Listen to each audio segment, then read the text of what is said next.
Third lottery. Third prize is a smartwatch. And it goes to lucky number 470. 470. So we have the winner of the third prize of inaugural lottery. Please give a huge round of applause. Kindly bring the prize on the dais. So we are picking up the second winner. Yes. Ma'am, your name? So ma'am, Madhulika is the winner of third prize. Congratulations.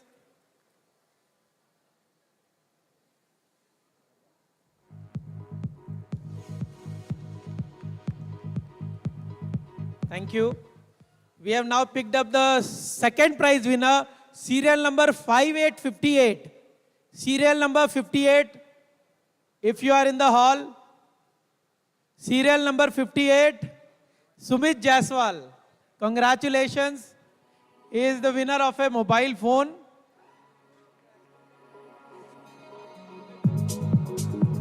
So congratulations, Sumit. Now we will be picking up for the first prize of the inaugural lottery, which is a laptop.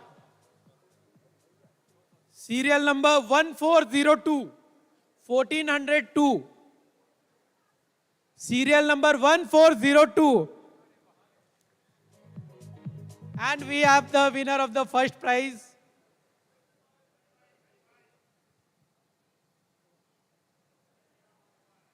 If someone is not in the hall, he will not get. He will not get, sir. The person has to be in the hall at the time of the inaugural.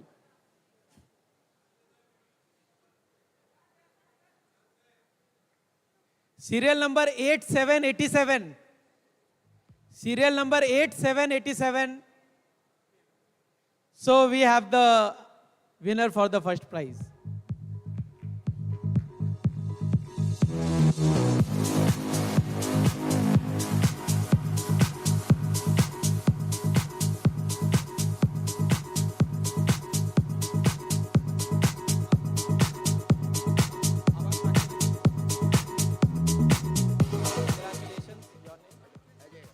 So CA Ajay Agarwal is the winner of first prize for the inaugural lottery.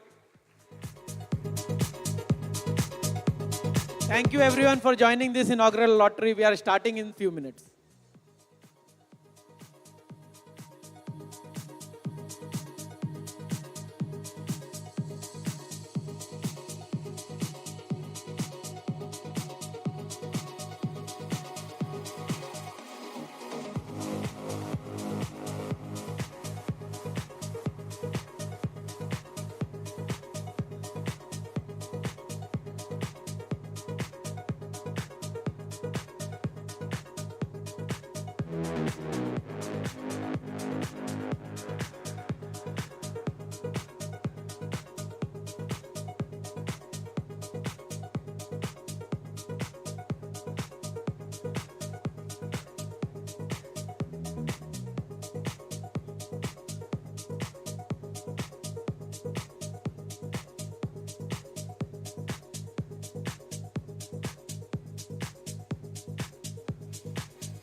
I would request all the delegates to come in the main hall and be seated, please.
Request all delegates to be in the main hall. Please occupy the seats in the main hall, please. The guest of honor, Sri Harshvardhan Neutia, Chairman, Ambuja Neutia Group, is already with us here. We would be starting very, very soon. Request all delegates to come in the main hall and occupy the seats.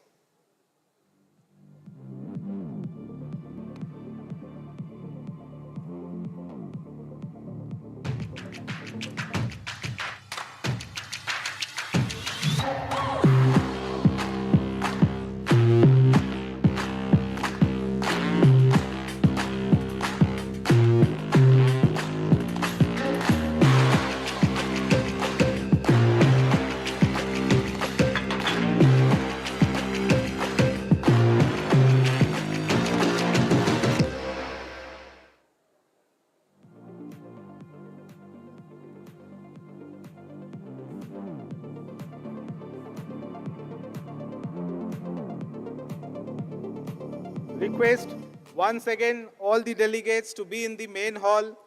We would be starting very soon.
A very good morning to one and all present here in this main hall of the 49th Regional Conference on this day, 23rd of August 2024. We have this 2 days program and you all have joined us. I, CA Debayan Patro, immediate past chairman of EIRC, am grateful to all of you who have already been here on time, and we are glad that because you are here, we are going to start the program. First of all, I would request CA Sushil Kumar Goel, Central Council member and chairman of the GST and Indirect Tax Committee of ICI, to please join me on the dais. Please welcome him with a big round of applause, please. Next, I would request past chairman EIRC, who was chairman in the first year of this regional council term, CA Ravi Kumar Patwa, to please join us on the dais, please. Please welcome him with a big round of applause. Next, I would request the Secretary and Treasurer of EIRC, CA Mayur Agarwal, to please join us on the dais. I would request now the Vice Chairman of EIRC, who also happens to be the Chairman of Icai, CA Vishnu Kumar Tulsian, to be on the dais. I would request the Chairman EIRC, CA Sanjeev Sanghi, to please escort the Chairman of the Ambuja Neotia Group, the guest of honor of today's program, Sri Harshvardhan Neotia. A big round of applause.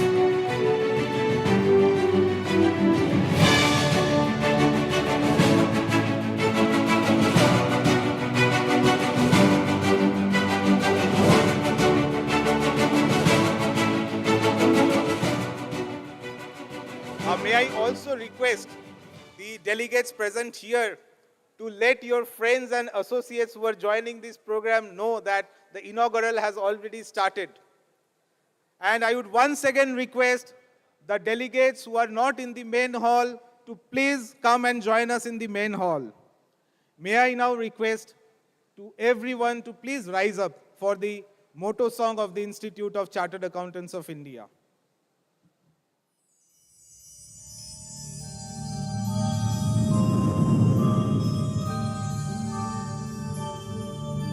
य एष सुप्तेषु जाग्रति य एष सुप्तेषु जाग्रति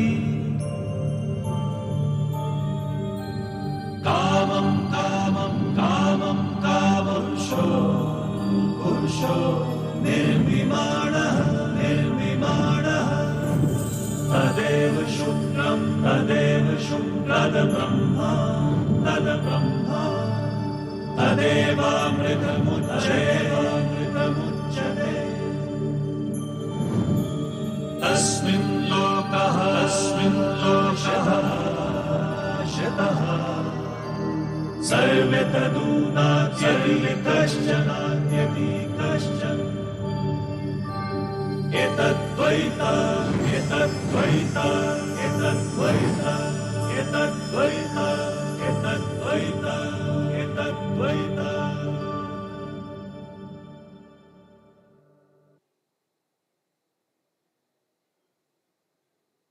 Friends,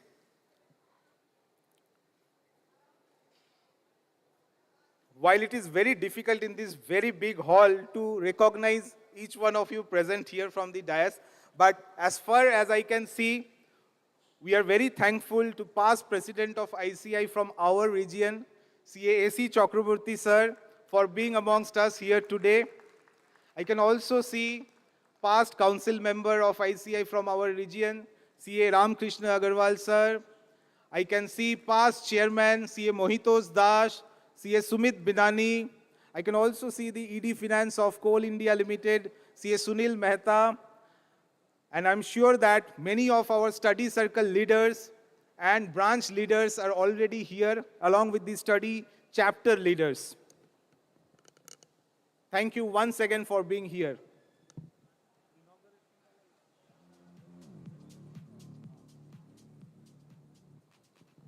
I would now request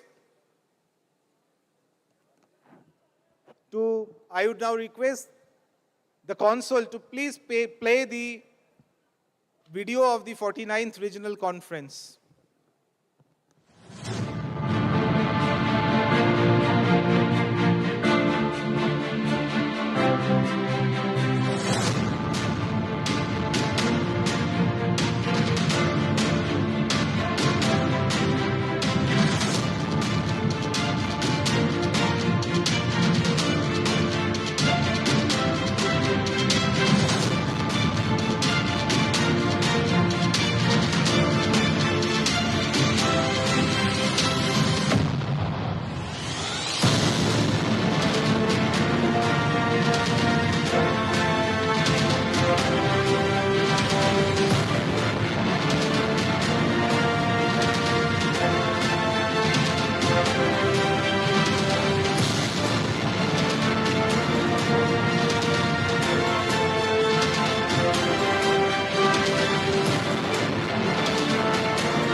I welcome the Vice President of ICI, CA Charanjot Singh Nanda, past President, CA Dr. Debashish Mitra, immediate past President of ICI, who was the President when I was the Chairman of EIRC, CA Aniket Talati. I would request all of them to please join us on the dais, and I would request the Chairman EIRC to please escort them. In the audience, I can see two past chairmen of EIRC, CA Anirban Dotto and CA Manish Goel.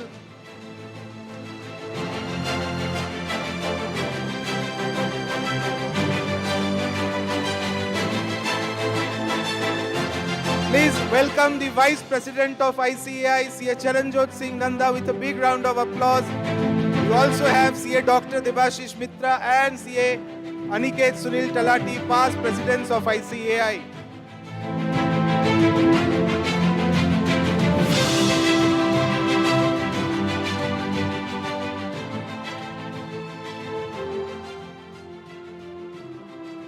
The President of the Institute of Chartered Accountants of India, CA Ranjit Agarwal, will also arrive very soon.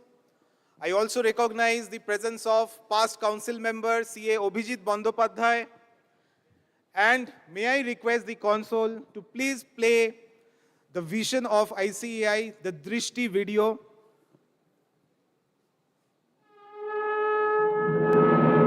Yatha Drishti Tatha Shrishti, meaning, as is one's vision, so is one's experience. This timeless wisdom encapsulated within the verses of the Bhagavad Gita serves as the guiding light for the Institute of Chartered Accountants of India for the council year 2024-25. Assuming the office as 72nd President of the Institute of Chartered Accountants of India, CA Ranjit Kumar Agarwal, along with Vice President CA Charanjot Singh Nanda, anticipates his vision on the theme Drishti. I am privileged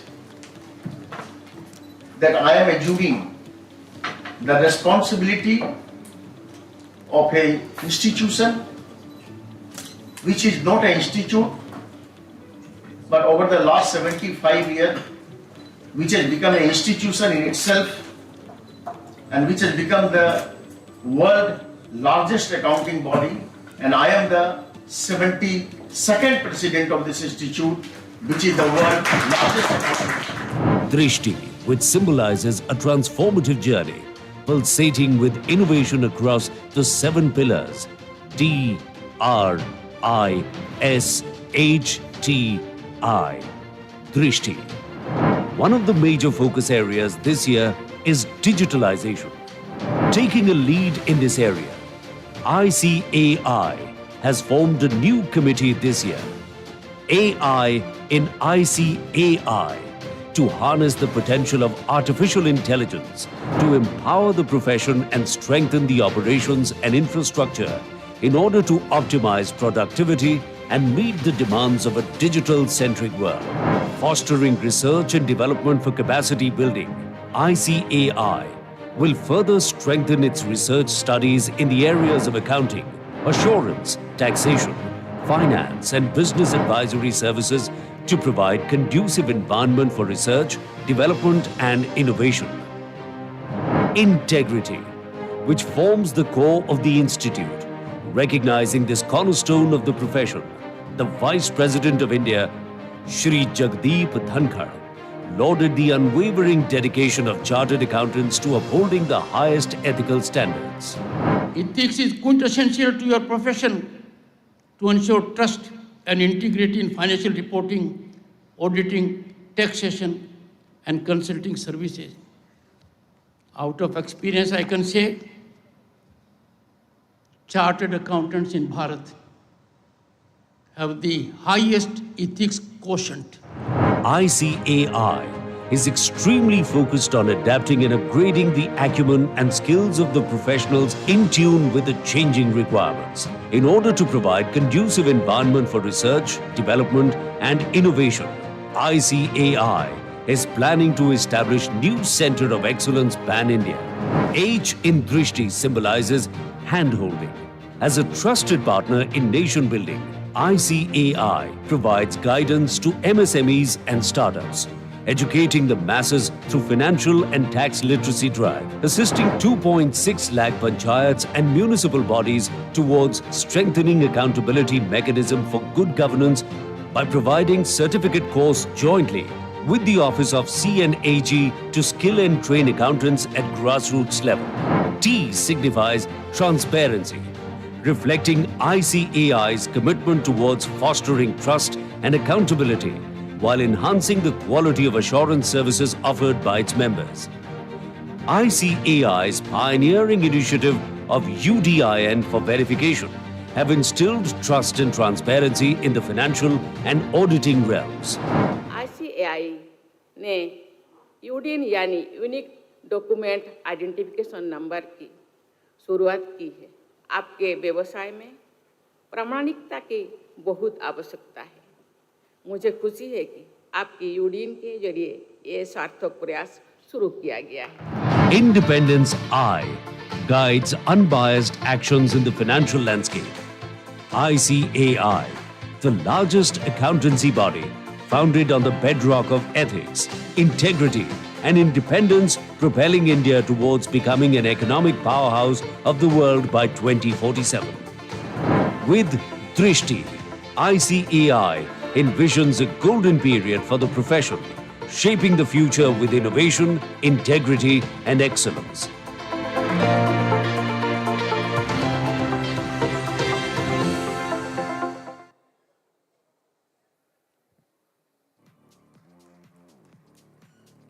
Friends, we once again welcome you. Many of you have joined us in the meantime.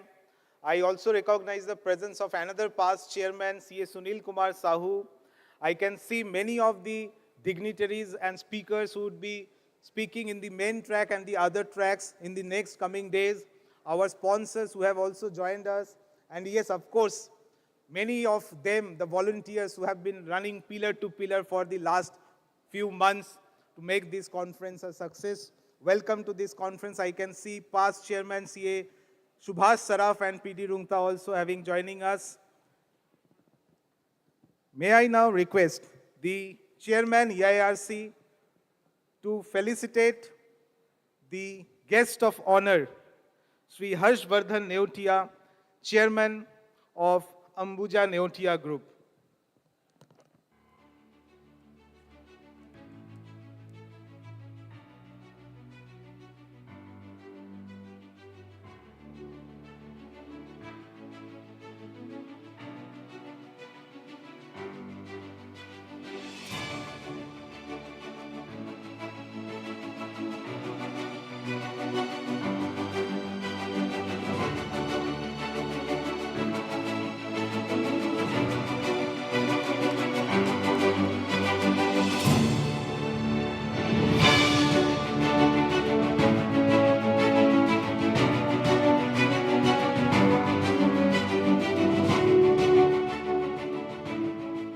may I now request the Vice Chairman EIRC, C. Vishnu Kumar Tulsian, to please felicitate the Vice President of ICI, C. Charanjot Singh Nandaji.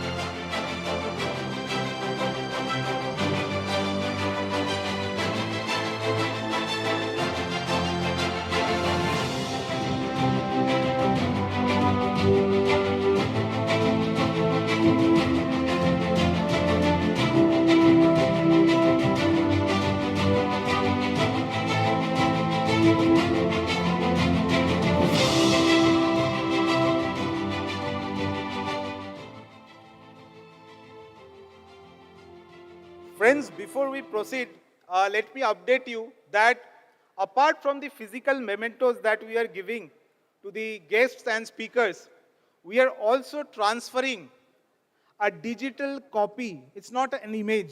Please understand, a digital copy through the blockchain system in their NFT wallet, which will be there in their wallet forever. So I would also request the console to display the NFT wallets, the certificates that we are going to give in the form of digital mementos.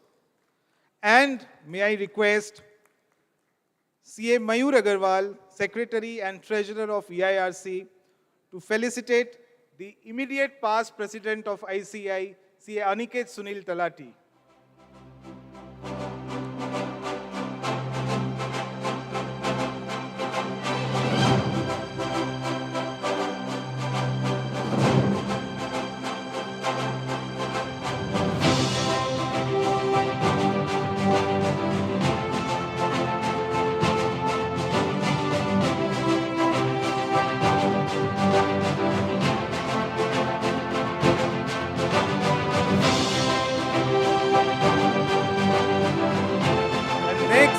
I would request C. Ravi Kumar Patwa, past Chairman EIRC, to felicitate C. Dr. Debashish Mitra, past President of ICI from our region, our very own past President. And when I mention this, I must mention to C. Aniket Sunil Talati, sir, that you are also one of our own past Presidents. And Aniket sir was the president when I was the chairman of EIRC.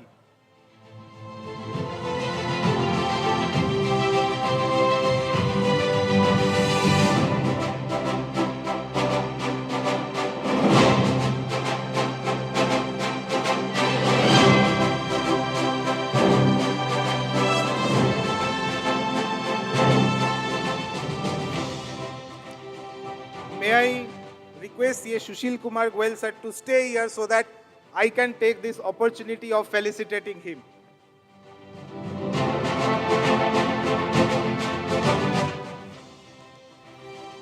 In the meantime, I also recognize the presence of a few more branch leaders, study circle leaders, study chapter leaders, and more participants who have joined amongst us.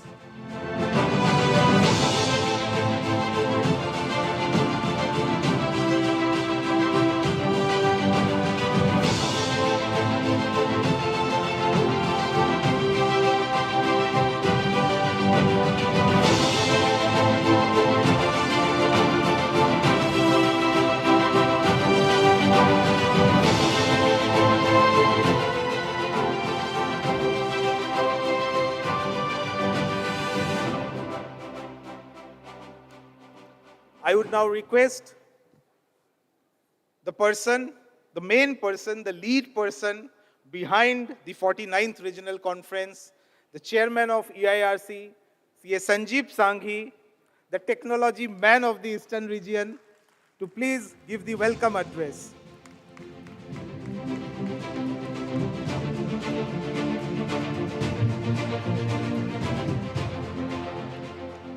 Thank you so much, Debayan.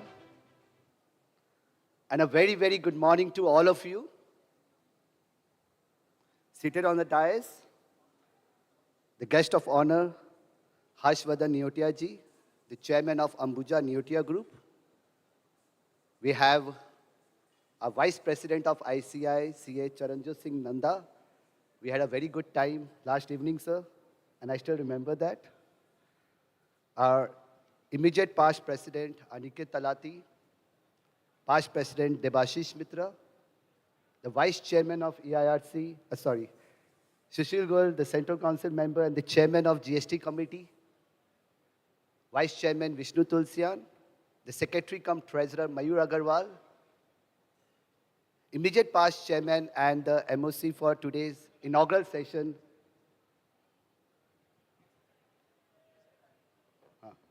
May I request the President, ICI, to please come. 1 second. Please welcome the President of ICI, Sri Ranjit Agarwal, with a big round of applause, please.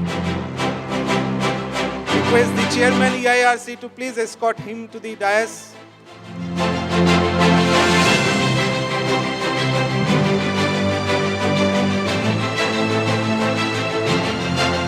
And I would also request the Chairman EIRC to felicitate the President of ICI, Sri Ranjit Agarwal.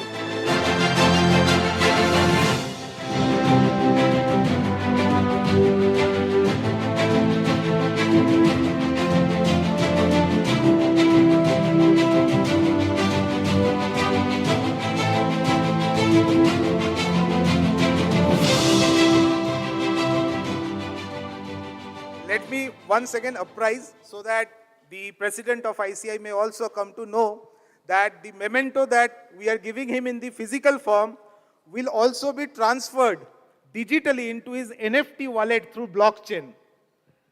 With this, I request the Chairman EIRC to please resume his welcome address, and so that I can also relax in the sofa for a while. Thank you once again, and now I think the dais is complete and we together are welcoming all the participants, all the delegates over here for a wonderful experience ahead.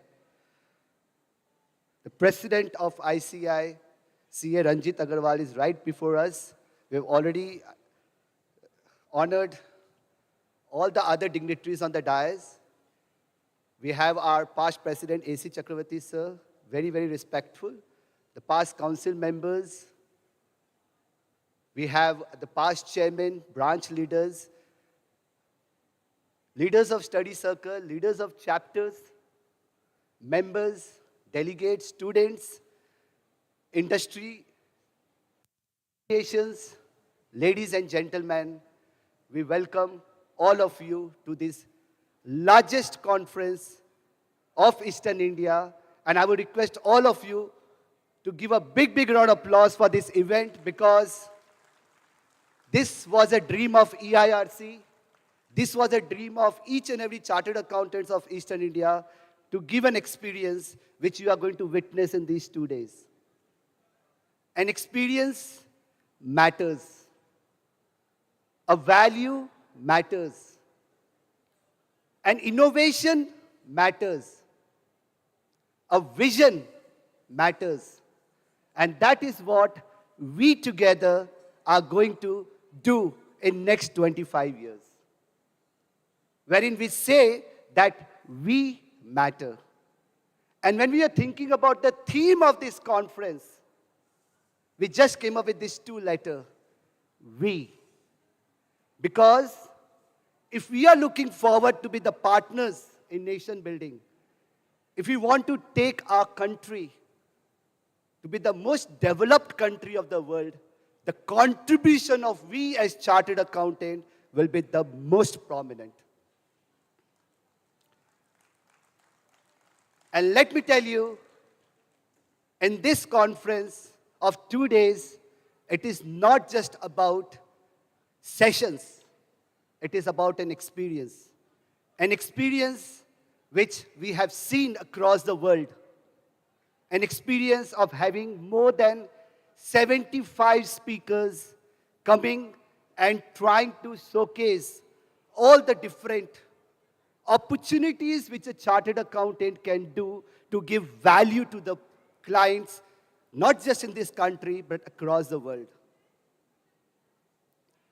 A conference which is going to experience many areas where you can engage yourself, you can network, you can connect, you can collaborate. And the whole idea and the objective of this conference is to make sure that we all get connected and become we. Because if you see in this slogan, there are three important words.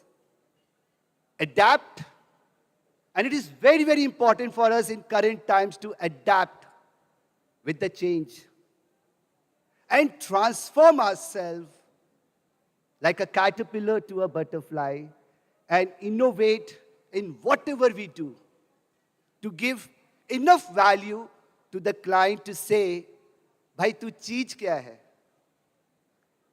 The perception of a chartered accountant, the brand of the chartered accountant, which all the leaders today are working hard. All the presidents, chairmen, study circles, members, so many contributors are working hard to change the perceptions, to change we as chartered accountant. And to say to this world that we are not just required in this country, we are required across the world. And I've heard from many eminent professionals to say that India is going to be the accountant and auditor for the world.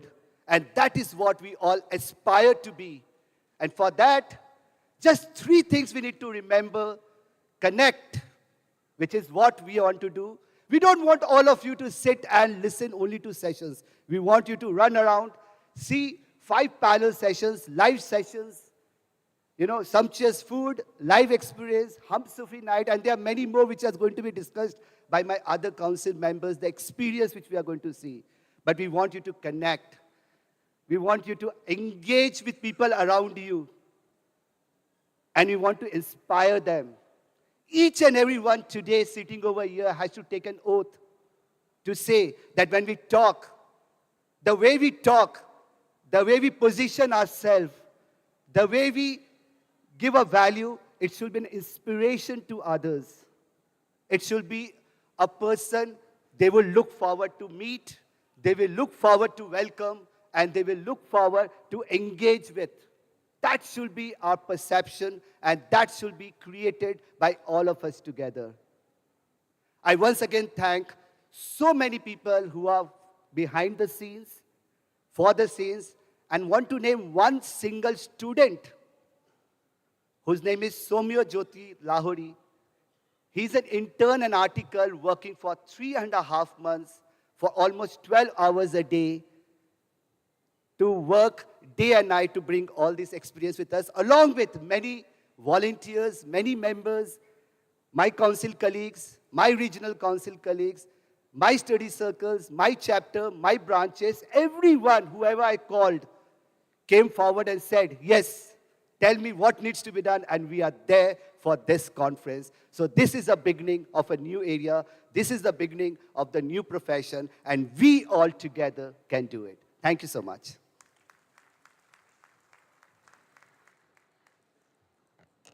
As the chairman mentioned that it's we, a very important thing that in this regional council term, the first year was about 3 I's: independence, integrity, and innovation.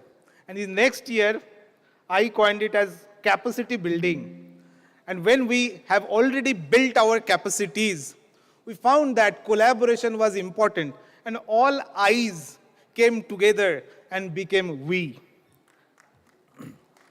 May I now request C.A. Ravi Kumar Patwa, past chairman EIRC, to please address the gathering. But before that, since the dais is complete, I would like to request all to please join for the inaugural lamp lighting. I would request all the past chairmen of EIRC, past central council members of EIR from the EIRC, and past president ICAI, CAC Chakraborty sir, to please join us here. I also recognize the presence of CA Amitabh Datta Chaudhary, another past chairman of EIRC. या कुन्देन्दुतुषारहार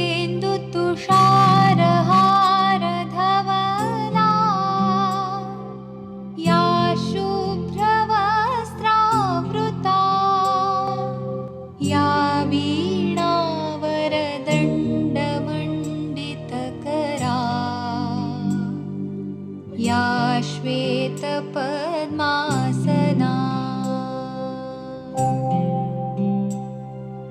या ब्रह्माच्युतशङ्करप्रभृतिभिः देवैः सदा वन्दिता सा मां पातु सरस्वती भगवती निःशेषजाड्यापहा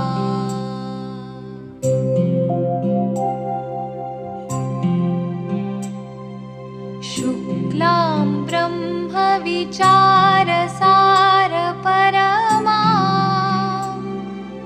आद्यां जगद्व्यापिनीं वीणापुस्तकधारिणीम् अभयदा जाड्यान्धकारापहा हस्ते स्फाटिकमालिकां विदधतीं पद्मासने संस्थितां वन्दे तां परमेश्वरीं भगवतीं बुद्धिप्रदां शारदां हस्ते स्फाटिकमालिकां विदधतीं पद्मासने संस्थितां वन्दे तां परमेश्वरीं भगवतीं बुद्धिप्रदां शारदां हस्ते स्फाटिकमालिकां विदधतीं पद्मासने संस्थितां वन्दे तां परमेश्वरीं भगवतीं बुद्धिप्रदां शारदां I also recognize the presence of past Central Council member CA Kashi Prasad Khandelwal ji.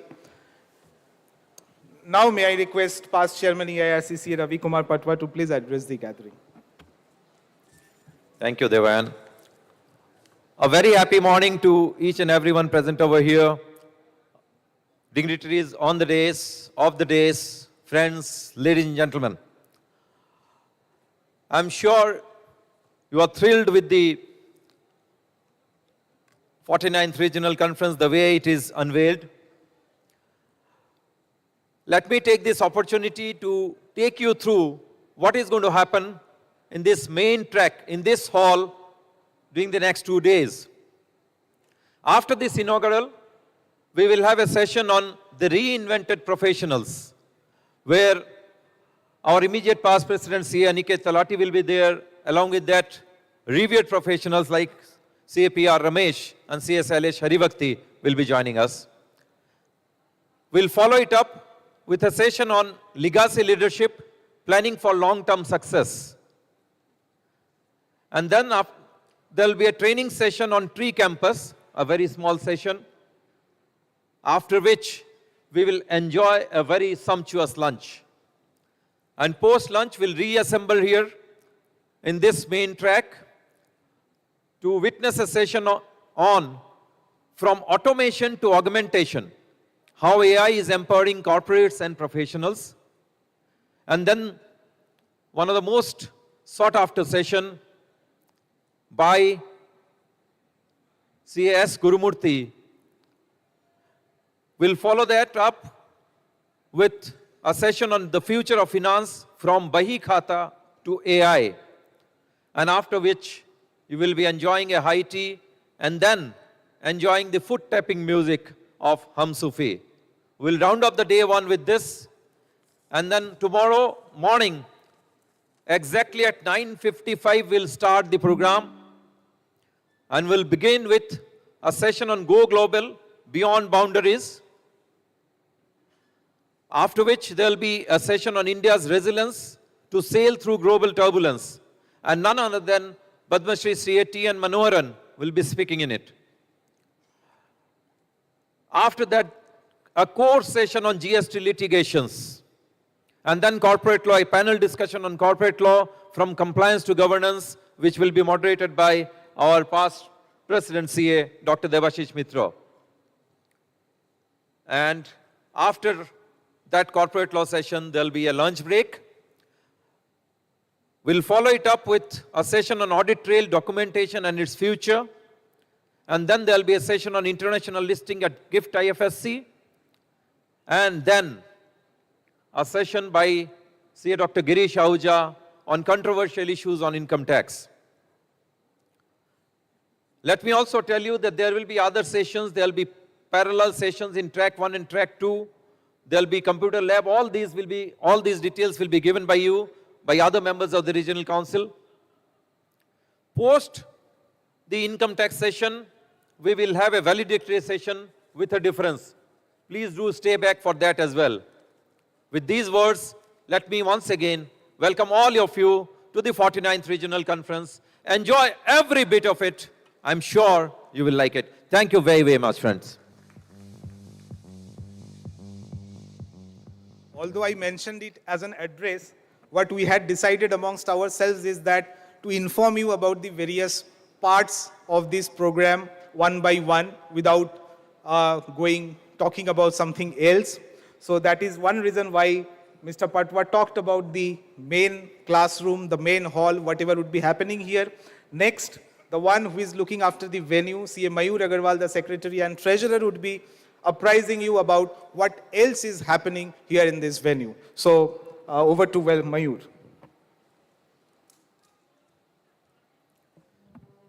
Thank you, immediate past Chairman CA Devayan Patra.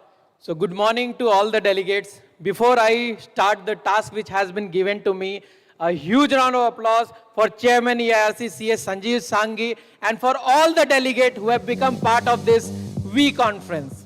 Friends, as we enter the main hall, on the right-hand side of the main hall, we have a master classroom where we will be having master classes by Cognizant, Zoho, and Sweet. Today we are having 3 master classes at 11:30, at 12:30, and 3 p.m. And tomorrow also we'll be having 3 master classes at 11, 12:30, and 3 p.m. It is just beside the Chai Adda. From the main entry point, if you take left, there is a friends senior citizen zone. In the senior citizen zone, we are having senior citizen health checkup. Along with that, we are having talk show from different renowned doctors over there.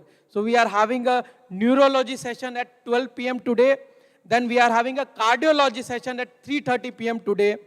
Tomorrow at 3 p.m. we are having an oncology session. At 3:30 we are having a geriatric session, and at 4 p.m. again an orthopedic session in the senior citizen zone, friends. Just beside senior citizen zone, you can go out of the hall, and at the first floor we are having 2 breakaway zones, friend, and 1 computer lab. In the first breakaway rooms today, friends, from 11:30 we are having a session on insolvency. At 2:30 in the breakaway room 1 we are having a session on unlocking global compliances. And then at 3:30 in the breakaway room 1, we are having opportunities at Gift City. In breakaway room 2, friends, today we are having a session at 11:30 on C Leads, Rise, Empower and Achieve. At 3 p.m. we are having a session on real estate industry, one industry, multiple governance. In the same first floor, friends, we are also having a computer lab where hands-on experience can be taken. Today we are having a session on upscaling with Google automation at 11:30, and at 3 p.m. we are having a session on a journey of the future, GPT and generative AI. In the same breakaway room tomorrow, friends, we are having in breakaway room 1, 11:30 corporate restructuring and innovation. At 3 p.m. stock mania, where you can trade in a game. Basically you are trading in a stock market in the form of game. In the breakaway room 2 tomorrow, friends, we are having at 11:30 startup, Sapne se Success Tak and Pitch Deck. At 3 p.m. tomorrow in breakaway room 2, how to brand in yourself. We are having a Finfluencer meet over there. And in the computer lab tomorrow, friends, at 11:30, Power BI, and at 3 p.m. tomorrow, Advanced Excel Magic. So these are the sessions outside this hall, and in this hall already explained. So enjoy every bit of it and try and go to each and every place along with the expo area outside this hall. Thank you, everyone.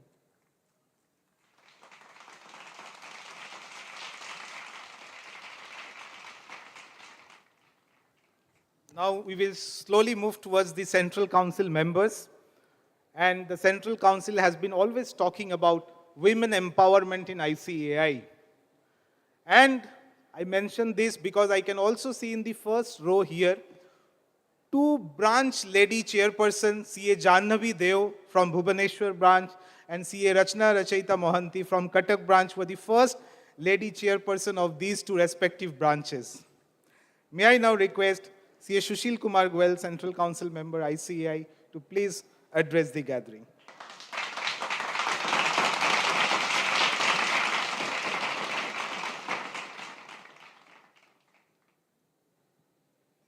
A big round of applause for this Sanjeev Sanghi, Chairman Eirc and entire team for organizing this biggest Mela in this Vishwa Bangla Mela Prangan. Let me correct myself, for organizing the biggest professional Mela of the Eirc in the history of 75 years of ICAI.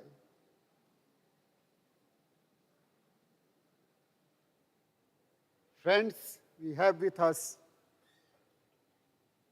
Sri Harshvardhan Nevatia ji.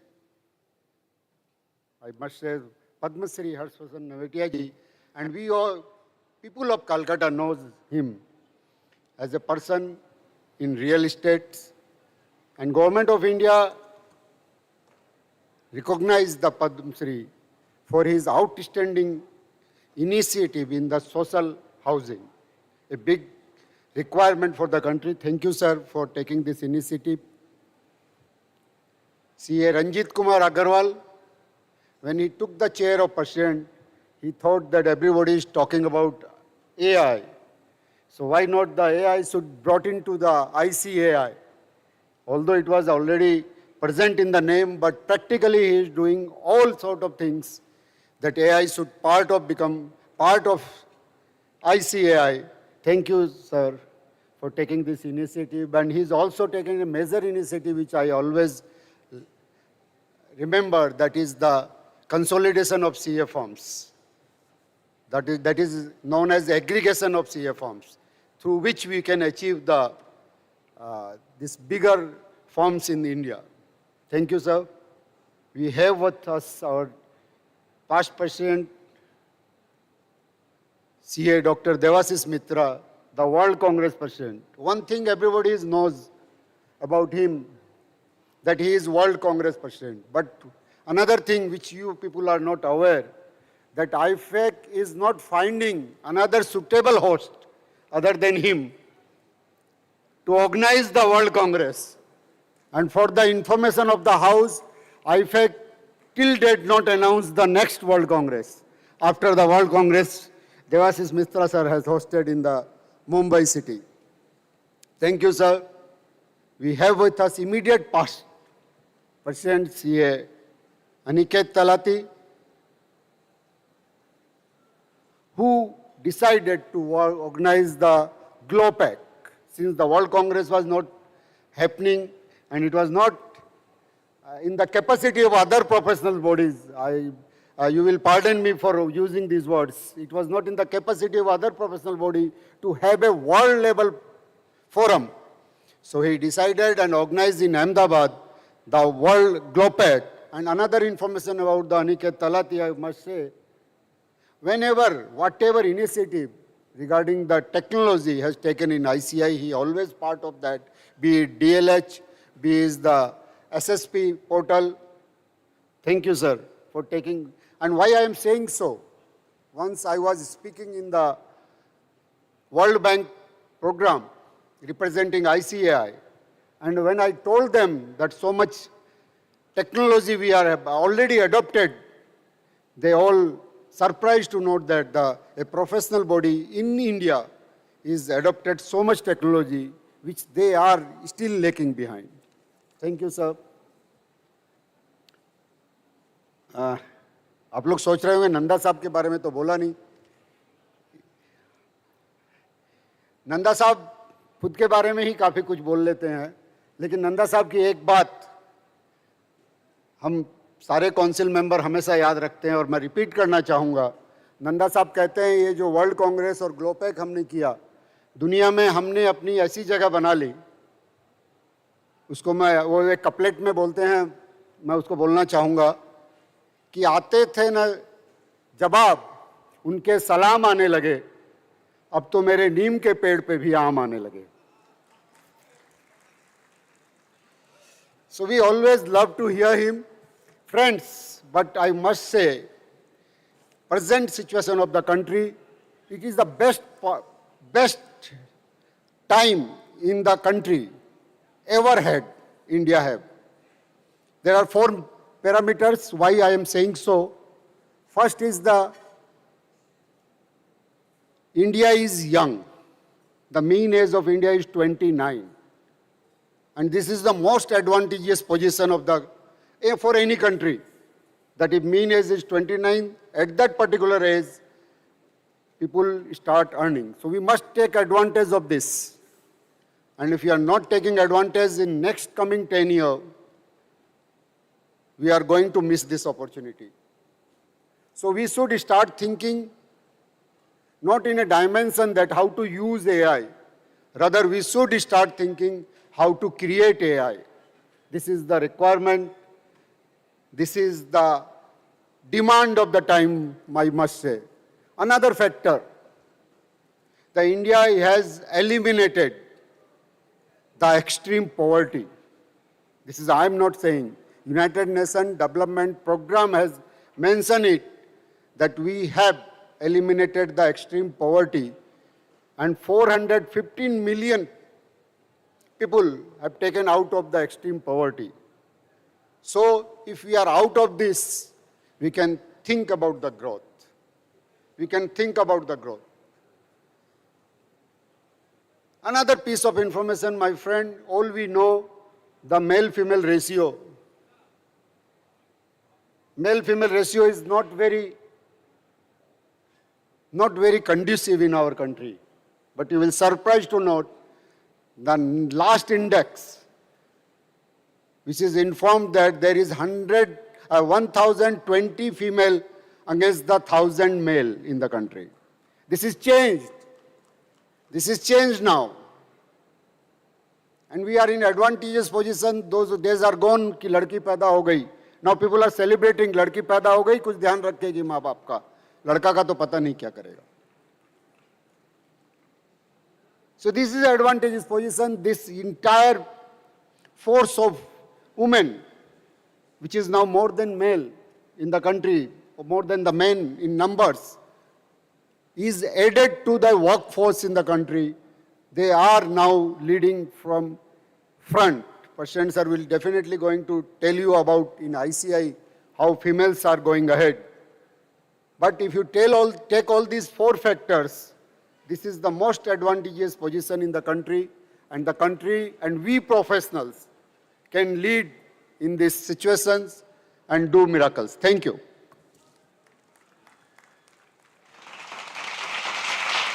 Thank you, sir. Sir, you always mention about this mean age 29 that is there for India, but it makes me and Mayur feel old. So better not to disclose the mean age from the next time.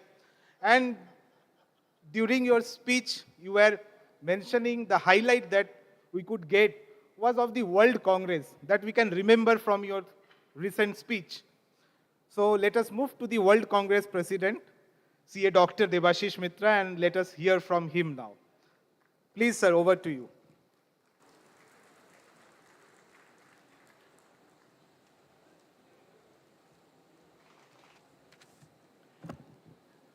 The Honorable President of the Institute of Chartered Accountants of India, Ranjit Kumar Agarwal ji, the Honorable Vice President of the Institute, Charanjit Singh Nanda ji, the immediate past president who's come all the way from Ahmedabad, Aniket Talati, Harshvardhan Neotia ji, I think he's come for the first time, Harshvardhan ji, for in our program, the chief guest, and I'll speak about him as I go ahead. Sanjeev Sanghi, the chairman of Eirc, Rajvi Patwa, the past chairman, Dibayan Patrosi, handling the program so well, the past chairman, Mayur Agarwal, and Vishnu Tulsian. And of course, I can see the past president of the institute, A.C. Chakrabarti, the former council members of the institute, Abhijit Bandyopadhyay, R.K. Agarwal, Kashi Prasad Khandelwal, all the past chairman of the Eastern Regional Council, the past chairman of the branches, the chairman of the branches, the managing committee members, ladies and gentlemen, very, very good morning to all of you. Today, Aniket Talati has met his match. All this time, with his 6 feet, 6 inches height, he has been towering over the council.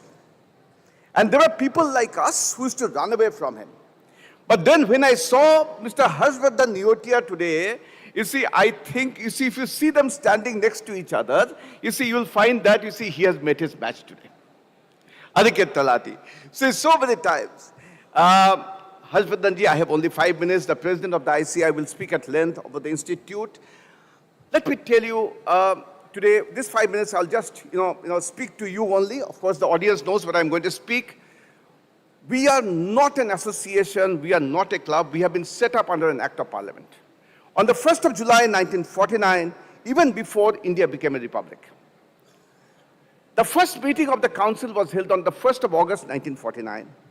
And when the council meeting was first held, we were, basically they thought that it will be an Indian body. Over a period of time, and this for all of you, we have grown up to be the largest accounting body in the world. We have more than 4 lakh members, more than 9 lakh students. That's the size that we have. But, Neotia ji, if you walk in the corridors of the institute, Ranjit Agarwal, Charanjit Singh Nanda ji will tell you, for us, it is not the size. It is the respect, the dignity, and the trust. These are the words which are very, very important to us. Today, when Sanjeev has done this program, you see, the 3 aspects that he has talked about are the adaptability, the transformation, and of course, the innovation. Please note, sir, before 1st of July 2017, we were basically direct tax professionals. The GST was introduced to the nation by the Prime Minister of India from the podium of the Institute of Chartered Accountants of India on the 1st of July 2017, which also happened to be the foundation day of the institute. And there sitting amongst us, sitting along with us, was also Sushil Goel, who was the vice chairman of that indirect tax committee. Today he chairs the indirect tax committee. Sir, we have adapted ourselves. From being a direct tax professionals, predominantly, we have now also become indirect tax professionals. And we have become such good indirect tax professionals that the Prime Minister of India, in a letter written to one of the presidents, he has said that if the chartered accountants would not have been there, the GST would not have been successful in India. That is what the Prime Minister of India has written. So that's what the Prime Minister of India has written. So we take so much pride. This gentleman, sir, sitting next to you, Charanjit Singh Nanda, over a period of time, he's the vice president. And he will, sir, if you get the opportunity to hear him, I don't know, I know you're taking a flight. He's very good in Sher and Shairi. You see, all the time, you see, and that's why we try to speak before him, because after he speaks, nobody wants to listen to us. So, but over a period of time, he has done internal audit standards. Fantastic work. The forensic standards, which has been taken forward by the president who is sitting next to him, Aniket Talati. Today, he has developed 20 forensic standards, which is trying to make mandatory, again, adaptability. We have moved from the true and fair view to forensics. And Aniket Talati is leading from the front in that effort. Again, adaptability, sir. Sir, when you are talking about transformation, as I said, from its body, we have now become global. Let me tell you, sir, we have now 50 overseas chapters. more than 30 overseas representative offices, 175 branches in India. That's the size. And again, I said size does not matter to us. But then when you said that our examination system, sir, if you have read in the papers, you'll find that the examination system of various others are under challenge. They are under scrutiny. But as long as our examination system is concerned, sir, the Supreme Court of India has said, if you want to understand or know how to conduct examinations, the Supreme Court saying, learn it from the Institute of Chartered Accountants of India. That's what the Supreme Court has said, sir. And that's why we are so proud of our examination system. We have a top-class examination system going, sir. Sir, we have a global body today. You see, our footprints, they go beyond the frontiers of India. Last point, sir, in the innovation. Sushil was telling us AI. Sir, today we have got a certificate course on AI. We have developed something called CA-GPT. You have heard ChatGPT, but we have developed something called CA-GPT. I know Ranjit Agarwal sitting next to you is looking grim because he thinks that I am taking away his points. But so CA-GPT, yes, very points he says. So CA-GPT we have developed. Sir, we are trying to be original. And what he's trying to do is, Global have a AI conference in the month of October in San Francisco, where you see we wave the flag of the institute, saying that we are a leader in AI. On the sustainability area, sir, we have been a leader, and the UN had given us in 2023 in Abu Dhabi, in the World Investment Forum, the award saying that you have been a leading contributor to sustainability in the world. So that is what the Institute of Chartered Accountants of India is. And to all of us who are listening, you are part of a great institute, doing so much of work. Last point, 15th of August, 2024, we had an outstation council meeting. Once in a year, we have an outstation council meeting. We are celebrating this in Rishikesh. When the Indian flag was hoisted, all the 32 council members were surrounding the Indian flag, surrounding the pole. And in our hearts, we are remembering the aroma of the three words: excellence, independence, integrity. In our hearts, we remember Draupadi Murmu when she said that chartered accountants are the pillar of the national economy. In our hearts, we remember the Vice President of India, Jagdeep Dhankar, when he said in Ahmedabad that there can never be a Viksit Bharat without chartered accountants. And most importantly, in our hearts, we remembered, late APJ Abdul Kalam, when he said that chartered accountants are partners in nation building. That is what we are. We are a special breed. For us, nation always comes first. Sir, we are all proud to be chartered accountants, and we are also proud to be Indians. Thank you very much.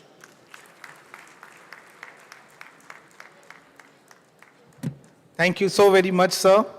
I also recognize the presence of past Chairman CA Kamal Nayan Jain, past Central Council member from the Eastern region who hails from Bhubaneswar, CA Sharad Chandra Bhadro. I don't know if any other leaders are sitting in the back because it's very difficult to spot people from here on the dais. Friends, let me also apprise you that the president of ICI is sitting here. When he was the chairman in 2013-14, that is when in a regional conference we had record number of delegates. But this time we have delegates even more than that. But yes, that does not take away any credit from the president because that was 10 years back. But it also does not take away the credit from the current chairman. So a big, big round of applause for the current chairman and the then chairman of EIRC. Friends, we have another very important initiative. You all have heard that we were accumulating fund for the CABF. And it's a very, very important initiative. And it's time that we hand over the check of rupees 35 lakhs, which we have accumulated from you, the members of the Eastern region, to the august hands of the president of ICI, from the hands of the chairman EIRC, C.A. Sanjeev Sanghi.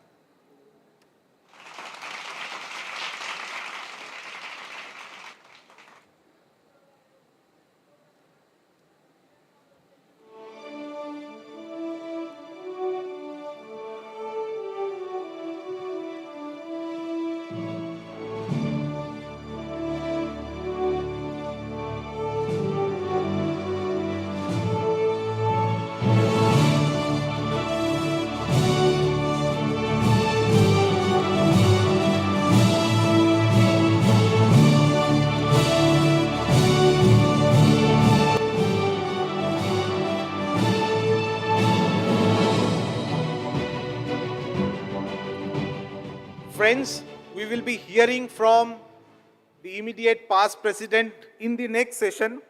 As he has already mentioned, he'll be there in the first session. And we will be also hearing from the leaders of our profession, the president and vice president. But before that, we will be hearing from the guest of honor because he has to leave. And I would also request the chairman to join him because this will be an innovative inaugural address by the guest of honor where the chairman would be asking him a few questions. Sir, over to you.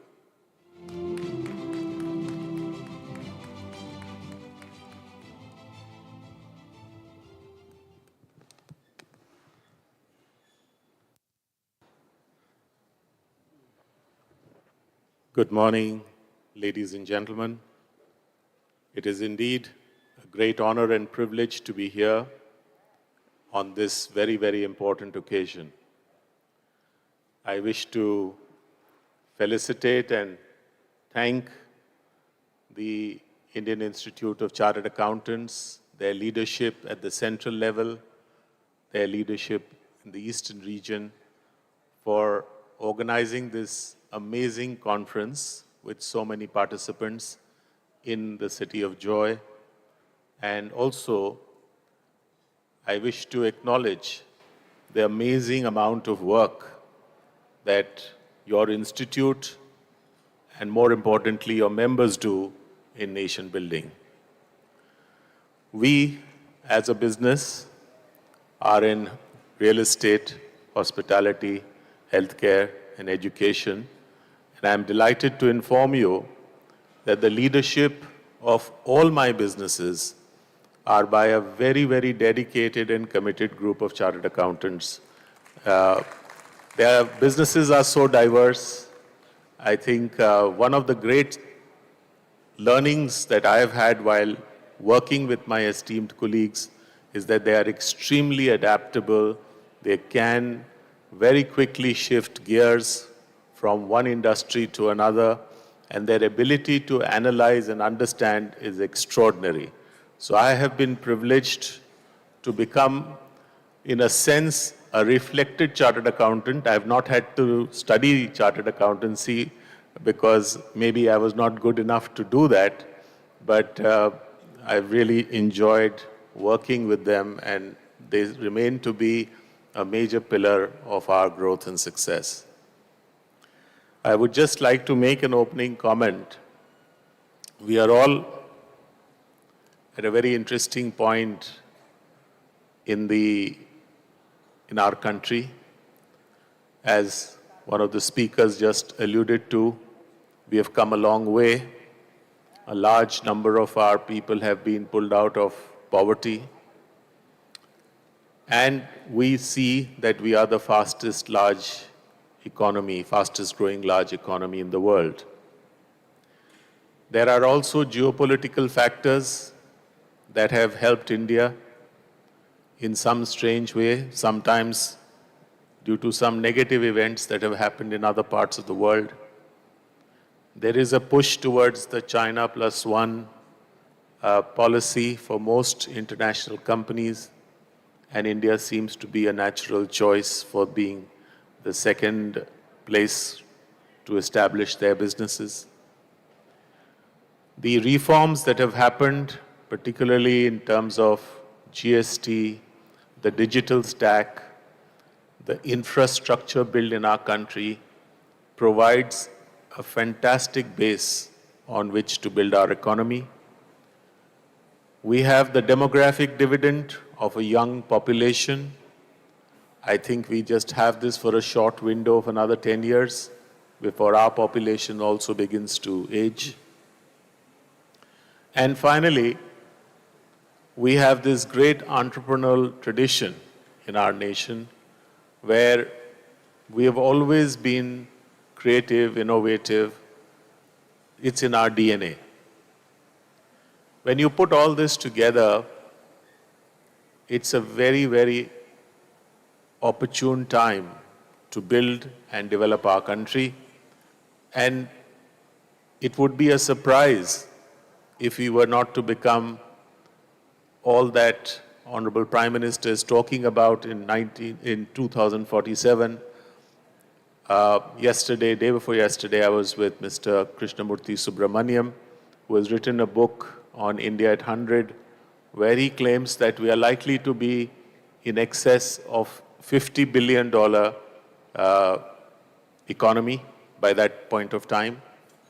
I mean, it's quite extraordinary how the possibilities of growth exist.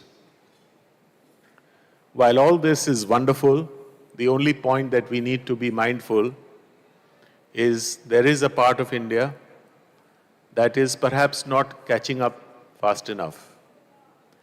In spite of all the welfare measures, which are extremely important, many times there are discussions of whether we are spending our money wisely. I personally feel that in a country like India, where there are people who need help and support, we need to provide support in terms of food grains, etc. For it should be targeted, but it is absolutely essential. But to lift them up, because you know their aspirations are moving faster than how much we are able to help them. Merely coming out of poverty is not enough for them. They are all connected through social media and the digital age that we are in. And therefore, we need to do something together. And a group like the Chartered Accountants, and I say this when I point a finger at you, I point three at myself, people like us in business, we all have to collectively work towards lifting the entire nation, and particularly the last few million people that need our support the maximum. I hope that in time to come, we will be able to work towards this mission while also building our own enterprise, our own businesses. We also take care of some of our brothers and sisters who are left behind. Thank you very much, sir. It's a great honor and privilege to be here on this wonderful occasion. And I am told I'm going to be grilled a little bit, so over to you, sir. Thank you so much, sir. And we will not leave you like this. We just wanted to bring a little change, and we'll have a couple of questions for you. As we know that chartered accountants are moving up the value chain, and now they are partners in nation building, and they are moving from compliance to reliance. And that's where entrepreneurship plays a very important role. And we want to see all our chartered accountants as an entrepreneur as well. So for the first question on inspiration is, who or what inspired you to take the entrepreneur route? And how did that influence your leadership style?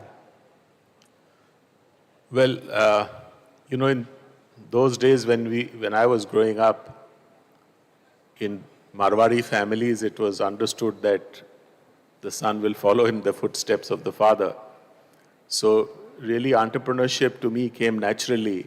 I found my father and uncle talk about business on the dining table, at breakfast, at dinner, all the time. And therefore, it kind of seemed natural for me to get into it. Frankly speaking, if I had a choice, would I have done this? I don't know whether I would have been able to think anything differently. But I think today's generation is different. People have more opportunities, and we also as parents don't literally condition them in this manner. So for me, to answer your question briefly, entrepreneurship happened organically being born in the family that I was. Another very important word which our past president was talking about, and we are continuously talking about, is innovation. And that's the key for growth, sir. Now, we as chartered accountant, as we all say, are working towards innovation and growth. And the question to you, sir, is, we all know that innovation is the key to staying ahead in business. How do you foster a culture of innovation within your organization as well as our organization? Well, you know, we often equate innovation with creativity. Well, creativity, in many ways, we look at it as artistic creativity. But innovation is really about trying to find out that gap in human need, which is not yet fulfilled. That is what I call innovation. It's being able to identify कि लोगों को ये ज़रूरत है, अभी वो चीज़ उनके पास उपलब्ध नहीं है, या यदि है तो उसका दाम काफ़ी ज़्यादा है. So how do I find a way to bring that product or service to the person at a price that he is willing to pay? And if we continuously strive to do this, we have a business that hopefully has a market. So this is the philosophy on which I think any organization, and I'm not saying something which is unique to us, but as an entrepreneur, the key issue that you always look for is trying to find the delta, the gap between what people need and what is available. And if there is a gap in that, how do you fill that gap? And can you fill that gap in a way where the cost of filling it up is less than the willingness of the customer to pay for it? Then you are left with a profit, and that gives you an enterprise. So just one last question before we, end up this session is the work-life balance. And this is a one big challenge which we all as chartered accountants face. How do you manage the pressures of entrepreneurship and balance your professional and personal life? A very simple but a very tough question. Well, I think it becomes easier if your work is also your passion. I would urge everyone that you need a work-life balance if you say that I have to do work because I want to live my life. But if I say that I work and live because that's the reason for me to exist, then there is no need for a work-life balance. So the easy answer to this is that, of course, try to make your work your passion. If you do, you will be able to bring the energy home. If you have been happy during the day at work, you will be hopefully being able to keep your family happy. They will see you energized, they'll see you making progress, they will share in that joy, and they will also, and of course there are some other things which are hygiene matters. I don't think your own success and business success is good enough. You need to have time, some time, to be able to be with the children and to be with the family. But it's about the quality of time. It's not about how much time. It's about how attentive you are. You could be sitting at home for 3 hours but fiddling on your mobile, and that's not the time. The time is when you are listening. One of the great qualities of leadership that I have experienced in life, as a leader, you don't have solutions to all the problems that you're confronted with. But one of the things that is expected of a leader is to be able to listen to all the problems, even if you don't have solutions to all of them. And that's true in families too. हम लोग सुनते नहीं हैं, हम लोग सब time ज्ञान देते हैं, ऐसा करो, वैसा करो, वैसा करो. It's extraordinary how you can build empathy and relationship if you are able to listen. Even to a little child, it's important to listen. And when you listen, you may have some solutions and you may not have some solutions. But the fact that you have listened itself, I think, contributes to a great measure in improving the bonding that exists. Thank you so much, sir, for inspiring our fraternity, sir. Our objectives is achieved, and that is what we wanted, a thought leader like you to come forward and inspire our profession. Thank you so much, sir. In conclusion, I just want to apologize that I have to leave. Sir, I won't be able to hear your Sher Shairi, but I'm sure they're recording this program, and please do send me the clip of the recording.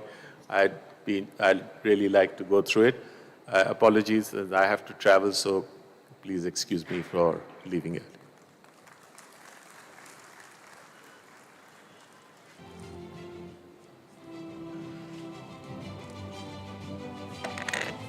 Thank you so much, sir.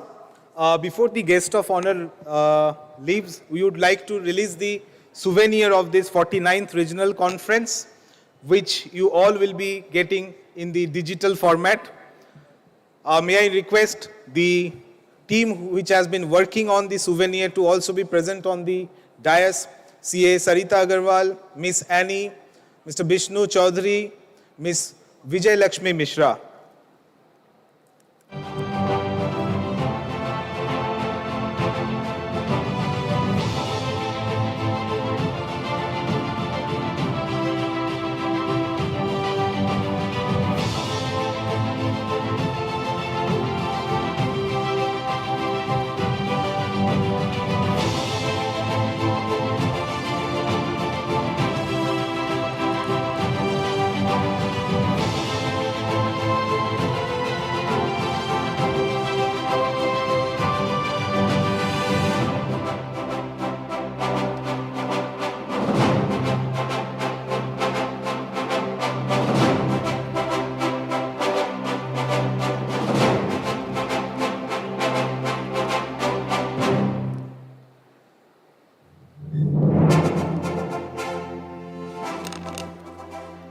I would now request the Vice President of ICI, CA Charanjot Singh Nandaji, to please address the gathering.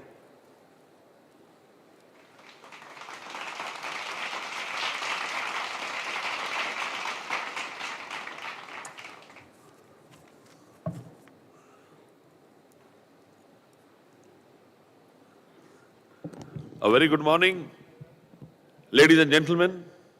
The Honorable President of the Institute of Chartered Accountants of India, CA Ranjit Agarwal ji, Padma Shri Shri Harshvardhan Neotia ji, the Chief Guest in absentia, my very two esteemed past presidents, CA Aniket Talati ji, CA Devashish Mitra ji, my very esteemed colleague in the Council, Sushil ji, the man behind this fantabulous show, Sanjeev Sanghi ji.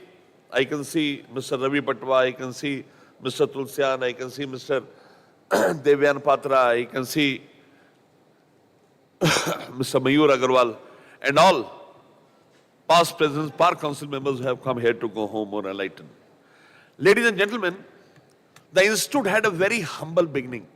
1st July 1949, with close to 1650 members.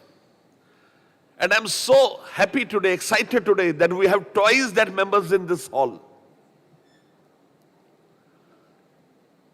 कहते ना मैं अकेला ही चला था जानिबे मंजिल, लोग जुड़ते गए कारवां बनता गया. कितना अजीम कारवां बना. The largest institute in the world with more than 4,50,000 chartered accountants and 10 lakh students. Our nearest competitor is also 40% less than us.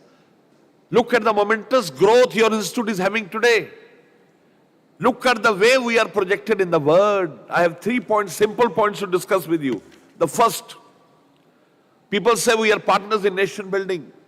We have to change the slogan now. We are partners in global building.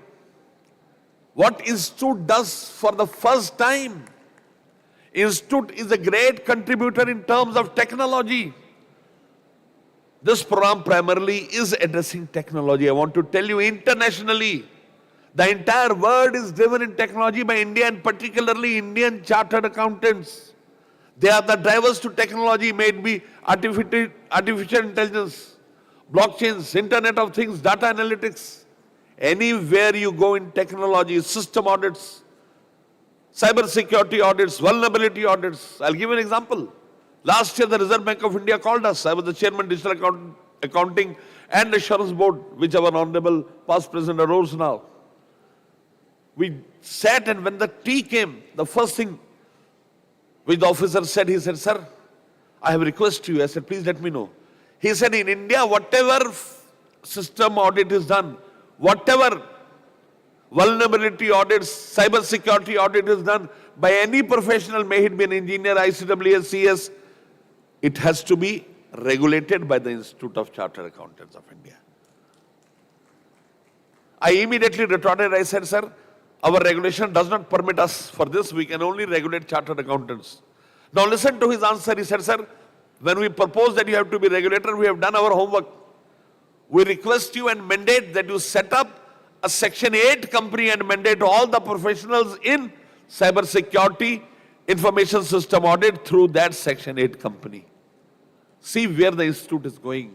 A great fantabulous, a great march ahead. Second, derivatives and strategies in derivatives. You are aware that India gave derivatives to the entire world in 14th century. And even today in the contemporary world, the entire hedging, the entire strategies, straddles, the entire Greek valuation of options, India has awarded. The maximum work is done by India. Indian stock markets are so well protected that international bodies, international bosses come and borrow technology from us. Third, risk management. Risk management and forensic is a gift to the world by India. The Honorable Past President spoke about forensics. I want to tell you, internationally, people are after us. I was recently in Canada and Australia. The bodies there want us to give licensed version of the forensic standards, 23 forensic standards promulgated by the Institute of Chartered Accountants of India, including its implementation guide. They want to pay for this. Your institute is doing this program free of cost for all SAFA countries. May it be Pakistan, Bangladesh, Nepal, Maldives, we are doing it, Bhutan, we are doing it for all SAFA countries. The next, outsourcing. You'll be happy to know that India is now the capital of outsourcing all over the world. We are the back office of the entire world. Gurugram is the city which has the highest concentration across the globe on outsourcing services. The fifth is sustainability and ESG, which is precisely non-financial reporting. I would like to tell you that the Institute of Chartered Accountants of India was the chair of UNDP Sustainability Board for 2 years. The world looks upon us. The world looks upon us. To give you an instance, the Institute was very keen that we have a MOU with one of the very premier institutes of the world, the Institute of Chartered Accountants of Singapore. But we never got a proper response. And then came World Congress. The President, Institute of Chartered Accountants of Singapore, came to the World Congress. The man of the World Congress, Debashish Mitra, invited him at our BKC building. The President was astonished looking at the building. What an outrageous, beautiful, magnificent, great building it is. President Mitra very humbly said, he said, sir, we have more than 130 such buildings. History was created. He gave back, he went back home and sent us a MOU. You know what the MOU read? It read any Indian chartered accountant who remains in Singapore for more than 6 months. Any Indian chartered accountant who remains in Singapore for more than 6 months will have equitable rights compared to a chartered accountant of the Institute of Chartered Accountants of Singapore. एक शेर deliver किया था सुशील भाई ने, कहा था ना, देते ना थे जो जवाब उनके सलाम आने लगे, देते ना थे जो जवाब उनके सलाम आने लगे, वक्त बदला तो मेरे नीम के पेड़ पर आम आने लगे. इतने आम आ गए हैं, उसकी खेती कीजिए. Be proud to be a chartered accountant, move ahead and create values. Chartered accountants in nation building. ये जितनी जीएसटी की कलेक्शन हर रोज बढ़ रही है, जितनी इनकम टैक्स की कलेक्शन हर रोज बढ़ रही है, the proudly people say that it is increasing. It is only increasing because of my brother and sisters sitting here. They burn the midnight oil and advise the clients to pay taxes. It is not an easy job to convince your client, to make them pay money and to add value to the perspective of this government to the country. We are the true nationalist. 15 अगस्त की बात की थी देवाशीष मित्रा साहब ने. 15 अगस्त को हमने 2 चीजों पर फोकस किया. One, for the soldiers who give their life for us on the borders. And for the soldiers, the financial soldiers who protect this economy from any mishap, who have come this way to create an economy which is now one of the best investable economies of the world. Going ahead, I take you to the gift city. You are aware when Modi used to go to Singapore, Dubai, Mauritius, he used to feel bad. Reason? The maximum Indian business was done there, and then he crafted a paradise for non-resident Indians. He created the gift city, which is between Ahmedabad and Gandhinagar, a place where anybody from the world can invest, where there are no taxes, no TDS, no income tax, no GST, and has a tax holiday for 10 out of 15 years. A person who wants to invest from Australia, from London, from Frankfurt, from Chicago, doesn't need to have even a PAN account, even a PAN number, even a Aadhaar card, or even a bank account. He can simply come and invest into IFSC account and take the money back after it has escalated. Look at the growth in India. The GDP grows more than 8%. It is unheard of.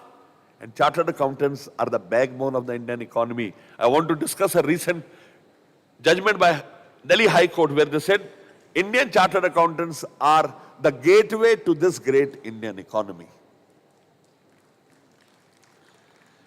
End to end, my dear friends, time have come when we need to counter the critics. Over the years, so many people have started criticizing this profession. Our profession is a great place. We all work with our might, with our sweat to ensure that we add value, but there are certain class of people who keep criticizing us. I was speaking in a seminar some 10 days back. A young boy got up. He said, Mr. Nanda, I have been practicing for 5 years. I have left my family, but I feel pained when people criticize me. I said, relax, my boy. When somebody criticizes you, there are two things. Number one, the person who criticizes you immediately accepts that you are higher in stature than him. आप उसी को criticise करते हैं जो status में आपसे ऊपर हो. आप सड़क चलते आदमी को क्रिटिसाइज नहीं करते. और दूसरी बात का जवाब उसको मैंने शेर की शक्ल में दिया. मैंने उसको कहा कि तारीफ की चाहत तो नाकाम लोगों की फितरत है. तारीफ की चाहत तो नाकाम लोगों की फितरत है. काबिल लोगों के तो दुश्मन भी कायल होते हैं. My dear friends, we are a class apart. We need to perform and showcase to the world that there is no competitor to us. We are very responsible and we know how to give value and more importantly, how to add value to the initiatives of the country. But at the same time, nobody can take us weak. My last parting couplet to you, the couplet says, वो पत्ते नहीं हैं हम जो शाखों से टूट जाएं. वो पत्ते नहीं हैं हम जो शाखों से टूट जाएं. आंधियों को कहो औकात में रहें. My dear friends, I wish this two-day conference all success. I'm happy that you have all come in such large numbers. Let us go home more enlightened, putting at rest all the doubts that may have crept over the years. I'm very happy that Eastern India Regional Council under the leadership of our President and the Chairman, Mr. Sanjeev Sanghi. He was so kind that he came yesterday evening to take me on the airport, hosted the dinner with me and Aniket Talati. So I would like to tell you, ladies and gentlemen, this profession has a great legacy. We should be proud of being a chartered accountant of the Institute of Chartered Accountants of India. Thank you so much.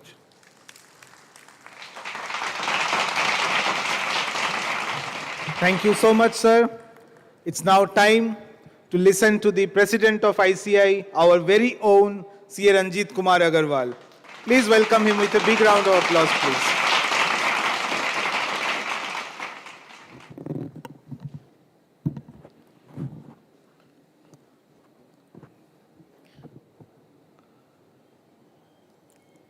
Good afternoon to all of you. Very respected our Vice President from Delhi, and we welcome him in the city of joy because first time he is attending our regional conference in Calcutta, and he has some pressing assignment in his region because from next month the election code of conduct is going to start. So he has to campaign also in the region. But by leaving all those assignments, he chose to be in Calcutta to address all of us. So please give him a big round of applause. Thank you, Nandaji. Aniket Talati, thank you very much. He was supposed to be in Mumbai in Western India Regional Council conference, but he chose and he is here. And the kind of innovative hard work he has given, I was his vice president last year. The innovative thoughts, the global outlook, the GLOPEC conference in Ahmedabad, the information technology initiative, all these new things we could do last year, and all the credit goes to C. Aniket Talati from Ahmedabad. Dr. Mitra, World Congress President, and he will always be remembered, the person and the man behind bringing the entire world to India, to the Institute of Chartered Accountants India, and from 2022 onwards, the kind of respect our institute is getting across the world. There are 182 accounting bodies in the world, and we are one of them. But after World Congress, the kind of MRA and MOU we have increased, the kind of accounting body wants to align with the ICI, it's a phenomenal, and the entire credit goes to Dr. Mitra. Thank you very much. Sanjeev Sanghi and his entire team, and Sushil Goel, the GST man, and who is we have joined together in the council along with Dr. Mitra. And the Sushil Bhai, not only he is an expert in the GST, but the small area of the institute, he has given the transformation. As far as this call center is concerned, it was his idea that the institute has started call center, and more than 5 lakhs call every month the institute is answering. The credit goes to Sushil Bhai Goel. Thank you very much, Sushil Bhai. And Sanjeev Sanghi and his entire team. Let me tell you, we go to many conferences across the world, and we have seen the regional conference in the past in Calcutta also. But the aura, the kind of structuring, the kind of euphoria I can see, the stalls, the structure, the audience, the program, it's a phenomenal. So Sanjeev Sanghi and his entire team, thank you very much for having this a magnificent regional conference in Calcutta. Thank you very much. Friends, we have our past president, Dr. A.C. Chakrabarti sir. We have our Central Council member, S.C. Bhadraji, K.P. Khandelwal, R.K. Agrawal ji, P.R. Ramesh and Salesh Haribhakti. I can see the speaker and all the participants. Thank you very much for coming here in the large number. Today, this is the regional conference, and the institute is celebrating our 75 years of existence. 1949 to 2024, we have come a long journey of last 75 years. And in this 75 years, the contribution and the role of the chartered accountant everywhere, the role and the responsibility of CAs are increasing every day. And if you see the role the institute is playing, we are an educator in the sense that every 10 years we used to have our syllabus revised. By the last year, when Aniket Talati was the president, we have launched our new syllabus. And when this new syllabus was launched, the first examination took place in this month of May 2024. And this new syllabus, the intermediate and the final subject has come down from 8 to 6. And every paper of the inter and the final, there is a 30% MCQ in each paper. So first time we did this examination in the new syllabus, and the result which has come out in the new syllabus examination, the final examination result was 19.8%, which is the highest so far. the intermediate result came to 18%, and the foundation examination result came to 14.5%. So the foundation result has come down from less than 15%, which used to be 35 to 40%, which means some syllabus part has been strengthened in the foundation level, and now the 1 lakh students are sitting in the foundation, only 14,000 are killing the foundation examination. And this 14,000 will continue to enter in final level. So the trend used to be in ascending order has now come to the descending order. And this is the first examination of the new syllabus. And that's why we are exploring. Now, we used to say the entry has to be strengthened. The entry has to be restricted. Whether that objective has been achieved in the new syllabus or not, we have to see 1 or more 2 examinations, then we can explore. But the quality of the student at the foundation level has become so strengthened that now just +2 pass out student cannot clear the CA foundation examination. And that is the way this syllabus has been designed. As rightly said by many people, that the Supreme Court has applauded the examination system we have. But at the same time, the quality and the credibility and the consistency with which we are operating this examination should continue, and it will continue in the future to come. And that is our biggest strength as far as ICI is concerned. Second most important part is institute as a standard setter. Let me tell you, Ind AS is not applicable to insurance and banking sector as on today. With the persuasion of the ICI, IRDA and the ICI has sat together, and we have series of discussion and meeting. And the last week for the first time, on the recommendation of the ICI, Ind AS 117 on the insurance company was notified first time by the Ministry of Corporate Affairs. So now, Ind AS is applicable to all the company, all the industry, except banking industry. Second point, you have Accounting Standard 22, taxation. Now, a new amendment has come to the Accounting Standard 22, which talks about Pillar 2 model for non-corporate entity. Now, for non-corporate entity, in the Accounting Standard 22 has been modified, and it has been made applicable to non-corporate entity from 1st April 2024. We have recommended accounting standard and accounting and auditing standard for LLP also. Accounting standard and auditing standards for LLP also we have recommended, and the ministry is going to notify now. We have come out with a guidance note on the financial statement for non-corporate entity.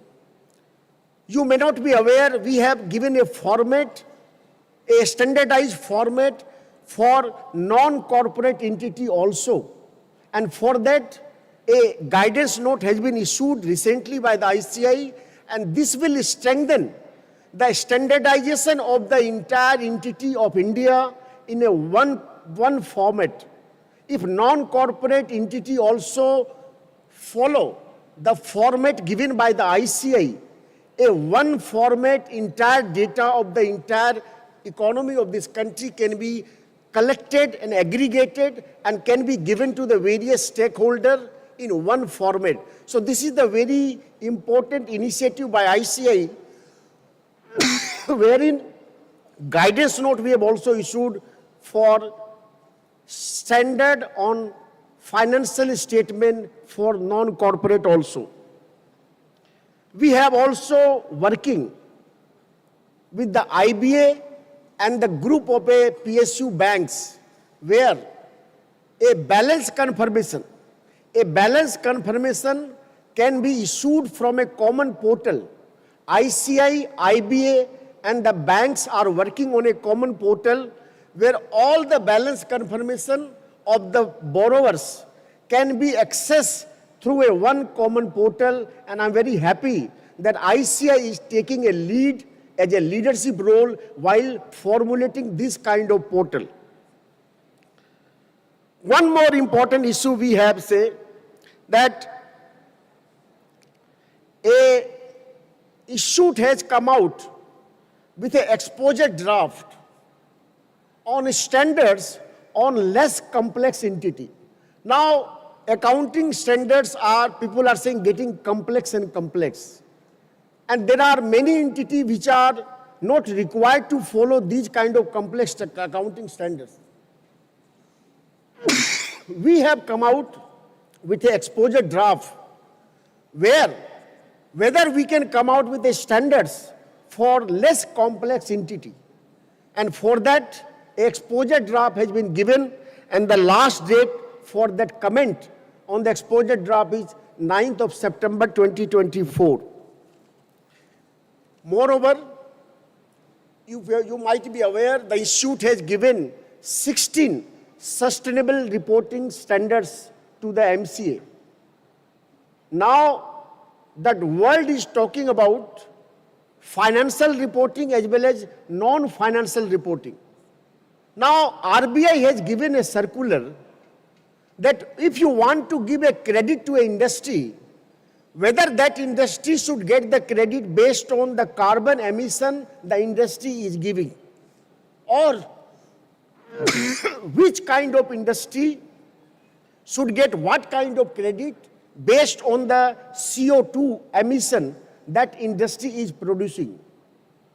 So the entire gamut of the credit system in our country is going to get sea change.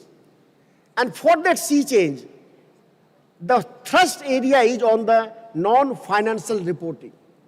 The top 1,000 listed company, BRSR standards already made applicable by SEBI. There are 7,000 listed company and 17 lakh unlisted company. On this company, this non-financial reporting will percolate down in the years to come. We as a chartered accountant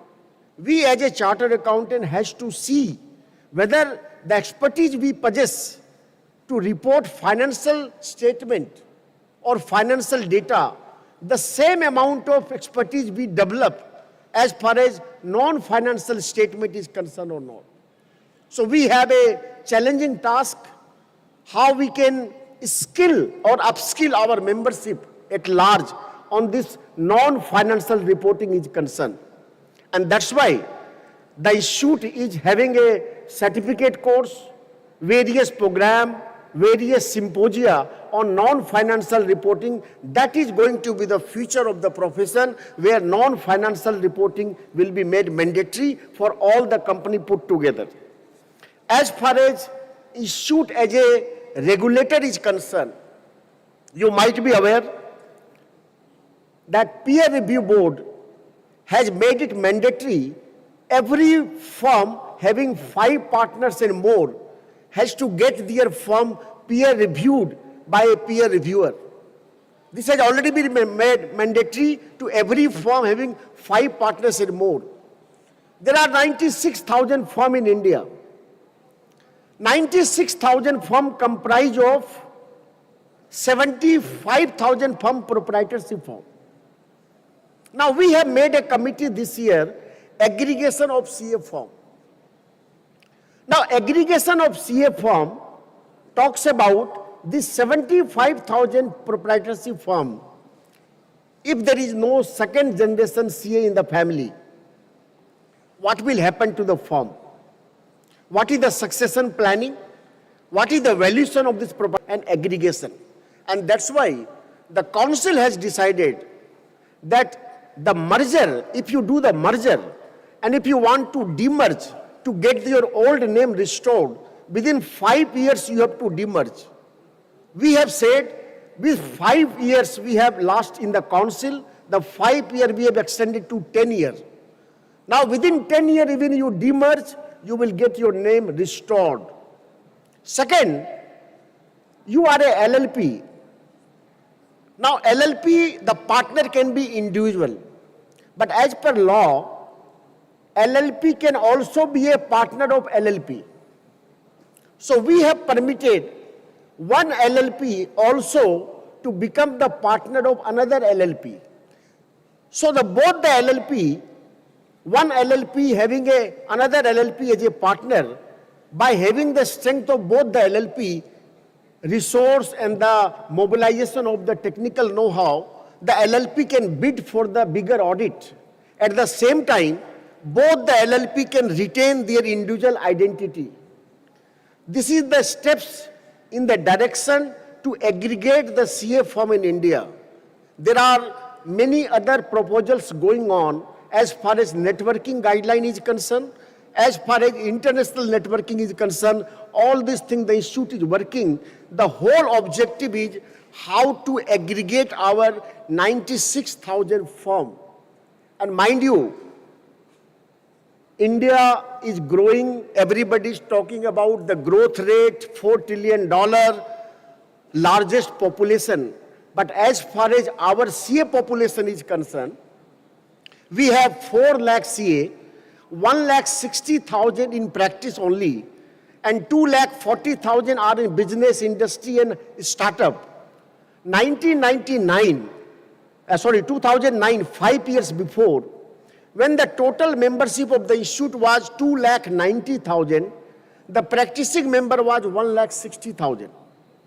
After 5 years, when the total membership is 4 lakh, the practicing member is same 1,60,000. So the number of practicing CAs are not increasing the way our membership is growing. What are these signs? If this sign you notice, the economy may grow. He was talking about, Mr. Krishnamurthy is talking about India at $150 billion economy in 2047. But if the India will be $50 billion economy in the 2047, and the ICI member is also growing in that direction, but the number of members in practice are not in that direction. So do you think 1,60,000 practicing members are enough to cater a huge economy like India? No. I don't subscribe, and these numbers are peanut. But at the same time, if this 1,60,000 membership are not skilled and upskilled, we may not be relevant in the times to come. The compliance part, tax audit, company audit, GST audit, these are the traditional work. But if we are not venturing into the new area which are emerging and coming, we will be left behind from the race. And that's why non-financial reporting, forensic auditing, artificial intelligence, how artificial intelligence is helping our institute and the profession to venture into the new area of the practice. And that's why we have made this committee AI in ICI. Now the time is coming when the beauty contests are being held on the artificial intelligence. No physical models are there. Only artificial models are there. The beauty contests are finalized. One model was also from India. She was the finalist, and now they are being recognized. They are being used in the product and services digitally. What kind of era we are coming? What kind of situation we are going? So all these things the chartered accountant has to audit and verify also. So once you are giving the assignment to have the nomination of this beauty contest or anything, how you will justify? What kind of standards will be applicable? So we have to build our capacity on the artificial intelligence. The time is coming, the American Development Bank talking about $300 billion of artificial intelligence market. 2026, 2026, they are saying $300 billion will become $900 billion. World will not operate without the work of artificial intelligence. Singapore Parliament has announced a subsidy for every citizen of Singapore of 40 years of age and above to get trained in the artificial intelligence. For them, anybody, whatever you have learned in last 40 years may not be relevant. If you are not artificial intelligence inclined, you will not be relevant in the years to come. So, the institute cannot be left behind, and that's why we have developed our own CAGPT, wherein more than 4,000 companies, we have collected the data of annual reports of qualification and adverse comment of the auditor industry-wise. And we have come out with a publication. These are the 4,000 listed companies in which adverse comment and the qualification made by the auditor, and that we have categorized industry-wise, cement, pharma, all this blah, blah. Now we have put in the CAGPT. You don't have to go through the 4,000 report. By click of the mouse, if you want to know the qualification of the cement industry by the auditor, a list in the tabular format will come on the screen by fraction of the second. If you want to know the fees structure of this 4,000 listed company, it will come in the structure in the format by fraction of the second. What we have done, all the publication of the institute has been downloaded in the CAGPT which we have developed. All the stuff of the institute of the student, suggested answer, study mat, RTP, question bank, we have downloaded in the CAGPT and given all this CAGPT. Now, this CAGPT,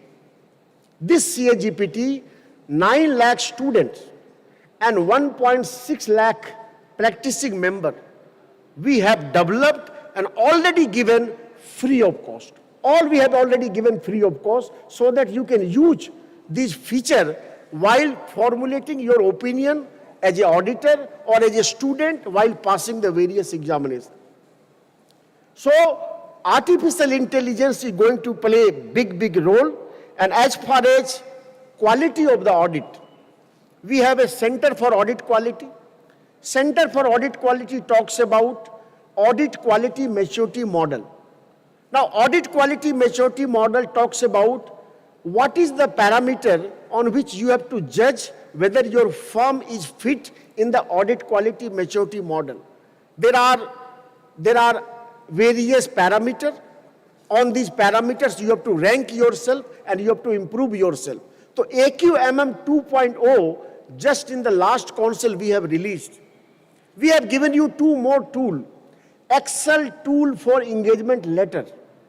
Now, Excel tool for engagement letter, if you want to know how many types of engagement letter can be possible, all these we have inbuilt and given all the members free of cost.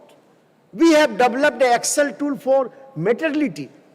Now, if you want to know whether this data is material or not, because a material departure from the financial statement you have to report as a qualification.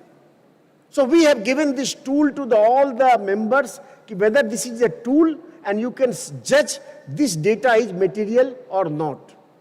All these parameters we have given to our members free of cost so that the quality of the audit can be enhanced. But let me tell you,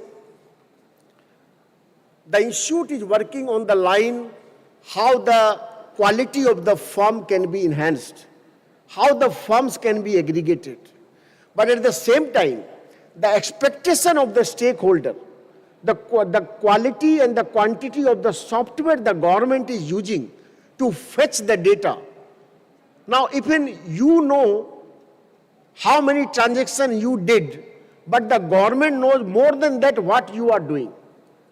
Government has more information than what you and your clients are doing. So that's why this system-oriented mechanism which we are going to develop in the process, we have to be very vigilant. This is a huge profession. We are a backbone of the economy. We are a gatekeeper of the economy. We have been applauded by the various regulators, Supreme Court. That is fine. Last 75 years, we have done what we could do. But what is the next 25 years? What kind of institute we want to make for next 25 years? We have to be very, very mindful. Whatever you and me are doing today, we are not doing for ourselves. Whatever you and me are doing, we are not doing for ourselves. We are doing for the next generation who want to enter into our profession. What kind of profession we want to hand over to the next generation, that is our concern. That is our concern in the sense the quality and the credibility which we have restored in last 75 years should continue. And that's why 2047, if the country has to be a developed country, and the growth momentum I can see, when the 182 accounting body has the aging population, and India has the youngest population, other country, nobody want to be a chartered accountant. In our country, because of the huge population, we have the number. Post-COVID, most of the accounting work has already shifted to India. A pizza is being sold in UK, the accounting is being done in Calcutta. A burger is being sold in USA, the accounting being done in the Gurgaon. This kind of work already shifted to India. And in the gift city, Gandhinagar, the Prime Minister has a vision. Why not India can be a global offshore hub as far as accounting and auditing is concerned? And that's why we are also working through MOU with the GIFT IFSCA in GIFT City, Gandhinagar, how our Indian chartered accountant can also work cohesively, sitting in India, doing the job for outside India and doing export of service by making it a global accounting auditing hub. Barring that, we have a very most important initiative which we have taken is as far as municipal accountant and panchayat accountant is concerned. Let me tell you, we have made a MOU with the CNAG, Comptroller and Auditor General, wherein +2 pass-out student can enroll in ICI. We will take the small test. We have designed a 4-month online course for that student. Basics of the finance, accounts, tax. Now there are 2,60,000 panchayat and municipal body in 6,87,000 crore rupees to this 2,60,000 panchayat and municipal body. They are struggling to manage this finance because the chartered accountant will not go and work there because he will not get that much of fees. So we have devised a plan how +2 pass-out student with this 4 months of online training, the institute will take examination. Once the student pass this examination, a joint certification will be given by ICI and the CNAG. Once the student gets this certification, his or her name will be hosted on the CNAG and the ICI website. And this municipality and panchayat can hire these students for a minimum 40,000 rupees per month. And mind you, the entire cost, curriculum, everything is being done by ICI, and we are charging only 500 rupees from these students. Only 500 rupees. So this is the nation building exercise we are also doing apart from our professional expertise, capacity building of the profession, contribution in the growth and development of the society, at the same time how the country can prosper as a financially literate country where 87% of the financial literacy should exist if this country has to be a developed country. $2,500 per capita income, which we have now. In 2047, it has to be more than $15,000 per capita income. And all these process, the role of the chartered accountant are very, very important. I am very proud, we as a chartered accountant, we is the theme of this conference, and we as a chartered accountant are working day in, day night for the growth and development of our country. Thank you very much.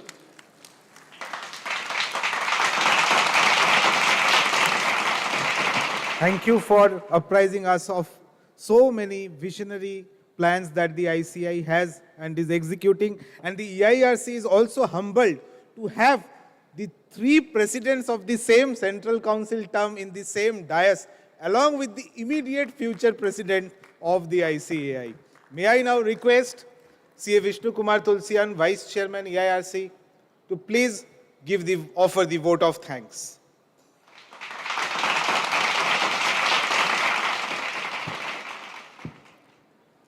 Good morning to everyone and pranam to all my seniors. Once William Arthur, motivational speaker, told that feeling gratitude and not expressing is like raping the present and not giving it. Hence, I, Vishnu Kumar Tulsian, Vice Chairman of ERC, feel great pride and privilege to offer formal vote of thanks on my personal behalf and on behalf of ERC entire team to all the dignitaries on and off the dais. We are very much thankful to our chief guest, guest of honor, present and past council members, leaders of the profession, torchbearer of branches, study groups, study chapters, study circles, industry leaders, and delegates, without whose presence event could not have been grand success. Miracle doesn't happen every time, but this time miracle happened in Eastern India. I reminded with 2 events, sir. After 48 years in the history of ICI, ERC got the 2 presidents, and both the presidents are on the dais this time. In fact, all the 3 presidents, including ERC and WRC, is on the dais. And we are very much fortunate that we can witness this event in their presence.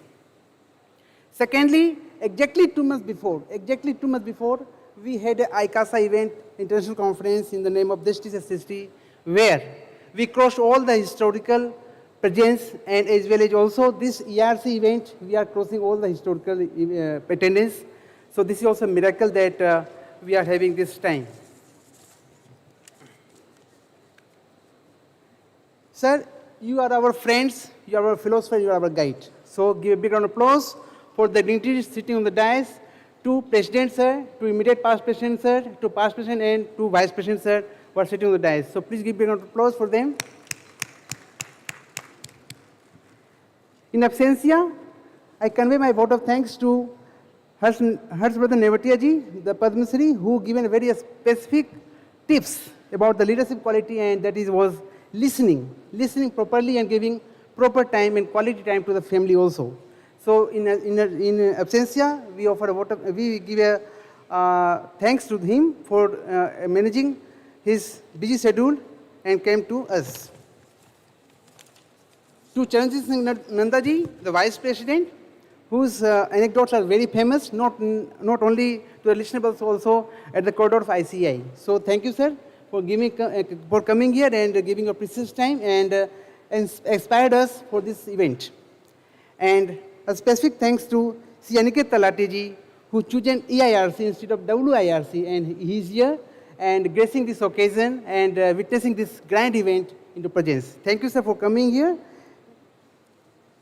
And I am duty bound, and it will be failing my duty if I do not mention the name of Coal India, led by Sunil Mehta ji, who contributed in CFBF with 62 members. So give a big round of applause for Coal India, represented by Sunil Mehta ji. If he is here, he can listen us.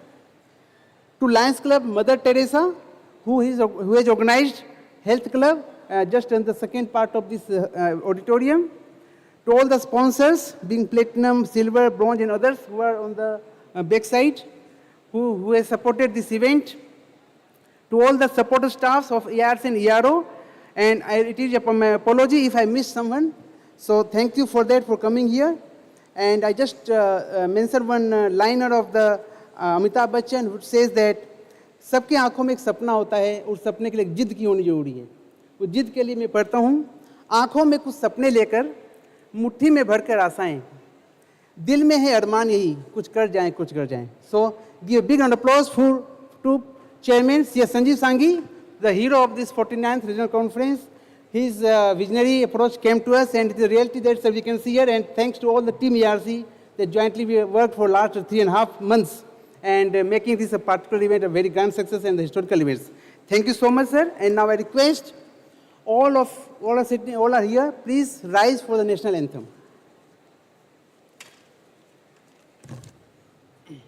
जनगण मन अधिनायक जय हे भारत भाग्य विधाता पंजाब सिंध गुजरात मराठा द्राविड उत्कल गंगा विंध्य हिमाचल यमुना गंगा उच्चल जलधि तरंगा तव शुभ नामे जागे तव शुभ आशीष मांगे गाहे तव जय गाथा जन गण मंगलदायक जय हे भारत भाग्य विधाता जय हे जय हे जय हे जय जय जय जय हे.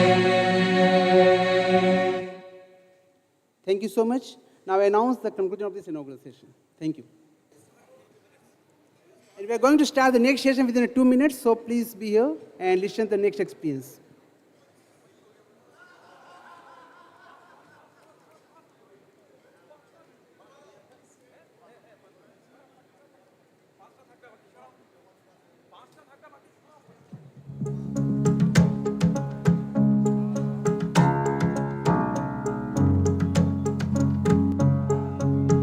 This is the story of an eagle.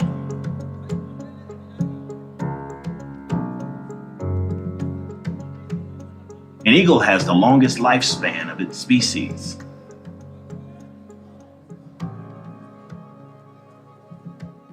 It can live up to 70 years.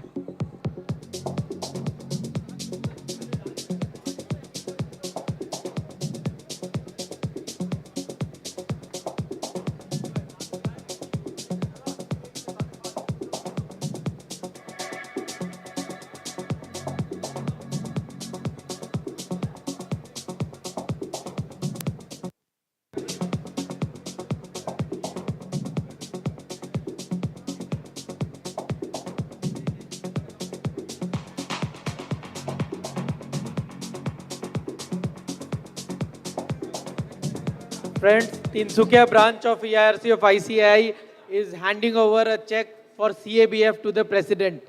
They have collected from the members of Tinsukia branch of EIRC of ICAI, and the managing committee of Tinsukia branch is handing over the check.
respected members, dignitaries, senior members, council members, regional council members, a very good afternoon to everyone. I, on behalf of EIRC, welcome for the panel discussion on the reinvented professionals, a very apt topic in today's era. With this, I invite CA Janvi Dev, Chairperson Bhubaneswar branch of EIRC, to please take his seat on the dais.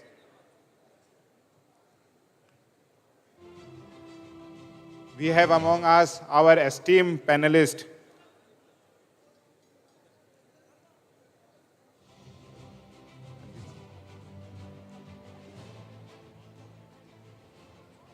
नहीं मना किया Ranjit Singh.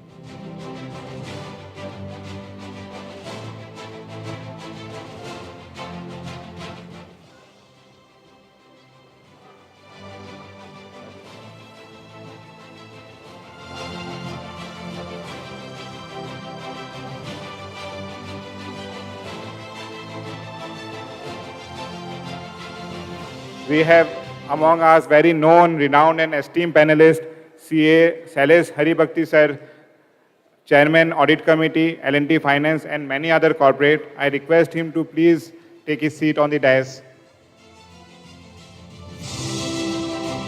Our next panelist, very known to us, CA PR Ramesh, past Global Board Member, Deloitte and past Chairman Deloitte India. I request sir to please take his seat on the dais. Our immediate past President of ICI, CA Aniket S. Talati sir, esteemed moderator, to please take his seat on the dais. I request everyone to please take his seat. Please take your seat. We are starting our first technical session. I request everyone to please be seated.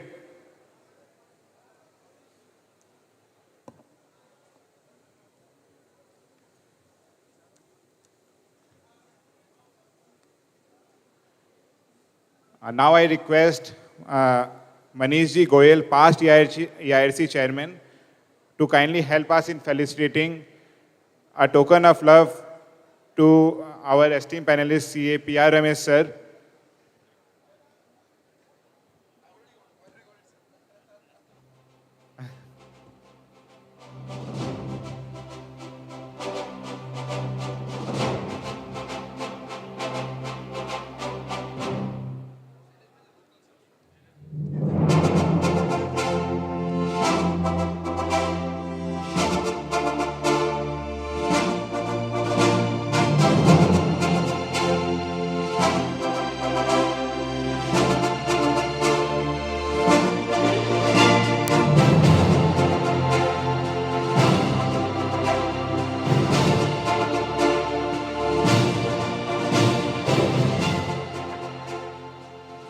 Now may I request CA Sunil Kumar Sahu, past EIC Chairman, to kindly help us in felicitating CA Shailesh Haribhakti sir with a token love from EIRC.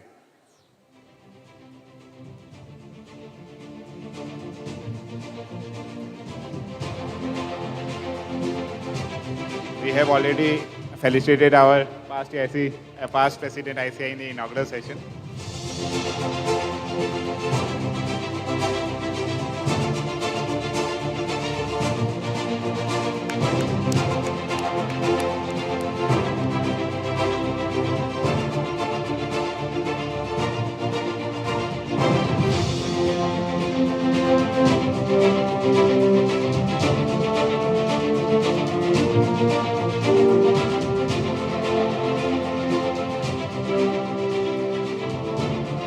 Now I hand over the proceedings to the session moderator, C. Aniket S. Talati sir.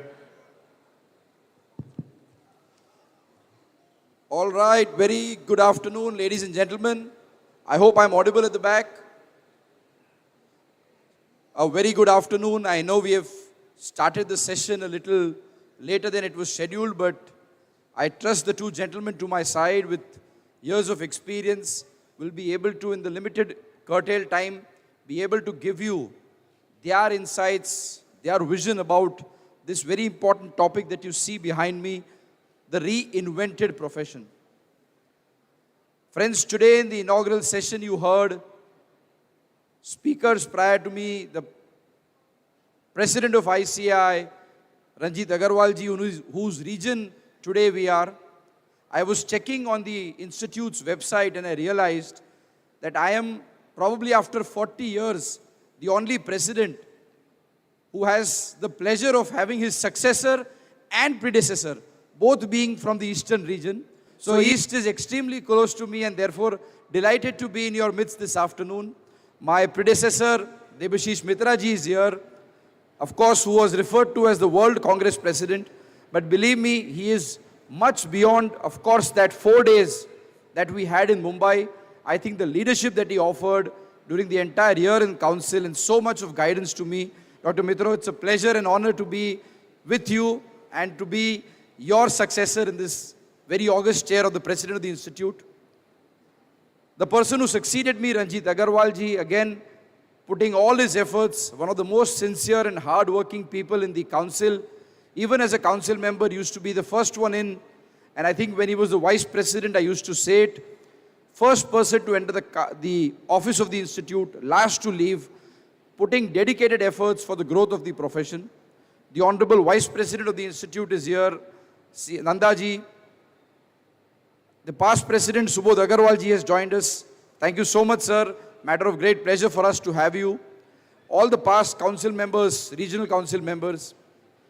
As I was referring to the inaugural address of the speakers, we all heard about the invention of the profession. 75 years, 75 glorious years. And two gentlemen who have spent majority of their life in this profession. In fact, Shailesh sir would have spent even more than that because he would have seen the profession through the lens of one more legend of our profession, V.B. Haribhakti sir. And therefore, I think here in this panel, you have more than 150 years of experience accumulated, which is going to talk to you. But when we talk about the reinvented profession, very important for us to appreciate the invention of the profession which happened. 1949, 1st of July, when the profession was, of course, formalized to the creation of the Institute of Chartered Accountants of India, to the Chartered Accountants Act 1949. The Constituent Assembly, before adoption of the Constitution, gave us this very important act, and G.P. Kapadia was our first president. The first council started with very meager means. We even did not have an office. We did not have any officers. And today we have grown to become very proudly the largest accounting body in the world.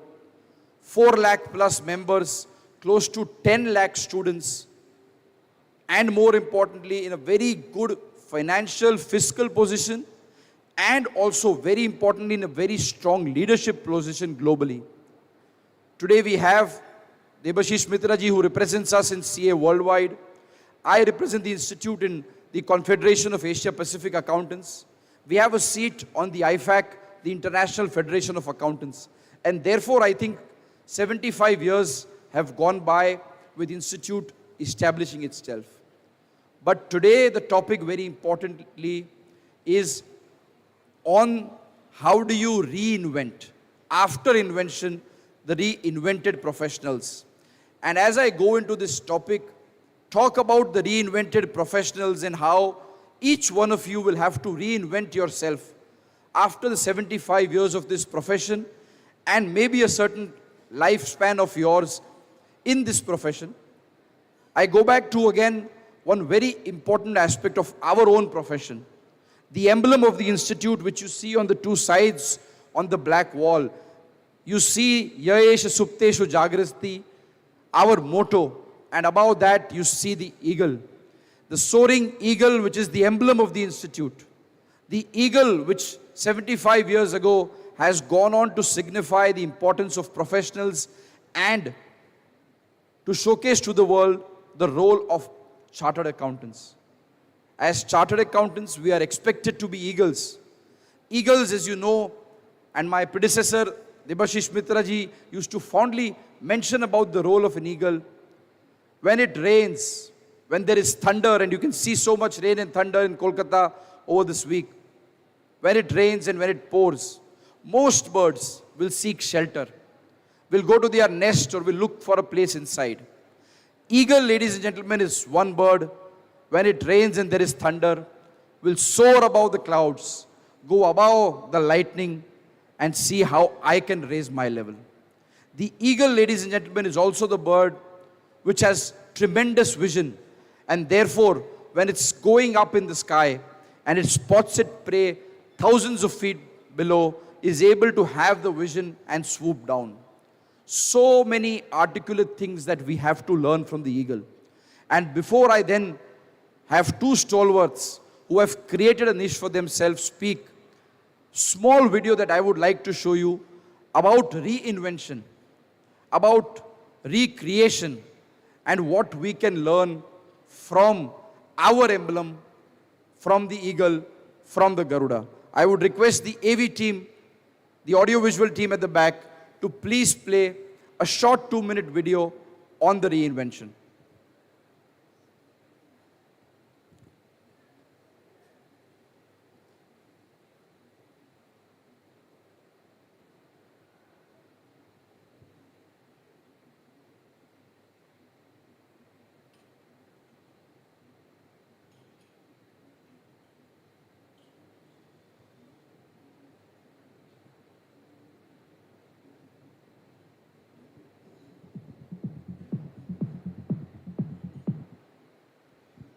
The audio visual of the eagle.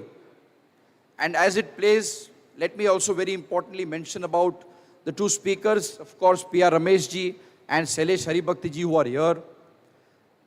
Shailesh bhai, I have had the pleasure of knowing since my childhood, somebody who has dedicated himself for the cause of the profession, created a brand, and I say this, very few people can have their name as a brand, and I think Shailesh bhai, you have done that with Haribhakti becoming a global brand that you've done.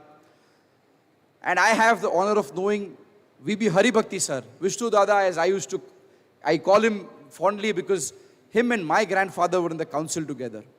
And let me tell you the greatness of the profession that he used to mention, and I recollect one very important discussion that he had with my grandfather very recently, just before we lost him. He was in Ahmedabad. He came to visit my grandfather saying, I would like to meet my old council colleague of 60 years ago. They both sat and they were discussing. And what was very important and very important for the younger members who are here to realize, and I was there patiently listening to the conversation of the two gentlemen. They used to mention about the examination system which was spoken about today. And they said that both of us, being people of tax, whenever the exam system was there and we were in the examination committee, we used to make sure that when the exam committee meeting was being done and the paper of direct tax was there, we would sit and solve the entire paper on taxation, time each other, and then say that if it took us almost 2 hours, 50 minutes to solve this paper, how will a student be able to solve this in so much time? And then they would go on and change the questions. That is the kind of dedication that they used to put in. And the gentleman to my right, I think if I have his permission, let me tell you, Mr. P.R. Ramesh, at a time when he was leading one of the largest accounting firms in the globe in India, yet every year, when we used to do the confidential exercise for the examination, one person who has dedicated his time without looking at the clock, without looking at the loss of revenue, for the cause of the profession and for the examination system, is again P.R. Ramesh ji, who used to always be a part of the exam system and contribute so well in making sure that the accounts paper and everything else that we've seen in India has been there. So of course, I'm thronged by two gentlemen who have of course reinvented themselves. And with this, I would request the AV team, if possible, a short video before we hear their thoughts on this important topic of the reinvented professionals.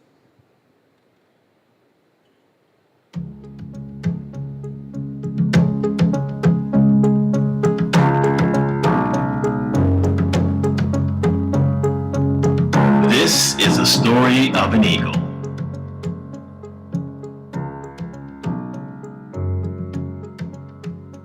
An eagle has the longest lifespan of its species.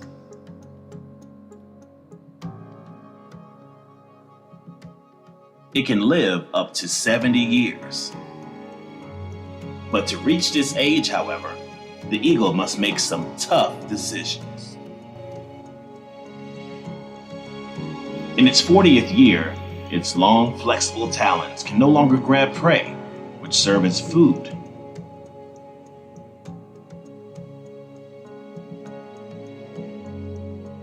Its long, sharp beak begins to bend.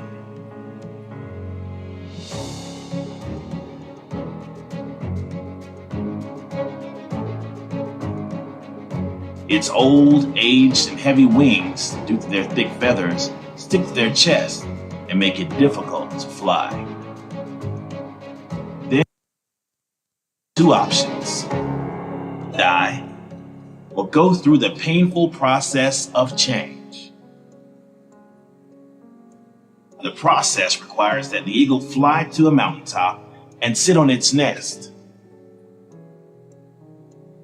There, it knocks its beak against a rock until it plucks it out. Then the eagle will wait for a new beak to grow before it plucks out the talons. When the new talons grow back, the eagle starts plucking its thick, heavy feathers.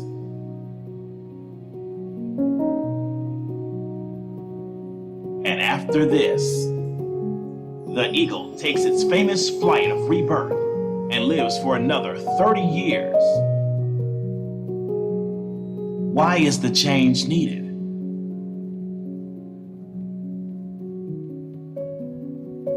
To survive and live. We too have to start the change process. We also have to pluck our unpleasant memories, negative habits, and fixed mindset. Only freed from the past burdens can we take advantage of the present.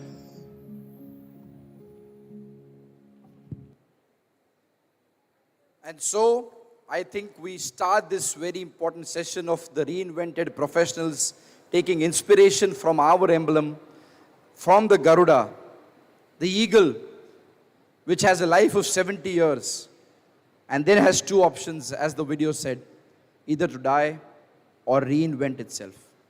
Go through the process of removing each and every feather, breaking its own beak, its claws, so that new ones can grow and it can adapt itself for another 30 years. And therefore today, as we sit after 75 years of the profession and as professionals, my first question to you, P.R. Ramesh sir, would be, as professionals, people qualified, we have people in this audience of different age groups.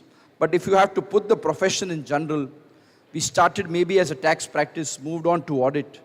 How do professionals in this era of 2024 reinvent themselves, more particularly looking forward to the vision of India at 100 and of course the profession at 100?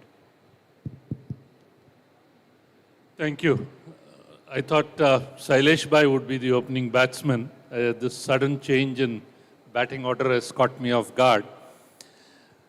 I was watching with interest the video. And let me make a few points here in response to your question and try and be as crisp as possible in the interest of time. What you noticed in the video and what past President Talati Aniket mentioned about the eagle changing everything about itself. But there is one thing which is missing, and that is the question whether the eagle in whatever form will it be relevant. If you look at the world ahead, you just saw a drone flying about. You'll find so many autonomous vehicles flying about. Even the eagle is threatened in its own terrain, irrespective of what it may want to do insofar as changing its beak or changing its claws. This is one thing you have to remember. Having said that, the second point I'd like to make is the past is not reflective of the present or the future. We may be in the profession, our professional body may have been 75 years, our country may have been 77 years, but that doesn't mean it will be as good or in the same manner in future. The third, which always bothers me, we talk about our country being the third or the fourth largest economy. We heard in the inaugural session also a talk about India at 100 being a $50 billion economy, all that. What bothers me most, and that is where leads me to the profession too, is we are a population of 1.4 billion. And in the world's most prestigious competing event, the Olympics 2024, we have got only 6 medals, not even 1 gold medal. Shouldn't we analyze that and wonder why it is not happening? Is it our physical structure which is bad? Is it our mental structure which is inadequate? What is it? Why is it smaller nations, even like Japan, whose body structure is much, much different, why is it they are winning so many medals? This is a competition, and if you are a professional, you are competing. So ask yourself, it's not about number, as Debashish Mitra rightly said. It's not about size. It's about being the winner. And if you want the reinvented professional to be the winner, there are 3 things, and there is a 4th which is an enabler. I'll quickly touch upon it. First, clearly, you may not like what I'm saying. Forget the past, as I said. The first is an issue of mindset. And you need a competitive mindset if you want to be a reinvented professional. You have to realize the world in future is highly competitive. It is not based on quotas, systems, empanelment, dole, whatever it may be. You have to compete. Take even airline industry. Today we have an airline called Indigo, which has 63% market share. It did not become 63% market share based on quotas, saying here is so many passengers for you, so many passengers for Air India, so many passengers. It's a free market. And yet they have grown.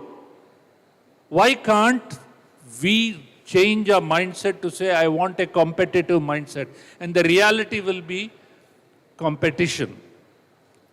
As Nani Palkiwala said years ago, he said the enemy of Indians is not the neighboring countries. The enemy of Indians is Indians themselves. We worry about competition within. And that is why we seek empanelment, we seek quotas, we seek everything. Your competition is not within. Your competition is in the marketplace. And you may be whatever profession, there are other professions which will be able to do exactly what you're doing or even more. President spoke about AI. You think AI is an exclusive domain of ICAI, apart from the fact that ICAI itself has got AI in its name. And you want to leverage AI, you need IC, integrated circuits, and you need that power to leverage AI. Quite apart from that, that is available for everybody. So everybody will be using that. So the first mindset is a mindset of competitiveness and saying, how do I become competitive? The second is the toolkit, tool set, you may say. What is there are numerous tools which are coming up. You heard again the president and others. Aniket himself has built so many, made available. That too will be available not only to CAs but everybody else. But we need quality, high quality tool sets to be able to compete. And that is exactly why India can compete in archery and want to win a gold medal. But if the bow is not world class, the tool which they are using is not world class, the javelin which an Indian is throwing is not world class, he will not get the medal. We need the tool set. And third is the skill sets. We need to equip them. For all of this, there is a 4th which is important, is the financial muscle to be able to provide this. Why is it India has become a World Cup winner in cricket? Why not in Olympics? Because much money has been poured into cricket, into ensuring that the professionals, we talk of level playing field, the playing field is maybe level as you may look level. But in reality, the wickets in Ahmedabad is different from Delhi or in Chennai. You still have to play. You can't complain about it. You have to play and win. You have to play alongside everybody else who may be an international player. That's how you learn. That's how you compete. And there is so much of money which has been poured in.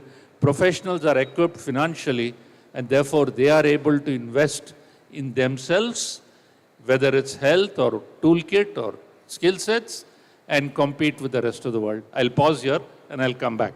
Thank you. Thank you very much, sir. And that is what we want a panel discussion to have. Free, frank, straight opinions. And I think you spoke straight from the heart and straight as an arrow. Very important points that he has mentioned and compared about how a profession and sport can be linked. About how you have to be competitive, need the right toolkits, and of course have the financial muscle. What better place than Kolkata? We have Dada Saurav Ganguly, who I personally feel single-handedly, with that win in the Lords, took out the t-shirt and gave it to Flintoff and said, this is the new India and we can win. And I think this kind of winning attitude is what is going to be important. I think we all have to learn from sportsmen who have made India reach there in cricket, and why not in Olympic sports. Sir, very importantly, you mentioned about quotas. And let me tell you, I speak very often on global opportunities, on how you can set up a global practice. India is becoming the GCC capital of the world. Can we provide these capabilities, at least in accounting, payroll, and other aspects? And the first point I mentioned in all these sessions is, there is going to be no MEF, there is no empanelment globally. It is you who has to go out there and make sure that you are known and your services are known. And therefore be competitive and be able to spread the word. And I think that is where conferences like this are extremely important, not just for you to attend here, but also when you go out. Just don't wear this lanyard. Go to the other person, reach out to his lanyard, network, and try and make of this wonderful opportunity that Sanjeev ji and his team have given us through this largest important regional conference. Finally, you spoke about no quotas and how Indigo and other airlines have competed. I can only add to that by saying, friends, I was in a conference and somebody asked this question. Who is the biggest competitor to airlines? The standard answer probably would have been other airlines, maybe the railways, maybe other forms of transport. You know what is the biggest competition for airline? It's in fact video calling apps. Zoom, Google Meet, Microsoft Teams. Because the meeting Mr. Ramesh would have had to do from Hyderabad going to Delhi, the only option 10 years ago was to take the flight to Delhi. But today you can log in and meet with that person in Delhi online. So you don't know where your competition is coming from. And therefore, I go to you, Sailesh Bhai. How do we reimagine those two alphabets of trust, CA? How do we reimagine chartered accountancy? If you permit, Aniket, I'll go there.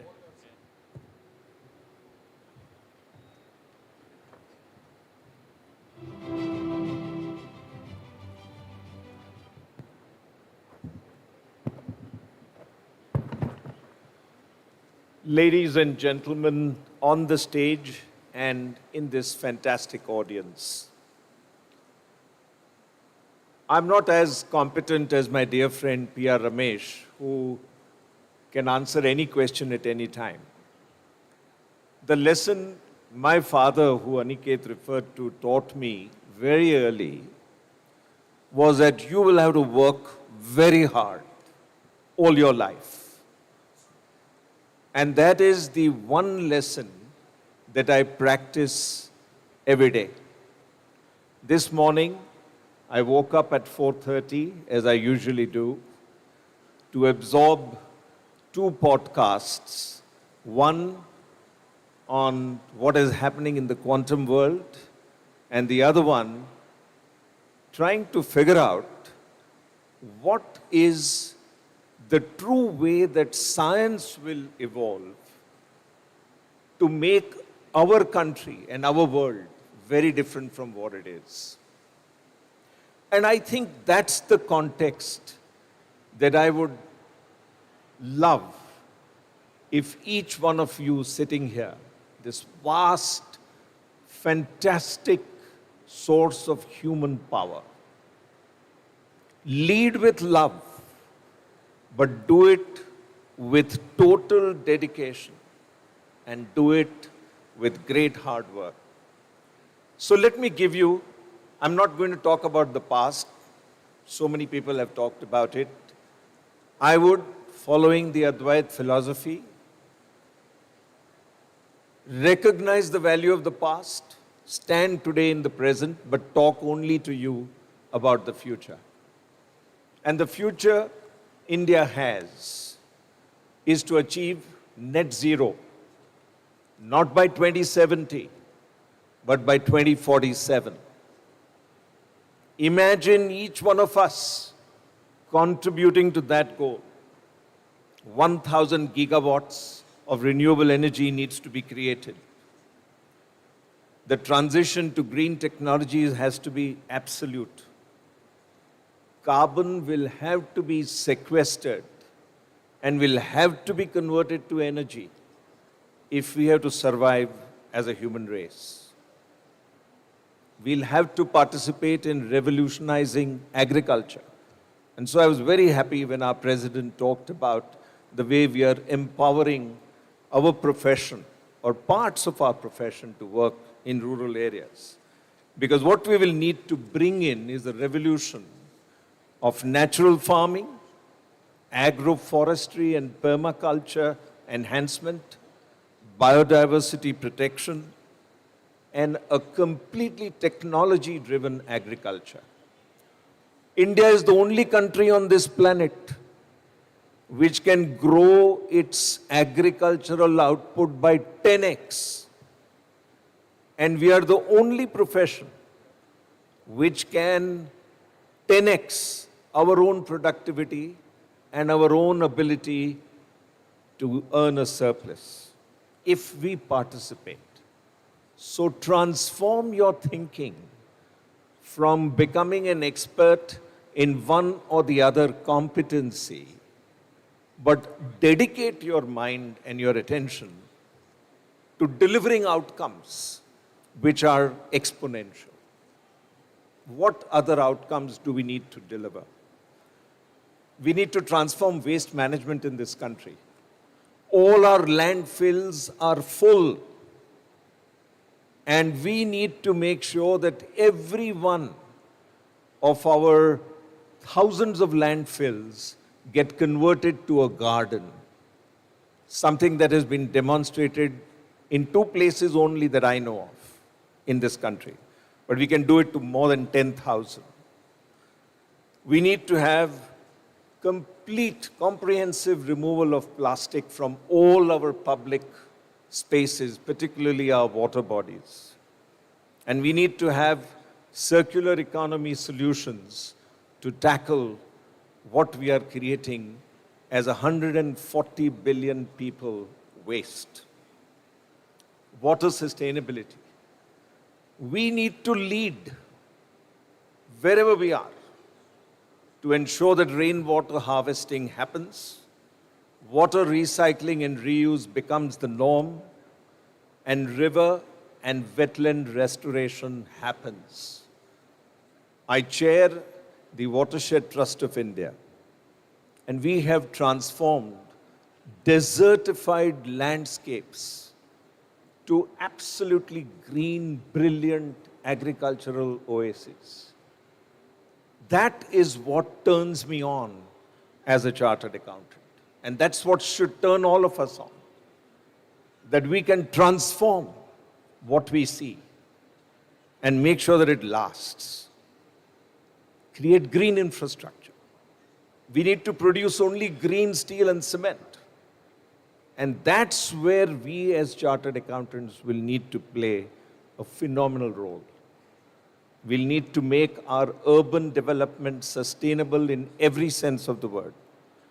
And we will have to create the correct infrastructure and the correct decentralized approach to small nuclear plants, to making sure that renewable energy gets delivered to us at our homes and in our workplaces at a quality that we deserve and at a price that we can afford, as Harsh mentioned. And all of this is possible. Food production, again, something Harsh and I talked about in the morning. We need to move to cellular agriculture in a very, very big way. Sustainable aquaculture, and to food getting merged with biotech in order that we can create surplus food for our teeming crores. And we can do it. Let me assure you that we can lead this. Singapore led it. It was the first small country in the world to permit cellular food to be actually marketed. We need comprehensive connectivity, 6G everywhere, all-weather roads, bifurcated highways, modern amenities, expanded infrastructure. We need as many airports as we have airplanes today. We need ports to string all our coastlines, 10x the number that we have. And we need waterway transport corridors, all of which we can do as chartered accountants. And universal healthcare and education, which become fundamental rights in this fantastic opportunity that our world presents. So what should a new, reinvented, reimagined chartered accountant look like? And let me give you a simple list.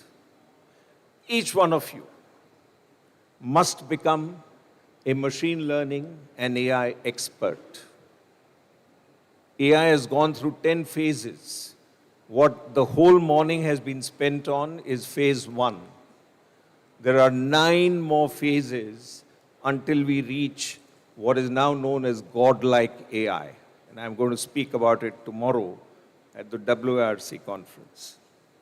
We need to become system specialists. Today, all the systems of all the companies that you audit or you file tax returns for need complete upgradation.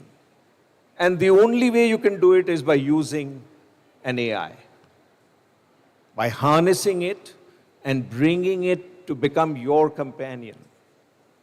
You need to be a financial wizard.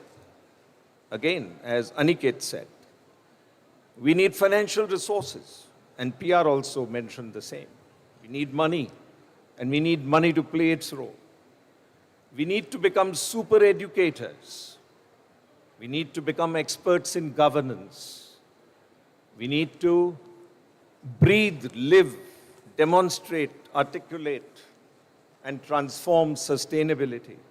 And thought leadership in that must belong to us. We need to become leaders of large enterprises. We need to become great communicators. And we need to become design specialists to make sure that the Prime Minister's Independence Day vision of design for India, design in India, actually becomes a reality. But more important than anything else, something that the whole morning you have heard, you need to become a global networker. So, dear friends, throw away everything that you hold dear to your heart today. Integrate your thinking. Start working from today 14 hours a day.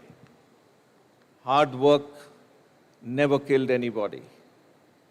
It's only hard work that will make you the transformed chartered accountant that this conference would want you to become. Thank you very much.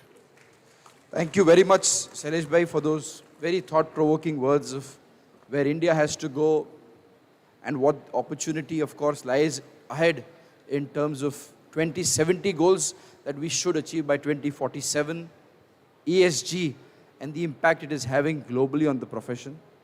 So I come back to you, P.R. Ramesh sir, on this topic of the reinvented professionals when we have so many professionals here. So for the younger members in this audience who have probably done articles in a local firm here, have seen the practice limited to audit and income tax. What is your advice if they are today being inspired from this conference, maybe individually or some of them collectively together, are looking to reinvent themselves, build world-class firms, see that kind of growth for themselves and their firms? What is a pathway that you can chart for them today, sir? There are multiple messages I'd like to give. Thank you for this question. Now, when I spoke about mindset, there is another element of mindset. When you qualify as a professional, and I didn't qualify from Calcutta, but I spent a lot of time in Calcutta. The point I'm trying to make is, you do not expect a shower of opportunities to happen where you stand. If you have to leave your geography, you have to leave your geography. If you have to travel elsewhere and set up a practice there or work there, you have to. Don't expect it to happen in exactly where you are. So first is a willingness to be mobile, is fundamental. The second, all these common qualities, hard work is fine. We can talk of new areas, learning in new areas, I can attend certificate courses, I can do all that. That doesn't bring me work. It brings me work only if there are certain elements which is. I need a brand, I need scale.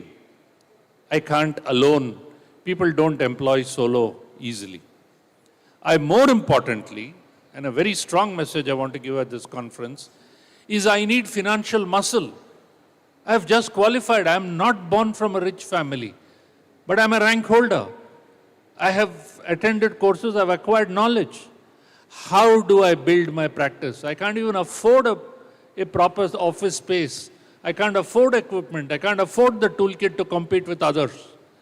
We need financial support for budding chartered accountants. Just like startups get financial support, where do startups get their money from? Unfortunately, banks don't lend money.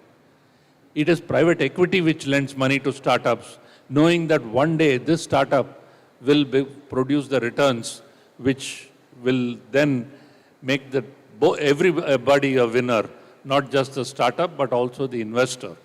We need investment in professional firms. And I'm very clear in my mind that unless we open the doors of investment to practitioners, they will not have the financial muscle. Or the pace at which the world is changing, you will become old, but you'll never become big. That I can assure you, unless you are the financial muscle. President spoke about consolidation. I'm passionate about consolidation. You should be willing to sacrifice your identity, everything except your values, to join with others. And when I mean join with others, we need to open our doors to other professions. We need to open our doors to others, technology people also if required. If I need a technology partner and I have to share profits, so what? So long as I grow, he grows. Everybody grows. I can't say, no, I will not share profits with non-CAs. I will only share profits with CAs. You will be where you are, the world will move ahead. These are some of the things a young chartered accountant faces. Absence of brand, absence of finances, absence of mobility because he wants it in the same place where he is, absence of work, that's why he goes and seeks quotas, which unfortunately pushes him in that, which is the wrong mantra for him. He should learn to work his way up, and absence of consolidation. I'll pause here and pass on the question. Thank you very much. I think a resounding message from when the President spoke, we've heard both the speakers speak, consolidation, coming together, aggregation, creating of brand, building competencies, having toolkits and having the financial muscle and the willingness to share. At the Institute too, we have realized this. You have seen over the years the new networking guidelines that have been created. I say on a lighter form that today the Institute gives you an opportunity from being a proprietor that yes, that's like being a single person. You then can have an affair or have a love relationship in the form of an alliance that you can do. The alliance model gives you the flexibility to have your own firm, but still work with some other people. You then get into a relationship, I don't want to call it live-in, but I want to probably call it a formalized relationship where you can get into a network, have a common brand, have common documentation standards, have common procedures, have common policies, create a network. And then if you are ready, as you would do in your personal life, get married, merge all these entities and create the larger firm. These steps are already there. The question is, and what beckons all of us is, why don't we take the plunge? Why still we wait being a proprietor, wait for that one bank audit that if I can get in 2 separate names, I am a father and son, let us both run proprietary firms so that we both can get different UCNs and different FRNs. I think that mindset has to change, and I think that's what P.R. Ramesh sir, you brought on the table. So I go back to you, Sailesh Bhai. We've talked about competencies. How can we change, of course, focus from competencies to outcomes? And what can be the outcomes? So, Aniket, we place ourselves into a position to deliver outcomes only if we have integrated competencies. Go back to what Harsh mentioned. What Harsh said, and I was marking this very carefully, that he feels that a chartered accountant is able to modulate, adopt, bring in, integrate, and address issues in almost every domain. Now, what we need to think about is what are the outcomes that we believe we can deliver. So I will speak about what inspired me, because that is something that I can share with my professional brothers and sisters. What inspired me is this 17-year-old young man who decided he was doing a deep sea dive in Australia, and he saw that the sea life around him were getting strangulated because there was plastic from the fish nets which was strangulating the fish. And he decided at age 17 that he will do nothing else in his entire life but pull out plastic from the gyre which has developed in the Pacific Ocean. It is the size of the country France, Aniket. It's as large as that. It's all full of plastic. And this young man at age 17 decided that he will dedicate his life to removing that plastic. He's not succeeded, nowhere near. But he inspired me.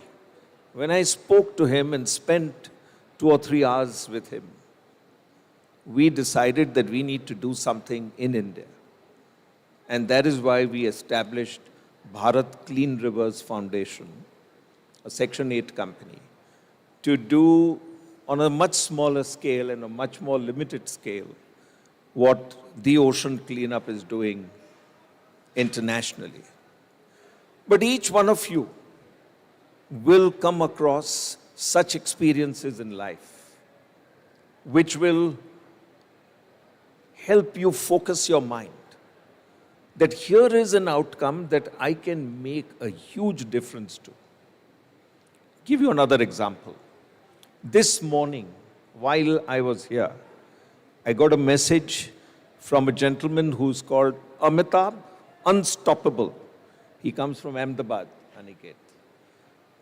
And he has transformed 6,000 municipal schools in India, which did not have a proper toilet facility or a drinking water facility or any access to digital learning and teaching. 6,000 schools. This morning, Tony Robbins has committed, he's one of the world's greatest speakers. I mean, if you listen to him, he's just exceptional. Has sent him a check of $1 million to make sure that these children. So start thinking about where you can make a difference to the outcomes, a difference. So, you know, all of us have been thinking about KRAs, right? Key result areas. No longer valid. Switch your mindset to OKRs, outcomes and key results. What we need to deliver because of our training and our education and our integrative capabilities is outcomes that the world will see. And that is what's going to get you the respect that one of our past presidents mentioned is what we are after, not after size or scale. What will make you respected?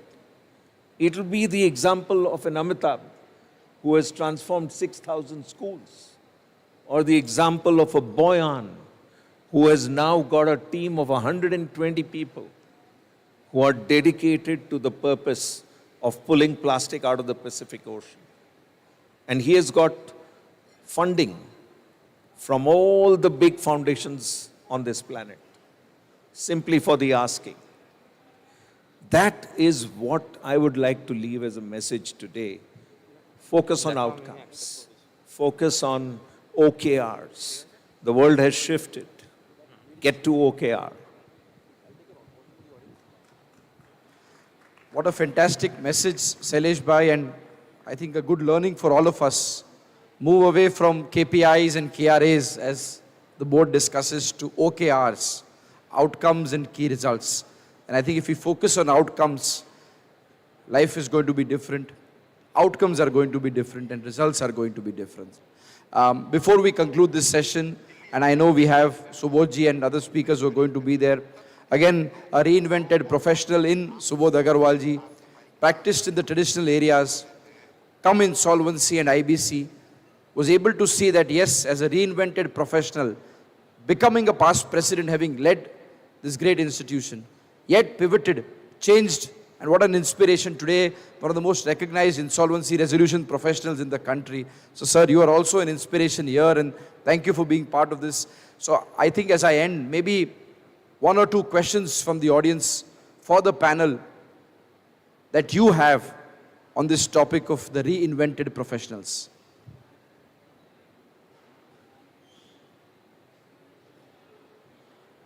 Any questions, suggestions, comments?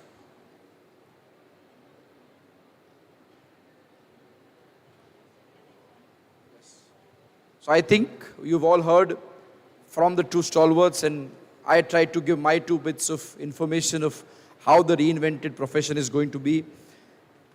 At the Institute, we have always tried to see how we can change the perspective for each one of you. You see this new logo that is there in front of you. Whenever I used to go globally, internationally, I would meet a John from Australia and he would come up to me and say, "Hi, I'm John, I'm CP Australia." I would meet somebody in the UK who would say, "Hi, I'm Alex, I'm CP Ireland." And I always used to wonder that, what is it that we can call ourselves? And of course, last year we got the opportunity at the council to rebrand in the 75th year. And you see this logo of CA, which always had the green tick of the audit profession. But today, with the rising status of India, with the growth that we are seeing, the council decided to have the tricolor on the logo. And very importantly, now the logo has CA India, so that tomorrow, Janbi ji, when you go in the public, you can also, like an Alex and John, say proudly, "Hi, I am Janbi Deo, I am CA India." And as I end, let us all be very proud of this great institution that we all belong to. We are only 400,000 of us. Great opportunities lie in front of us. We spoke about AI in ICI this year. But as I always used to say during my presidency, and I'd like to repeat, so that we all like P.R. Ramesh sir said, cheer each other on and not pull each other down, not have enemies within. Let us all believe very firmly that I am the I in ICAI. शुरुआत भी आपसे, अंत भी आपसे, institute भी आप, India भी आप. Thank you. Thank you, sir. Respected dignitaries and on and off the dais, fellow professionals, ladies and gentlemen, a very good afternoon to all of you. I say Jannavi Deo, chairperson of Bhubaneswar branch of Eirc of ICI, thankful to Eirc for giving me the opportunity to propose the formal vote of thanks of the first technical session. On behalf of the Eirc, I would place on record our sincere thanks and gratitude to CA Aniket Talati sir, immediate past chairman ICI, for sparing his valuable time and moderating the session in spite of his busy schedule. Sir, your insight explanation of the significance of and connection of Chartered Accountants logo and emblem fills us with pride. Thank you very much, sir, for your kind words and moderating the section so nicely. A big round of applause to see Aniket Talati, sir.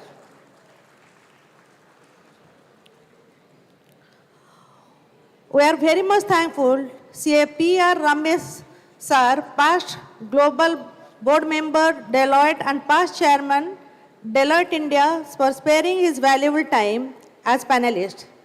Sir, your explanation very nicely about the tools, skills, and equipments are more important and necessary than other things. Sir, your kind words were troves and treasures and honor your presence. It is a privilege for our fraternity to have you among us. Thank you, sir. I also place on record our sincere thanks to C.S. Silas Haribhakti sir, Chairman, Audit Committee, L&T Finance and other corporates for his kind presence as one of the panelists. Sir, your suggestion that hard work and competency are the part of success will be remembered by all of us. Lastly, I would like to thank C.S. Suresh Chaudhary, Chairman of Guwahati branch, for giving his welcome address. Thank you all once again. Thank you.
To turn things around after the 2004 decisions was a slow process.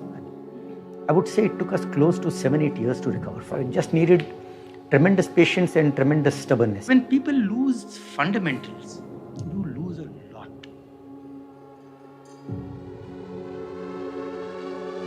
I think Tally Solutions is pretty unique in this space because that's one company that has probably figured out the holy grail of selling in the Indian SMB market.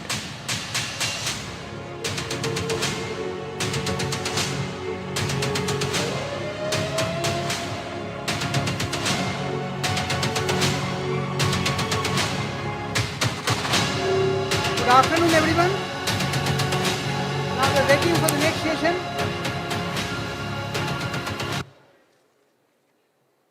Thank you, sir. Now going for the next, please light. We are going for the start the next session. This is on legacy, leadership, planning for long-term success. Now I request C. Abhishek Agrawal, Secretary, Assessor Branch of Eirc, please come on the dais and take your seat. C. Abhishek Agrawal, Assessor Branch.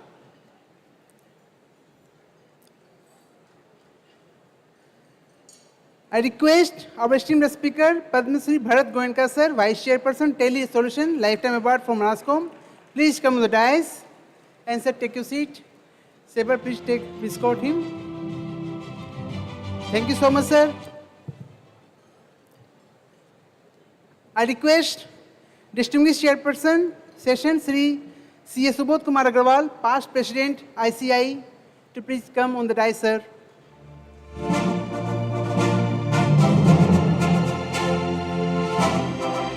We are truly honored to have both of you in this particular session, which is dealing about the legacy leadership. And to go ahead, I request C.A. Sonu Jain. Request C.A. Sonu Jain, please come on the dais and felicitate our speaker, Sri Bharat Goenka ji, by our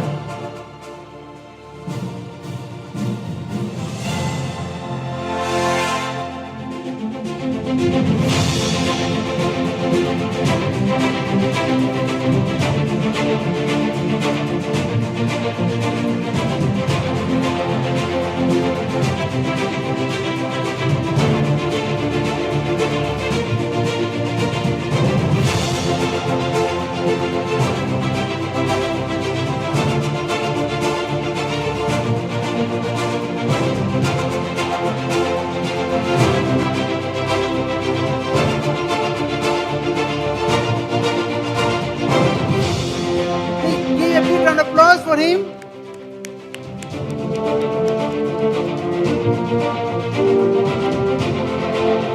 Thank you so much, madam. I request Aishwarya Agrawal to please come on the dais and felicitate our past president, C. Subodh Agrawal, by way of video and memento.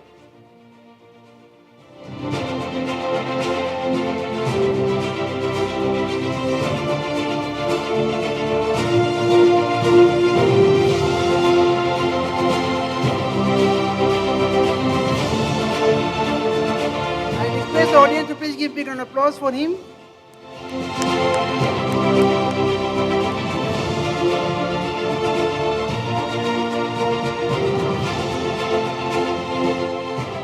And without wasting further time, I hand over the proceeding to C.S. Subodh Agrawal, past president, to take the procession ahead.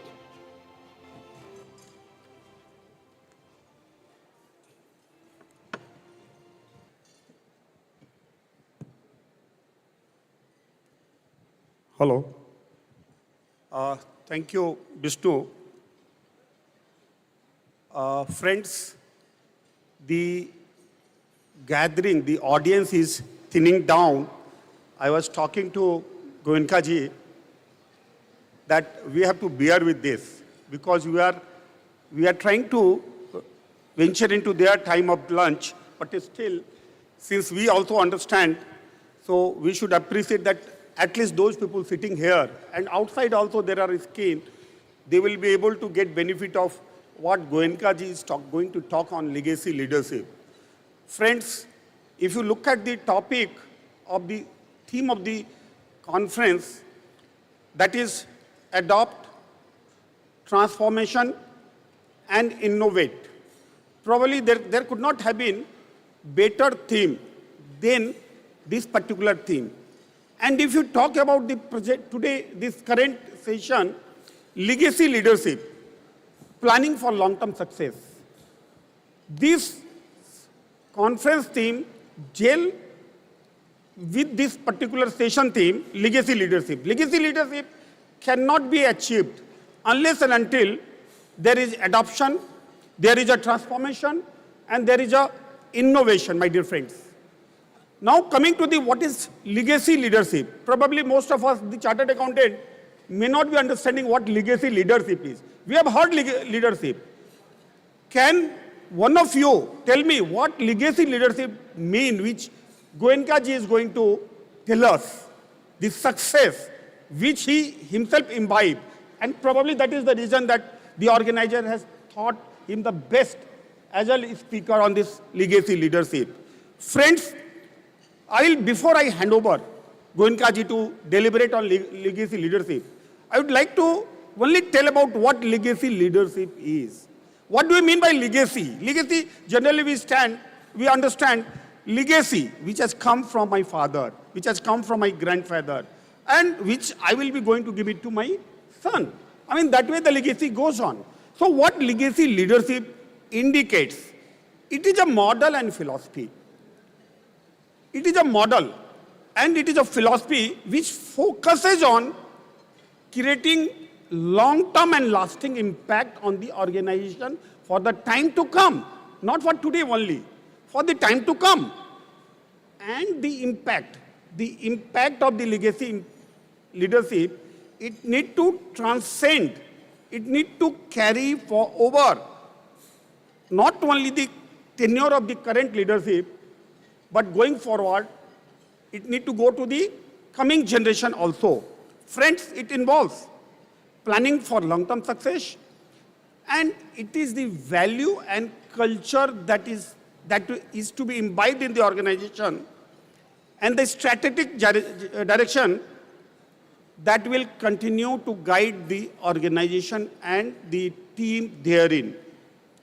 It involves deliberate action and thoughtful leadership. Friends, if I integrate this with the theme of the conference, that is adopt, transform, and innovate,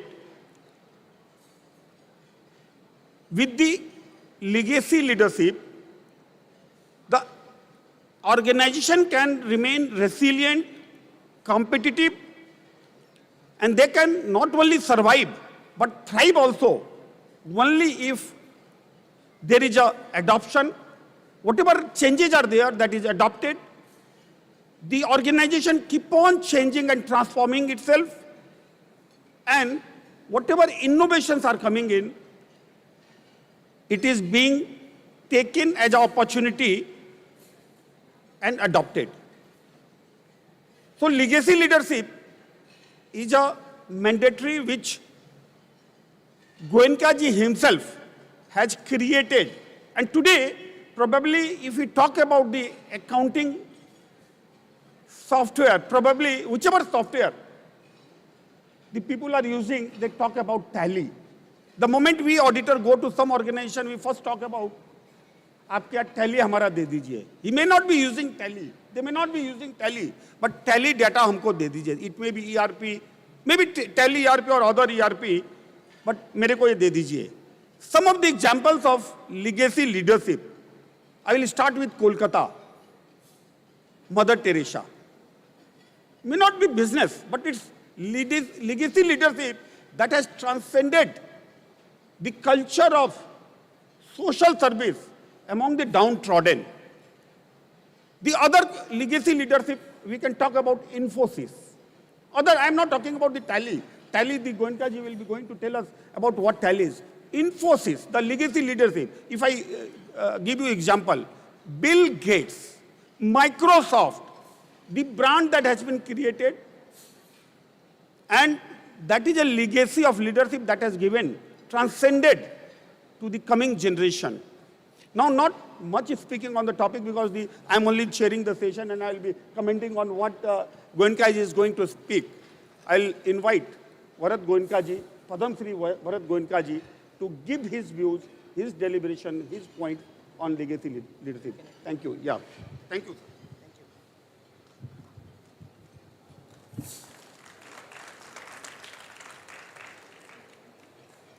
Thank you, Subodhji.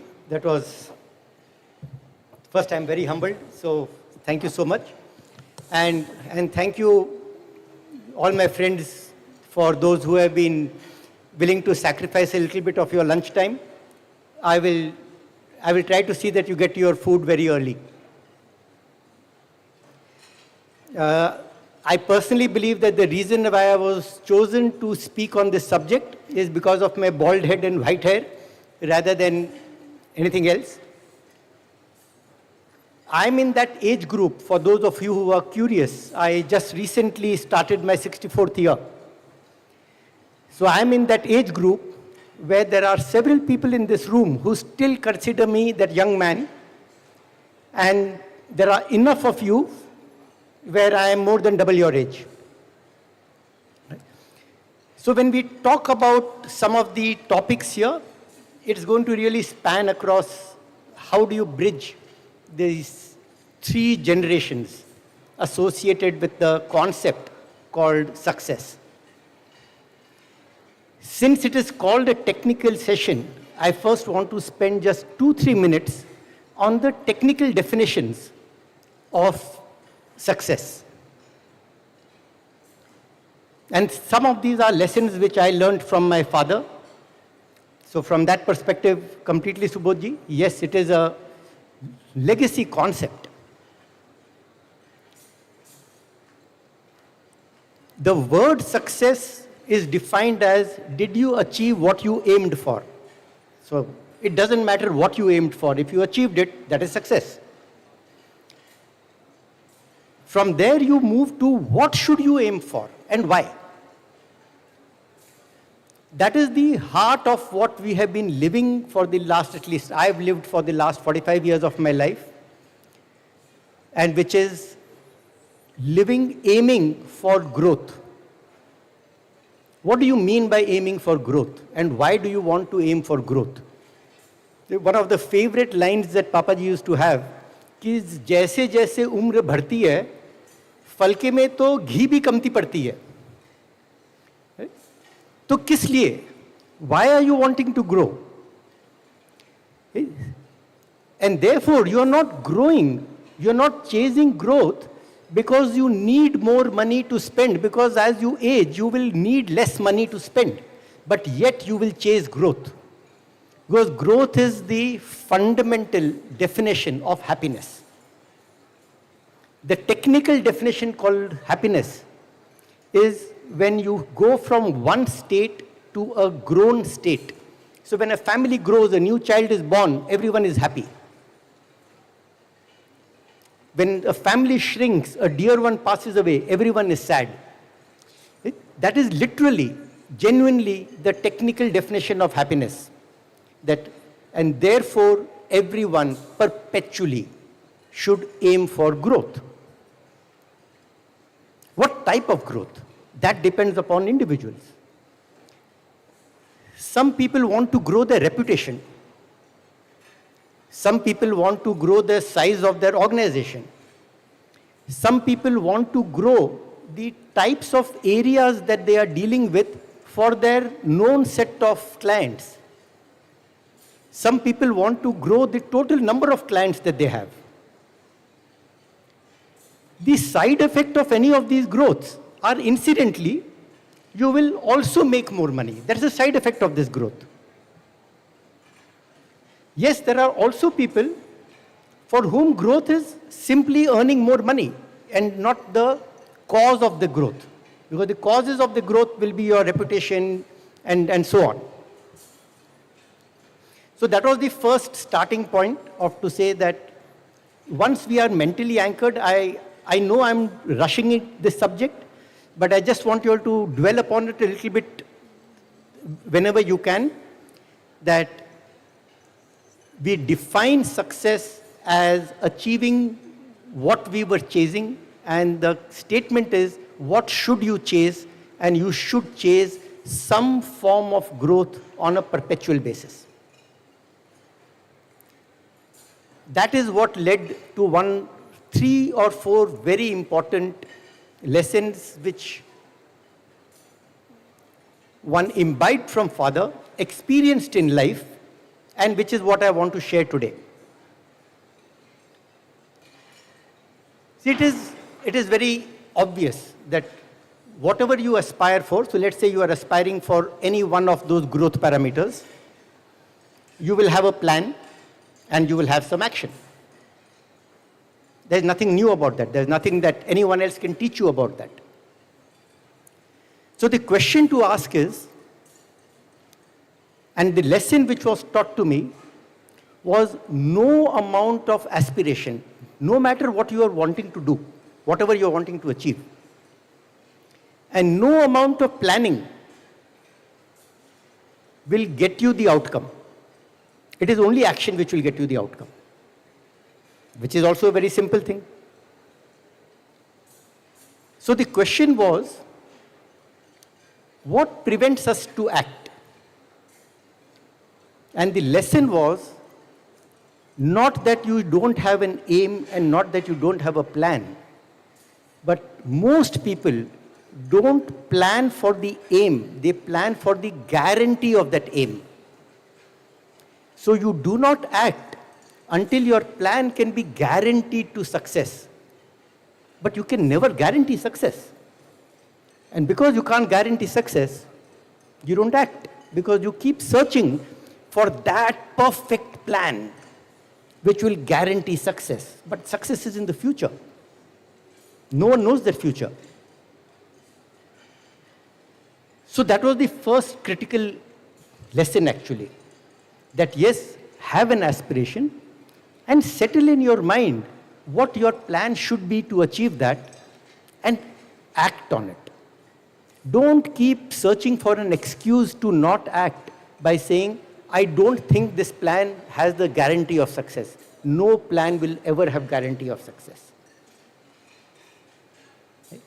You must plan, you must have an aim, but you must act. Which itself led to the second most important lesson, that yes, you have acted and finally there is an outcome. Some result is there. That result may be higher than what you expected.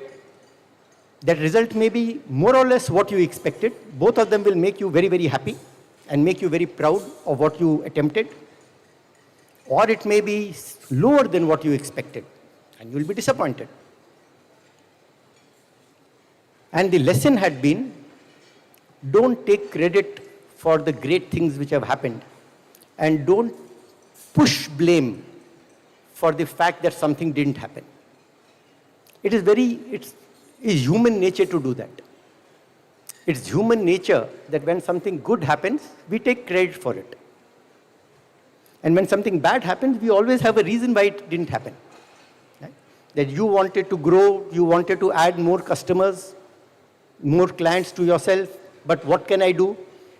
My neighboring brother, he charges so low, therefore I can't get new clients. Right?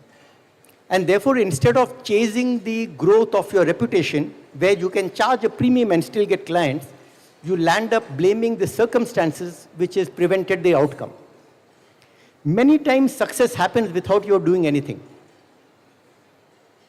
The government changes the law tomorrow and reduces the threshold for mandatory audit. Suddenly you will grow. You didn't have to do anything about it. Can you be perpetually humble about the fact that the result is not in your hand? Aiming for your growth is in your hand. Planning for that growth is in your hand. Acting on that plan is in your hand. And accept whatever result takes place.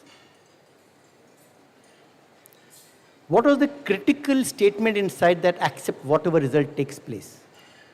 is the fact that when you are disappointed, when the result was low, you don't change what you are aspiring for. You don't change the way you think about planning for it. You simply adjust to the circumstances under which you are operating. Perhaps your aspiration needs to change. Perhaps your plan needs to change. But your attitude towards growth should never change. Your converting the result to someone's blame should never happen. Which leads to the third most important aspect, that the moment you delink the result from your action, but you enjoy the journey of aspiring, enjoy the journey of planning, and enjoy the journey of action. And you have delinked the outcome from that journey, you can now become what is called determined. What is determination? What is perseverance? Determination and perseverance is not just about working hard. It's not just about continuing to do something. Determination and perseverance is about remaining consistently enthusiastic about the future, irrespective of what your present circumstances are. Your circumstances will be guided by some of the things that you are doing and some of the circumstances around you. But can you remain optimistic about the future? Can you remain enthusiastic about the future on a sustained basis? That is what life is about. So when we talk about long-term success comes from long-term perseverance and long-term enthusiasm. Shailesh Bhai was talking a short while ago about his getting up at 4:30 in the morning, and they are all very inspiring stories. Yes, by the grace of the Almighty, yes, I am turning 64 now, and I literally enjoy getting up every morning and going to work, because in my mind, the future is what we are crafting. The future is unknown, and we are trying to craft it. We are trying to change the world. Are you trying to get up in the morning to say, oh, I'm going to get up because I have this great future in front of me. I know my today may not be as brilliant as I hoped it to be, but can I try to make my tomorrow amazing? Many, many years ago, when I was probably half the present age, I think I was in my early 30s, I had the good fortune, I was traveling in a train, and I had the good fortune of talking to a stranger whose name I still don't know. It was literally a stranger. And because we were in a train and people talk to each other, he asked me, so what do you think about life? I mean, when a stranger asks you that question, you don't know how to answer. Before I could answer, he asked, when you look back at your life, if you look back at the last 5 years of your life, will you smile? That's an even more difficult question to even think about. That will you look back at your last 5 years and smile? And I was scratching my head as to, first, to a stranger, what answer should I give? And he said, no, I'm not seeking an answer from you. Because whatever has happened the last 5 years, that is already gone. The next 5 years have not yet gone. The next 5 years are in front of you. So while you can't control your answer for the last 5 years, can you now imagine that between now and the next 5 years, if we meet again, and if I ask you that same question, at least then can you answer me yes? That was an amazing, amazing statement. And I was blessed to have got this lesson from a stranger, which changed one's attitude towards life. The lessons which one got from father about what defines happiness and therefore irrespective of your circumstance, are you perpetually optimistic about the future and therefore you are happy?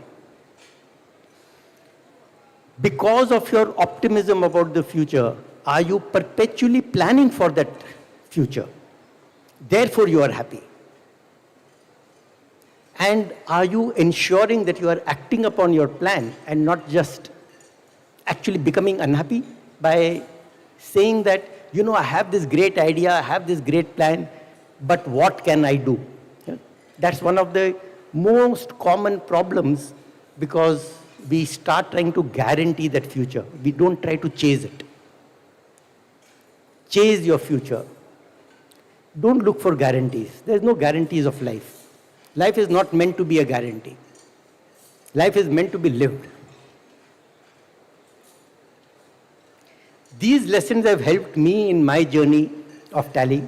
I've got my bade bhaiya sitting here who has seen all the ups and downs that we as a family have gone through. We have gone through our ups and downs even after Tally became a household name. And probably in the coming years, we will again go through our ups and downs. And yes, when you are going through your ups, you are all enthusiastic. And when you are going through your downs, it is so easy to lose your enthusiasm. For that, I am eternally grateful to my father. That irrespective of what happens, how can you retain your enthusiasm for the days ahead? Because the days ahead are always unknown. So always be optimistic about it. Always be enthusiastic about it. We have seen decisions that we made go completely out of whack. We have seen, we have seen 2 fires in my organization. At one time, we had a fire when we used to run a factory, and the entire factory burnt down. And we actually had hardly any insurance coverage. The second time was a handful of years ago, about 8 or 9 years ago, when an entire floor of the Tally office was burned down. And very coincidentally, our fire insurance had expired 11 days ago, and it was still in the process of renegotiation for renewal. So we didn't get anything out of that fire either. During the first fire, the statements which were made by father were repeated by me during the second fire. And his statement was, अब सब कुछ ठीक हो जाएगा, अग्नि देवता आके गए हैं. Can you imagine doing that? Can you imagine in your head that your circumstances change and there is a fire, and you can still be optimistic about the future क्योंकि अग्नि देवता आके गए हैं? That is the kind of lesson that you really learn.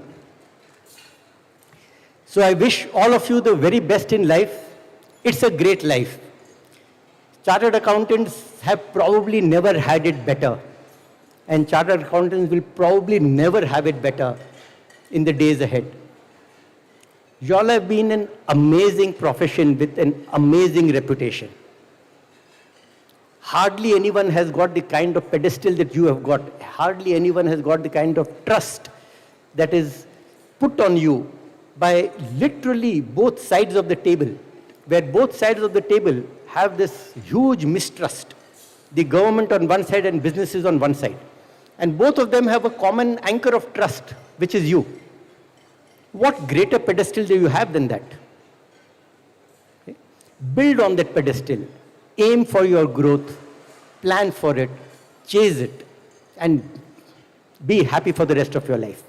Thank you.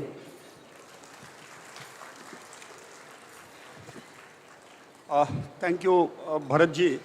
I won't say India ji. Bharatji is fine.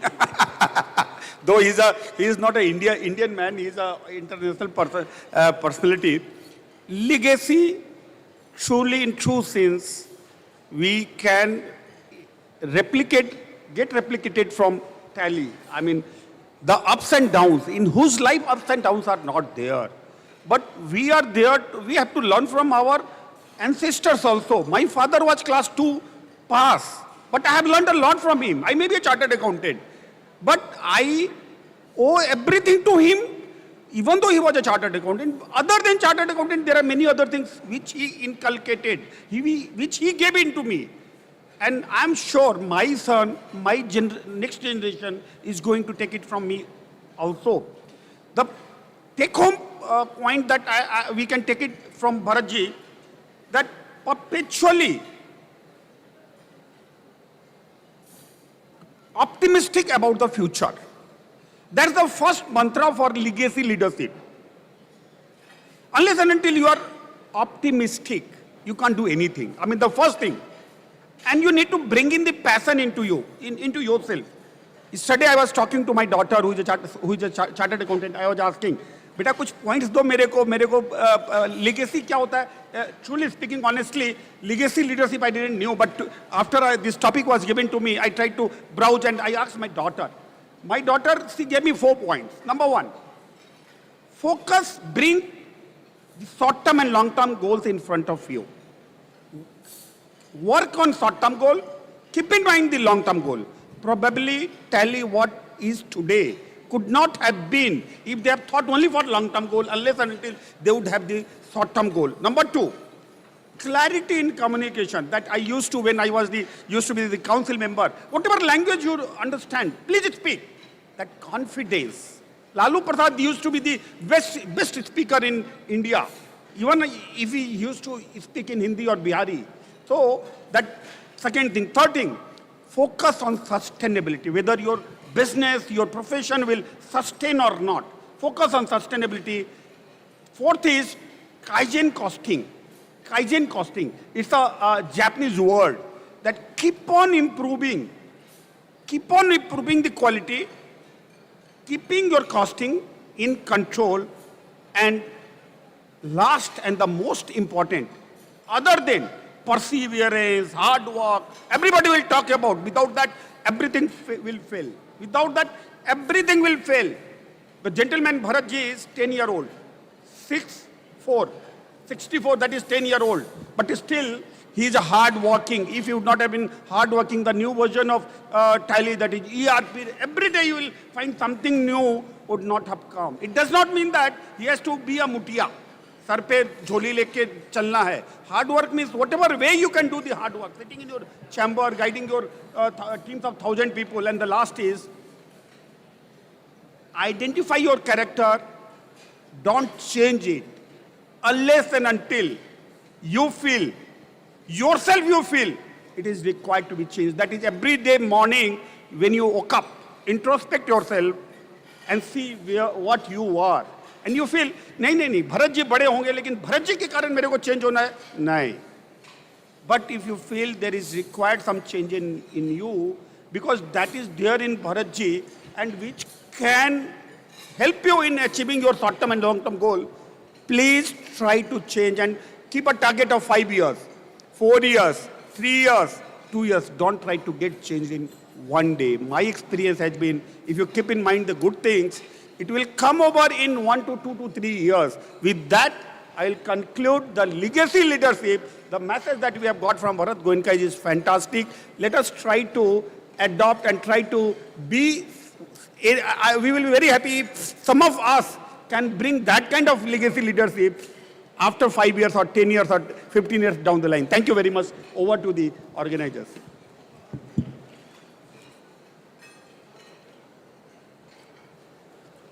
One question came for Bharat Goenka in my mobile. Bharat sir, one question came to my mobile that if you have some self-doubt, you have fixed your target, as you told the consistent positivity, something you tell in your speech. But when some self-doubt creates कि yes ये target मेरा सही है कि नहीं, सभी लोग बोल रहे हैं गलत है, लेकिन मुझे लग रहा सही है, तो सच में मैं सही हूँ कि सच में मैं गलत हूँ, मुझे पता नहीं चल रहा है. उस केस में सर आपका क्या स्पीच रहेगा? So I will put it into the same bucket which I just now stated. Sorry, yeah. See, this concept called self-doubt is actually never self-doubt. It is, if you think about it, it is doubting whether my plan will give me the outcome that I'm searching for. So you are keeping on searching for the certainty of outcome. Yes. Right? That is what has to be broken. The outcome can never be made certain. Right? But you have to talk about the outcome as if it is certain. एक very silly सा example मैं देता हूँ. आज के programme के बाद आप घर जाएंगे? करेक्ट? इसकी तो गारंटी नहीं है कि अभी भूकंप नहीं आ जाएगा और अपने सब यहीं पे दफन जाएंगे. लेकिन कभी दिमाग में ये आता ही नहीं है कि I will try to go home. मुंह से यही निकलता है I will go home. Even though none of us can guarantee whether we will even be able to leave this venue. Right? But we don't use the word try. We use the word, ये करेंगे, कल सुबह ये नाश्ता करेंगे. अरे रात को आप बिस्तर से सुबह उठेंगे तब तो आप नाश्ता करेंगे. उसकी कोई गारंटी है? नहीं. So the reality is, despite not having any guarantees in life, for most things in life, we treat life as a natural thing कि ये तो होगा ही. लेकिन जब अपने कोई इच्छा करते हैं ना, उसमें अपने डाउट ले आते हैं. अरे ये कैसे होगा? तो फिर मुंह से ये निकलता है, अच्छा ट्राई करते हैं. ये नहीं बोलते हैं कि मैं ये करूँगा. मैं यही बोलूँगा कि मैं इसको ट्राई करूँगा. तो पहले से दिमाग में उसको तो 50% डाउट करवा दिए. And it's not very difficult, but it just requires to be conscious कि सो मेनी कई चीज़ों के लिए मैं ट्राई वर्ड नहीं यूज़ करता हूँ. इसके लिए मैं ट्राई वर्ड क्यों यूज़ कर रहा हूँ? एक दो बार उसके बारे में सोचेंगे ना, अपने आप आदत बन जाती है. I hope it helps to answer that question. Thank you. The same question came from mobile. This was is asked from you. That's why I put it before you. And I request Adarsh Agarwal to please come and give a vote of thanks.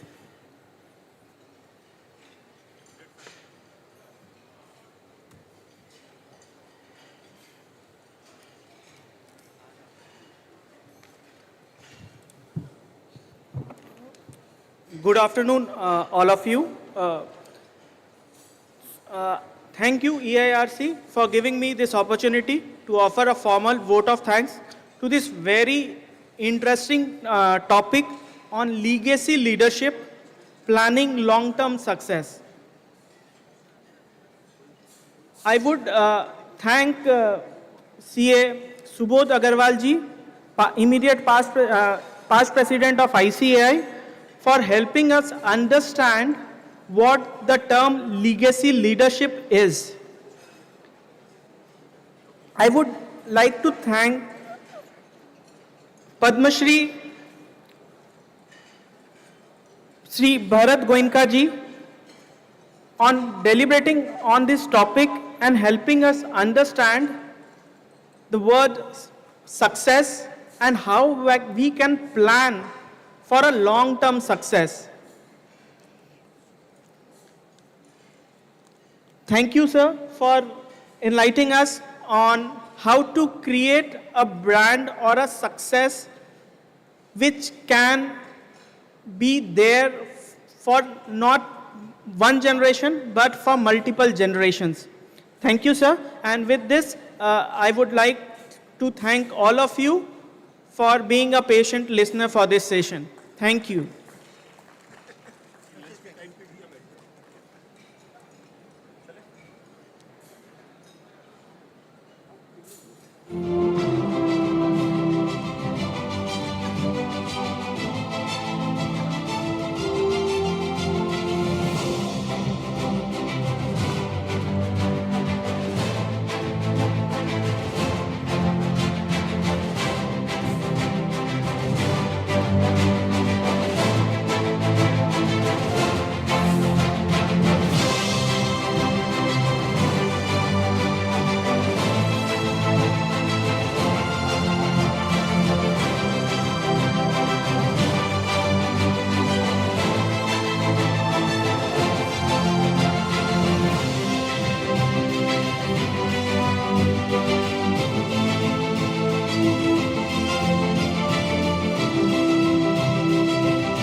appreciation, I request Harsh Jain.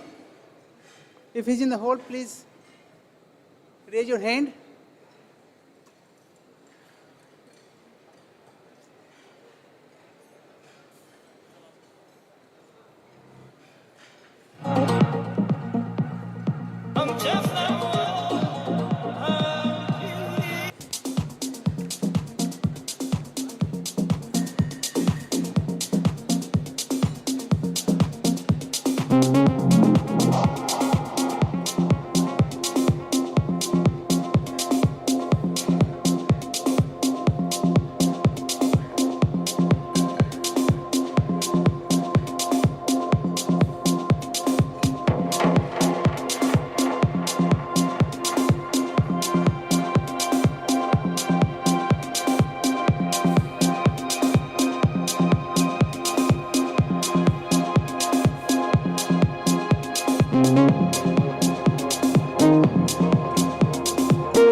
Power your business with Saral. Discover our simplified HR, tax, and account solutions to eliminate business complexities. Elevate your workforce management with Saral. From onboarding to exit, we cover every step efficiently and effortlessly. Seamlessly integrate new employees and handle exits with proper compliance. afternoon, Manage everybody. salaries with precision, ensuring After the every first two detail is sessions, accounted for. I am privileged to invite the speaker for the third session, which is a short training session. I welcome Mr. Krishna Mittal ji on stage. He's a very young speaker.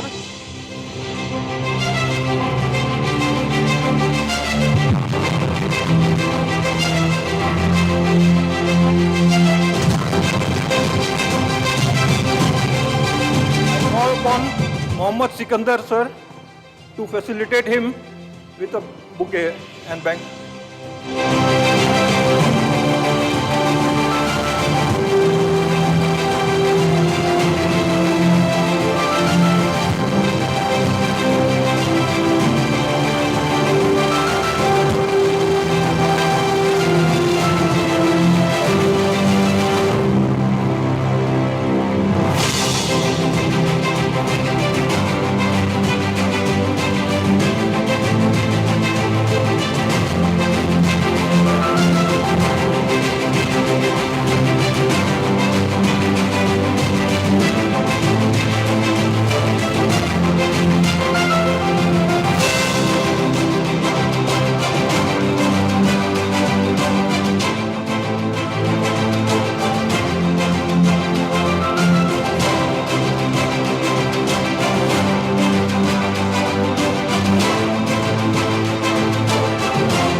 Waiting to hear from him, so I give the dais to the young speaker, Krishna Mittal ji. Over to you.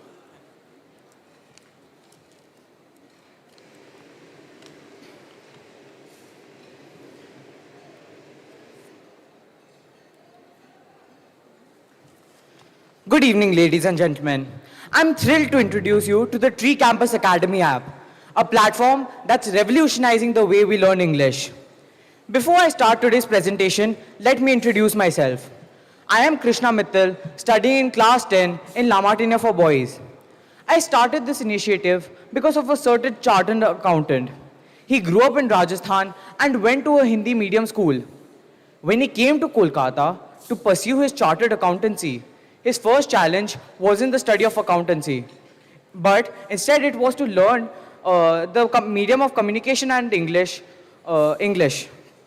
That chartered accountant is my father, Mr. B.L. Mittal, founder of Sasta Sundar.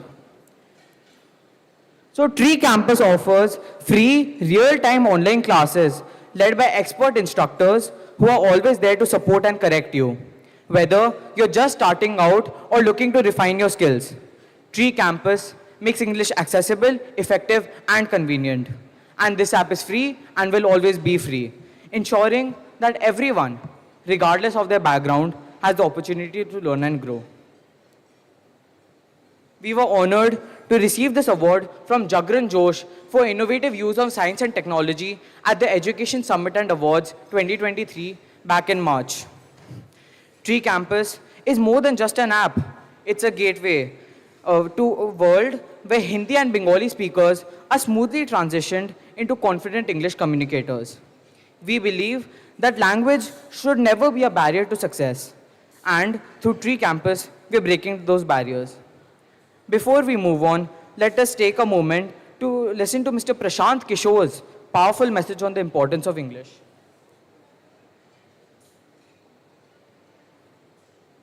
Delhi NCR region में जितने mall हैं उसमें करीब करीब 70% लोग जो washrooms में काम कर रहे हैं, साफ सफाई का वो आपको जो नैपकिन वगैरह देते हैं, बिहार के लड़के हैं, उसमें मेजॉरिटी ग्रेजुएट या अबव है।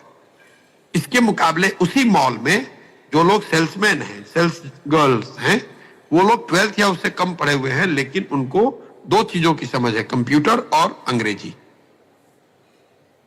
So you've just seen a powerful message from Mr. Prashant Kishore, who highlights the immense importance of English. It's not just a language, it's a tool for change. Imagine the journey of someone moving from a humble role as a sweeper to becoming a successful salesperson, all because they gained confidence and fluency in English. This language can open doors to new opportunities, improve job prospects, and empower individuals to reach their full potential. English is the language of global business and communication. It connects people across different cultures and industries, making it essential for anyone looking to advance in their career, whether in sales, customer service, or any field where communication is key. Proficiency in English can be a catalyst for success. It enables individuals to access a world of knowledge that would otherwise be out of reach. To put that into perspective, most of India's most renowned CEOs have risen to global prominence thanks in large part to their proficiency in English. Sundar Pichai, the CEO of Google, has become a household name worldwide, leading one of the most influential companies in the tech industry. Similarly, Satya Nadella, the CEO of Microsoft, has steered the company to new heights, revolutionizing the way we interact with technology. Arvind Krishna, CEO of IBM, and Indra Nooyi, the former CEO of PepsiCo, have also made significant impacts on the global stage. Their success stories are a testament to how mastery of English has enabled them to communicate, lead, and innovate on a global scale, proving that language is a powerful tool in reaching the pinnacle of success. But it's not just about the big names. English is the key that opens doors for countless individuals in various professions. It's the difference between staying in a low-paying job and advancing to a role where one's skills and ideas are valued and rewarded. It's the confidence to speak up in meetings, to negotiate deals, to write reports that impress, and to connect with clients across borders. In today's globalized world, English is not just an advantage, it's a necessity. I encourage each of you to spread the word about Tree Campus Academy. Download the Tree Campus app on the phones of people who want to upgrade themselves with better opportunities and help them unlock the power of English. By doing so, you're not just offering them a tool for learning, you're giving them a chance to change their lives. Together, we can change lives, one word at a time. With Tree Campus, the future is brighter for everyone. Thank you.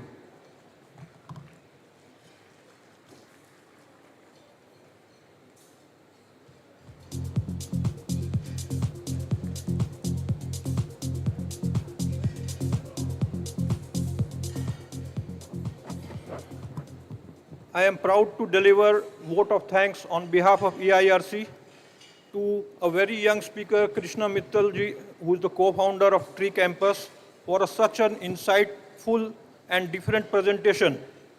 I am sure many of us would have been enlightened and have a different view.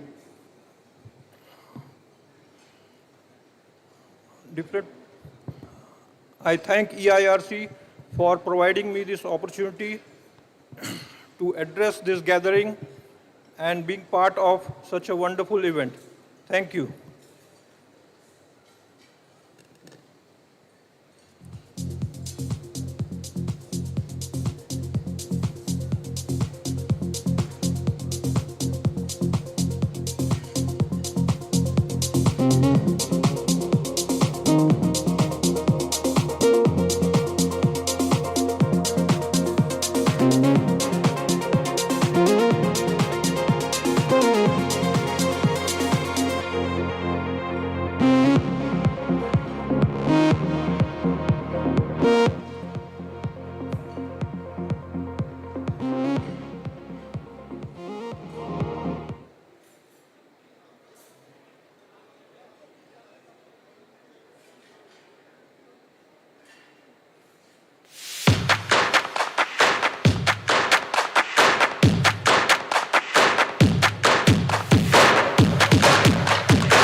Lunch, and the next session will start at 2:30. So there will be a just a short break of 15-20 minutes. Thank you.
Happy afternoon, friends. We'll start the next session within a couple of minutes. I request everybody to take your own respective seats. And people sitting back, may I request you all to kindly come to the front rows, please. Please occupy the front chairs.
हम सूफी की तरफ से सबको बहुत बहुत प्यार भरा प्रणाम, नमस्कार, आदाब, सत श्री अकाल।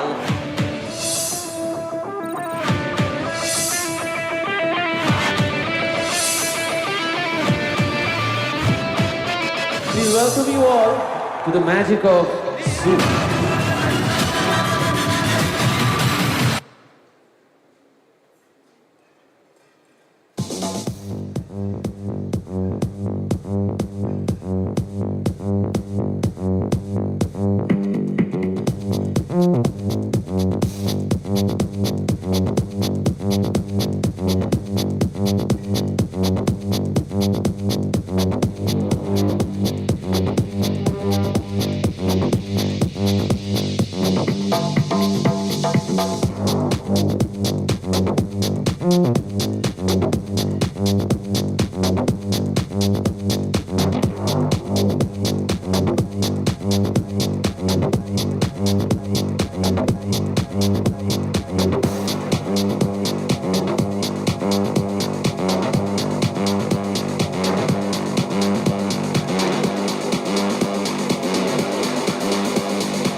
Hello.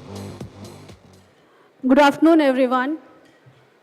On behalf of EIRC of ICAI, ICA Ratna Rachita Mahanti, Chairperson of Cuttack branch, proudly representing the Silver City and the birthplace of our legendary leader, Netaji Subhash Chandra Bose ji, extend a warm welcome to all of you. It is an honor for me to host this third technical session featuring a panel discussion on the transformative journey from automation to augmentation, how AI is empowering corporates and professionals. May I now request the Vice Chairman of Siliguri Branch, CA Adarsh Chandak, to kindly grace the dais. I request the esteemed panelist, Mr. Prashant Ganti, VP of Global Strategy and Alliances, Zoho Corporation, to kindly grace the dais. I request the esteemed panelist, Dr. Swati Jain, partner at Deloitte, to kindly grace the dais. I request the esteemed moderator of the session, CA Guru Prasad Makam Ji, Managing Partner, Guru and Jana, to kindly grace the dais.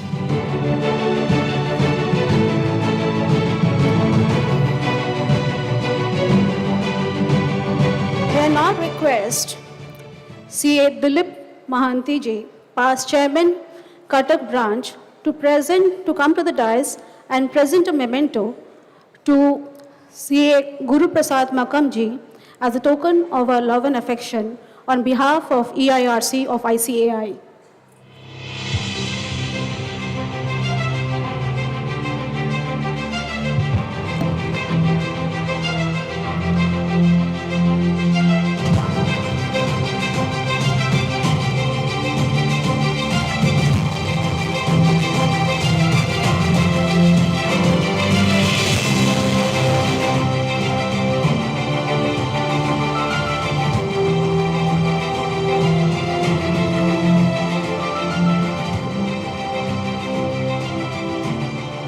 Thank you, Dilip sir. May I now request CA Bamdev Bishwas Ji, past Chairman, Asansol Branch, to kindly grace the dais and felicitate Dr. Swati Jain Ji by presenting her with a memento as a token of our love and affection on behalf of EIRC of ICAI.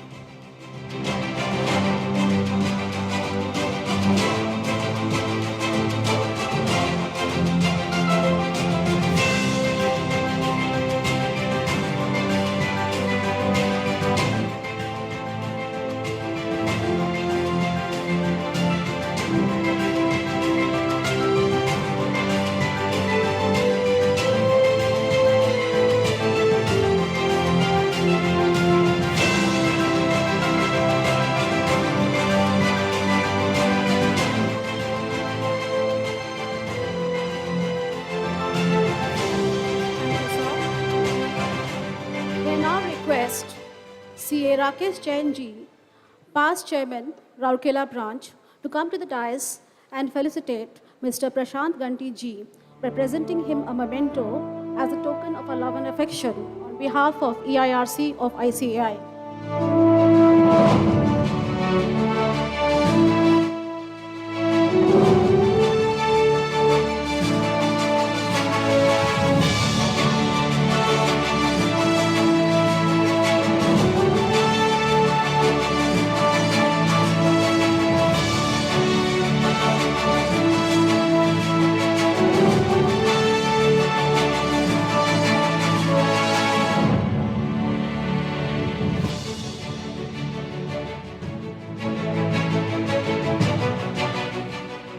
Thank you, sir.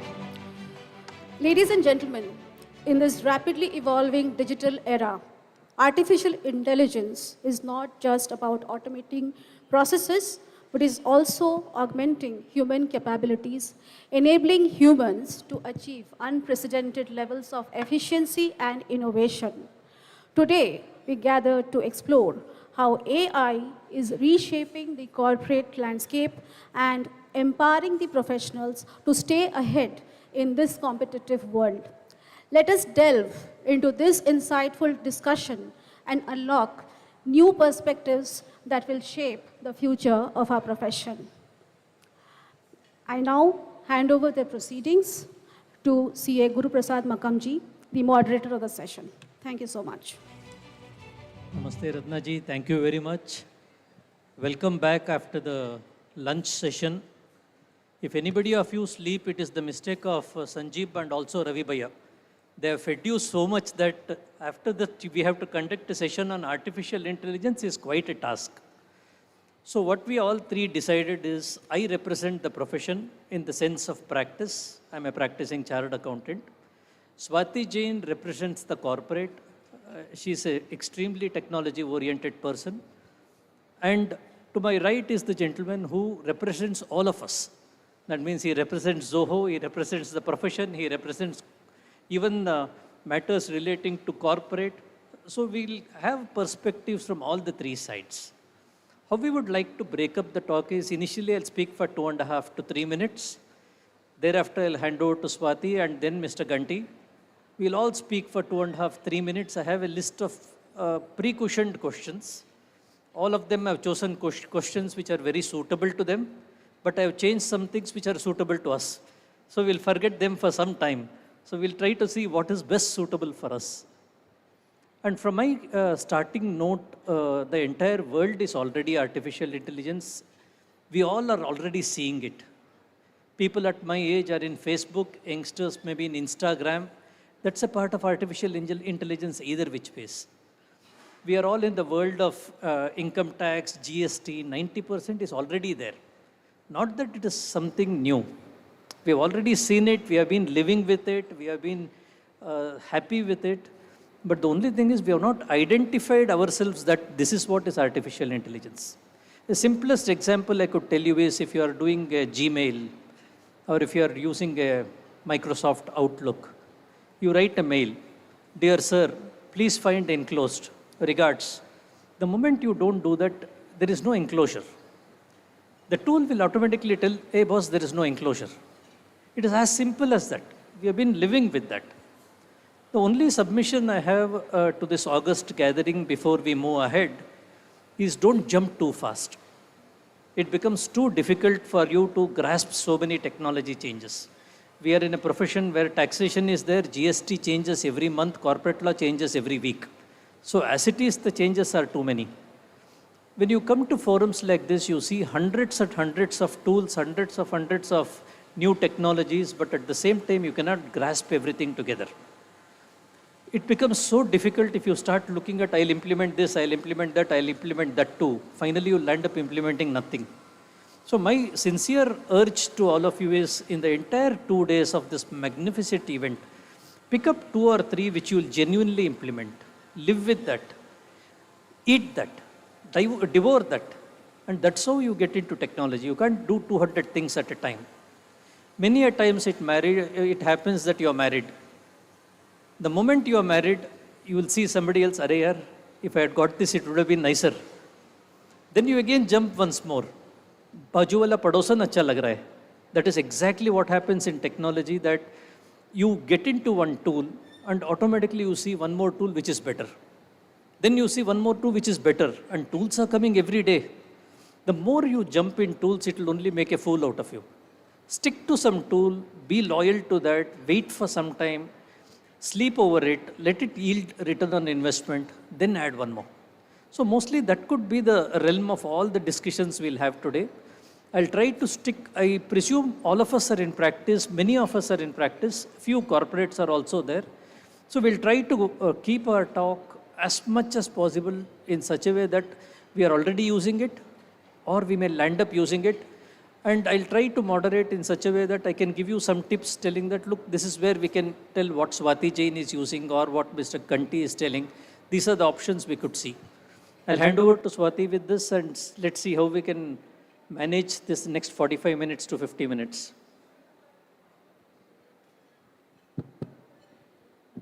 Thank you so much, Guruji, for handing over to me, and a lot of thanks to Sanjeev ji for inviting. And it is a pleasure for me to be part of this August gathering, and particularly CAs as a profession has been very, very close to my heart. I am myself not a CA, but my family, my side of family, my brothers, my chacha, my fufaji, all have been CAs. My fufaji is a prominent CA in Calcutta. So I have grown in the midst of CAs, and even my husband is a CA here. So very, very pleased to be a part. So when the invitation came, I thought I must definitely do it, to show my respect and to show my admiration for this community. So thank you so much. And it is a pleasure for me to speak also on the AI topic because I have been luckily a part of this journey from when it started way back in early 2000 when this buzz started. I started from doing some research to getting into the data space and then market research, data analytics, and then it just went on to the predictive analytics from descriptive diagnostic to predictive analytics, and now it is artificial intelligence and further on to generative AI. So I have seen the journey as it has gone by, and it has been an interesting journey, and I would really love to share whatever I have learned over the course of time. In terms of like for the CA, I would just say 2-3 things here. Like from the perspective of chartered accountants, like any other industry, getting on to this bandwagon is really important. Now, how and when, so there are 2-3 areas, like be it for efficiency, or be it for making your work robust, or be it for augmenting your work. In all the facets, AI can be of tremendous help. And just that you have to figure out that what exactly you want to do in terms of use case, because what we see is even in the biggest of the projects in the industry, it is people have to begin from somewhere. We feel that, okay, these are big initiatives we cannot have in our organization, but my humble submission here is that you have to just narrow down on your use case and begin with it. And that is what, as Guruji said, that we have to, that can be one outcome of from the summit, that what you would like to begin in your respective organization. So with that, I'll hand over to Prashantji. Yeah. Thank you, Swati.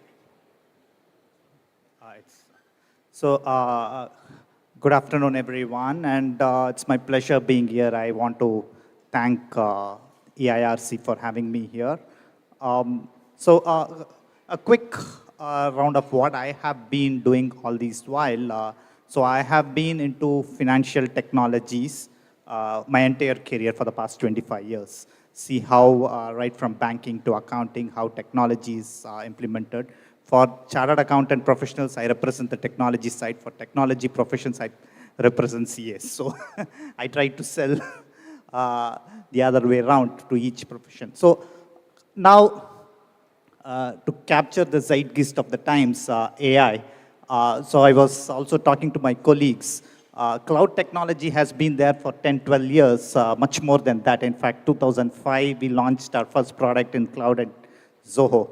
But the accounting profession didn't have cloud conferences. But last 2-3 years, there is this mushrooming there's an onrush of AI conferences. So what is that has shaken people to that extent that there's so much of discussion about AI? So there could be a fear of missing out. There's genuine concern. More than that, there's genuine interest. So that it's a combination of all those things. So first, before we step deeply into what AI is all about, we need to understand what intelligence is all about. So how do we define intelligence as such? So I think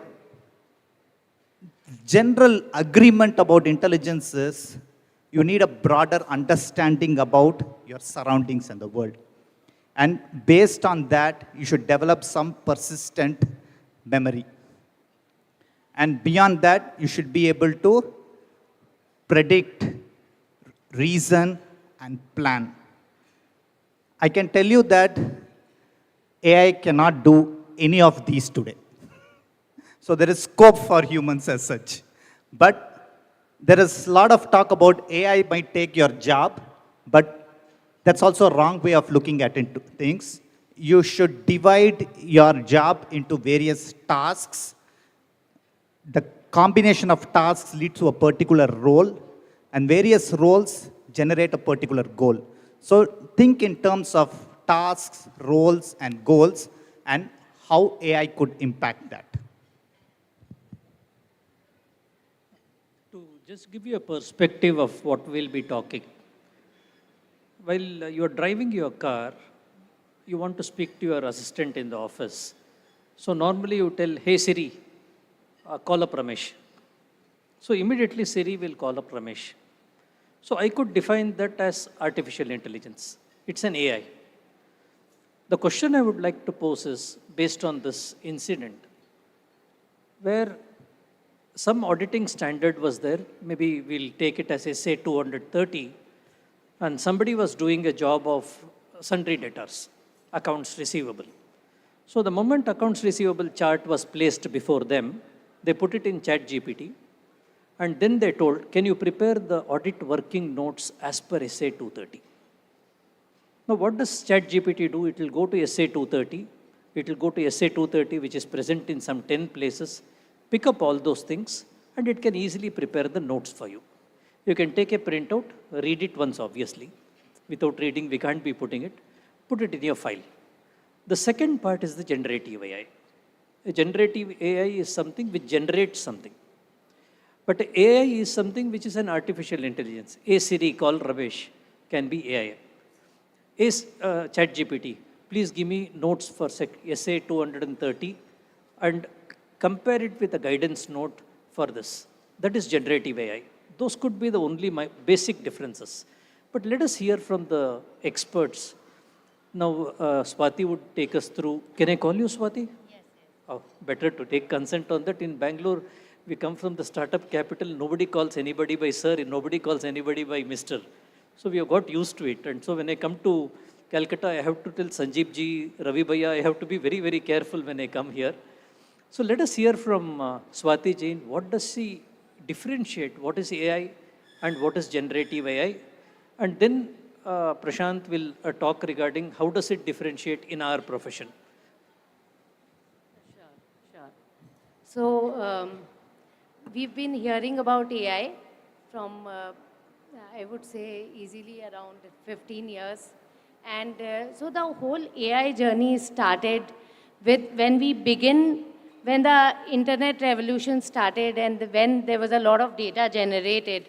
And then from the data, some analysis began to be done. And okay, what is the current state of the landscape with respect to data? So analyzing the data, describing the data, what is there, diagnosing it, and then using it to predict. And when this predictive journey started, and we started calling it artificial intelligence as well. So artificial intelligence is what exactly, if we were to say, and as Prashant ji mentioned, that it's intelligence. Intelligence which mimics humans. But this is the intelligence of machines. So artificial intelligence is machine intelligence which mimics humans. That means, and what humans can do, they can recognize, they can understand the speech, recognize what is written, make decisions, etc. So artificial intelligence is similar, that it can make decisions on behalf of humans. Means that's one thing, or otherwise automate tasks or do tasks that humans can do. So that is the overall gamut of artificial intelligence. And there's so much, from Siri as an example to any other example, like we use Uber or we use Google Maps, and all have components, self-driving cars, all have components of the artificial intelligence. Now, what is generative AI? Generative AI is something which can generate, as sir mentioned. So generate what? Generate text. So ChatGPT is a case in point, and I think each of us use ChatGPT, but there are many other such tools which generate images, generate videos, generate music. So that is the generative AI part of it. And so if we talk about artificial intelligence, it is used for automating processes to make our things faster, better, more reliable. And it is used to make our things robust. Any sort of work that we do, it brings robustness to that. For example, in audit, we may do some sample audits, But with respect, when we use AI, we can do audit of the entire data. So it helps us make our analysis robust as well. With respect to generative AI, a lot can be done in terms of a lot of use cases in the industry are there with respect to content extraction, that we can extract anything to do with content generation, extraction, classification, etc. That is what is involved in the generative AI landscape. So, and we'll talk more as we go forward, but I'll hand over to Prashant ji. Yeah. So thank you, Swati ji. So to add to what she mentioned, right? So there is, the larger understanding, the broader understanding is, for a long time, we have all been using AI at some point or the other. For example, even when I was in school, we had this Dragon text-to-speech talks is the software. Today, nobody calls that AI. We all use search. Nobody calls that AI today. Maps, nobody calls that AI. They are all part of our daily lives. That's invisible to us. But for a long time, they were considered AI. So the definition of what AI encompasses keeps evolving. So there's something called as frontier paradox. We attribute to technology that is beyond our current levels of comprehension and understanding. So that's frontier paradox. Now, generative AI, right? So it falls under what they are called as foundational models. What do I mean by that? They are algorithms, AI models that are not specific to one use case. They can be deployed in multiple places across various sectors and various use cases with some tuning. So, but I would like to add a tidbit, little out of the way. So today we all use ChatGPT or some kind of this thing, right? So to predict the next word, the amount of world's knowledge that is used it takes a human actually around 170,000 years, spending 8 hours per day to study. So that's the amount of data that is required for something like ChatGPT to work. Now, what's the amount of data in bytes? It's actually 10 power 13. That's the amount of data that is required. It's really humongous, sir. It's really huge. But do you know how much data a 4-year-old has? That's actually 2 into 10 power 15. So here we are talking about words and data as discrete quantities, right? The data that we human beings hold, even a 4-year kid hold, has the sensory perception. The broader understanding is actually more. So just want to put that in perspective.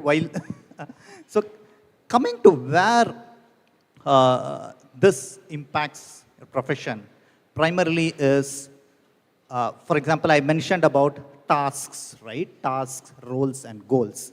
So you have to divide your job into day-to-day based tasks. So what are the kind of tasks? For example, anything that automates. For example, as far as AI is concerned, things like invoice processing.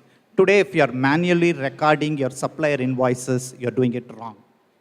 You need to have tools in place that can automatically extract data from your supplier invoices, post it to your accounting system automatically. If you're doing it manually, that's the first thing you need to do. This is the easiest thing you can do.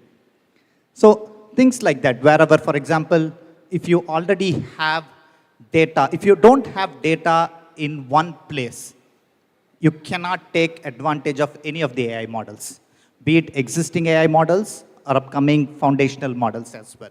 So AI needs data in one place for it to function. So go back to your office, see where your data is dispersed. Can you bring it all together? That should be the first task. So if you have not done that, please do it. Take steps to do that. Now, that can open up immediate possibilities. For example, we have this concept of self-service business intelligence. Now, today, if a CFO wants to ask, what is the profit per employee in one particular one particular division. Say, what is the profit per employee in a business unit in Kolkata? Look at the number of variables. The system should know Kolkata is a region, the business unit, the profit per employee. This data is scattered across multiple systems like HR, finance, and all. You need to bring them all together. And then there are NLP, natural language process, which you can run over this. So then, these are a couple of AI examples that I gave. Then beyond that, summary of your data, all those things you can ask. Conversational AI tools are already available. Beyond that, for generative AI, you can, most of us suck at writing emails. So those are tasks that Gen AI can easily do that for you. Just that it might require a review from IO. So some simple examples I've given, but during the course of the conversation, we can add more. So it's very interesting. What would be very vital for us as chartered accountants? Ratnaji, you should tell if you are extending our time. You are the boss. Otherwise, we'll keep talking. And the next session will go for a toss. What is very vital for people sitting down here is, how do I use it? Whether it is AI or whether it is generative AI, because I am filing GST returns. I am filing profession tax returns. How do you think I can actually use it? Some thoughts I had is, one, recently we had a notification from the Ministry of Corporate Affairs. All private limited company shares should be dematted. Now, most of us were thinking, what nonsense is this? Who is going to demat a private limited company shares? But the bigger picture of all that is, now the demat will go and sit down in CDSL. CDSL will have 1 million or maybe thousands of companies which are doing the RTA work. So you go to an RTA, give your demat form, give your share certificate. From a material share, he'll convert it to demat, a dematerialized share. That he uploads in CDSL. Once he uploads in CDSL, it's a depository. It's just a big server. Instead of having a server at my office, I'm having a server at CDSL or NSDL. Then what is happening is, the government portal will pull data from the CDSL, will pull data from mutual funds, will pull data of your listed company shares, will pull data of all your private limited company shares, and it will give it to you in a single place. You get it through an email. It could be, they title it as EMAS or something like this, which is a free email. So even if you have 10 brokers, and if you have 10 demat accounts, and if you have 8 mutual fund accounts, the government will collect everything and give it to us. That could be a used case scenario when we are doing our tax computations. Because EMAS data is the 100% accurate data. If at all private limited company is missed out, we don't get EMAS data. So in my example, that could be a used case scenario for a chartered accountant. For a chartered accountant, the generative use case is very often it happens if you take Zoho itself, the organization he represents. If you take a balance sheet and if you tell the balance sheet, okay, I'll create a Zoho Analytics and ask the Zoho to generate Schedule 3. Now, there are softwares which I saw outside, Auditor, Dusk is there, My Auditor is there, so many tools were there outside. You take the trial balance, it reads the trial balance, it groups itself, it groups into schedules of share capital, schedules of loans and advances, and it creates everything and creates a balance sheet. That could be a generative AI.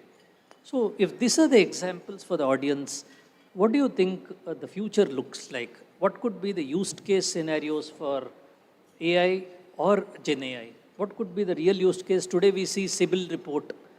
CIBIL is a tool which almost collects all our data and gives me information. That's a use case for AI. But for everyday practitioners, what do you think we should do? So from a everyday practitioner perspective, see, I will just give examples which I see across industries that are being used, and CAs are professionals and working in different industries. So starting from, right, when we talk to CFOs in companies or the financial professionals, it is like from procurement to spend analytics to like any type of collections analytics, the invoicing analytics examples that was given. Means all of this, anything where the data is involved, how we can find any sort of anomalies in the data, or how we can use that analysis to make our processes more efficient.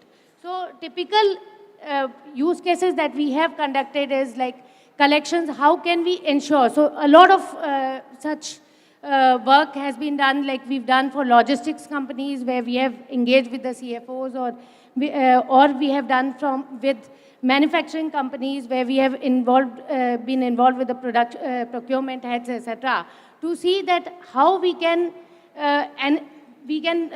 optimize our spend or optimize our collections, which are the customers that should be called to optimize to ascertain that our collections are accelerated, etc. So it means there is, I think, depending on the area, if you are in the audit function, if you are in the tax function, then again there are use cases like how do you find out where the things can go riskier, etc.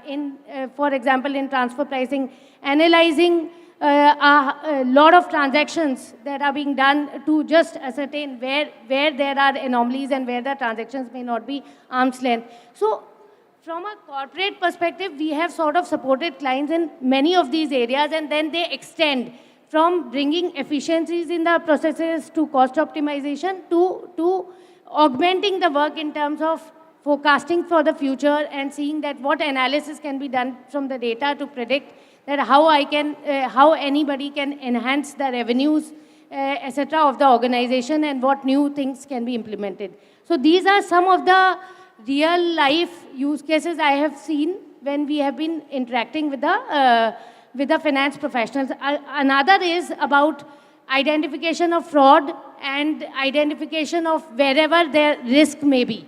So riskier transactions, a lot has been done with the banks in terms of identifying which are the risky customers. So there are a lot of credit risk analytics use cases as well, which are done, and where we have to identify probability of default or exposure if a given customer defaults, etc., or what should be the credit limit while giving a loan, etc. So lot of use cases in the finance fraternity that we've seen, which are day-to-day use cases, and I would say not going very fancy, but just look what data you have, what specific function you have, and what you can do to make your current and future better.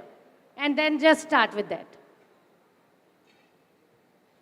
Yeah, I think I agree a lot with what she said.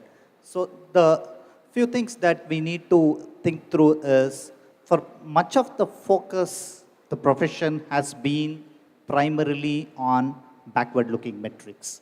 Like, for example, a lot of focus has been on the tax season, the quarterly reporting. A lot of focus has been on this, right? But today, technology can bring all these together on a real-time basis and automate much of that.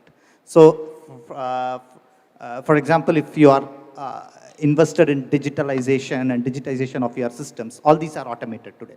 So the focus going forward would be to ensure that you have real-time access to cross-functional data, use that to predicate what is going to happen in the near future.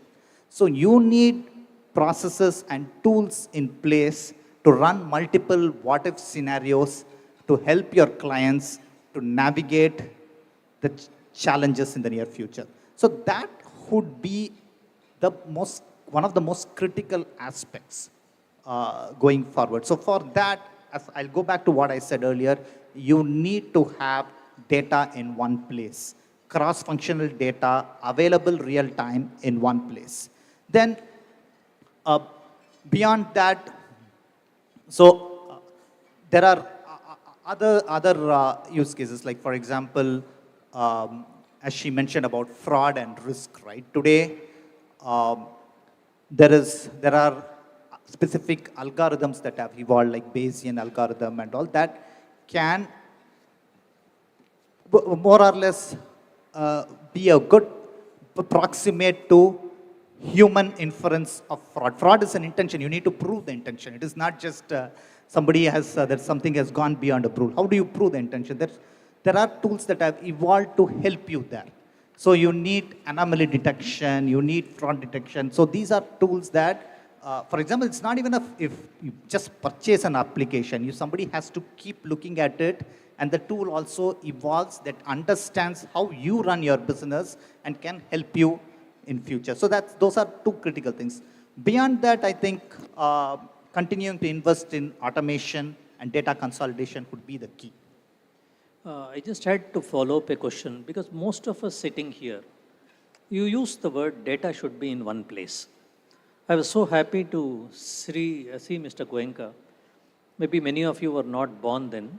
As he was stepping out, I just walked up to him and told, sir, when I started my practice, the first time Tally had come out. That was called Tally version, step version or version 4. And we positioned it as a market differentiator. And today, our practice actually grew because we adopted Tally very fast. Even Tally had not got adopted so fast, but we jumped it to Tally. And we started telling them, do this, do that. But we have a problem in our profession. Now, Prashant Ganti was telling, data has to be in one place. Now, I get a client who is in maybe Guwahati or Surat or Bangalore. He comes to me and tells me, I've entered the bank entries, but I have not entered 1 month. Or second, he'll come and tell me, BRS nahi hua sir, aap hi BRS kar lo. So data is in such scattered mass. If you take practical scenario when we all work in our tax computation, only in the month of September, we'll compare the last year balance sheet and open the tally. And when we open the tally or Zoho, the figures in the last year balance sheet are different than the real books of accounts because post-audit JVs we are not even posted. So many cases, practically it happens. We are about to file the return, computation statement we make an adjustment in the computation statement, remove one entry and put it in another entry, or claim an accelerated depreciation and we pass the return. After the return is filed on 30th of September, we just don't want to come to office for 3 days. So we are relaxing for the next 3 days. In such a situation, data is in such difficult stages for us. When you tell data has to be in one place, and in many cases when we are doing SME practice, we find data like this. How can we counter something like this? I'll give you another example.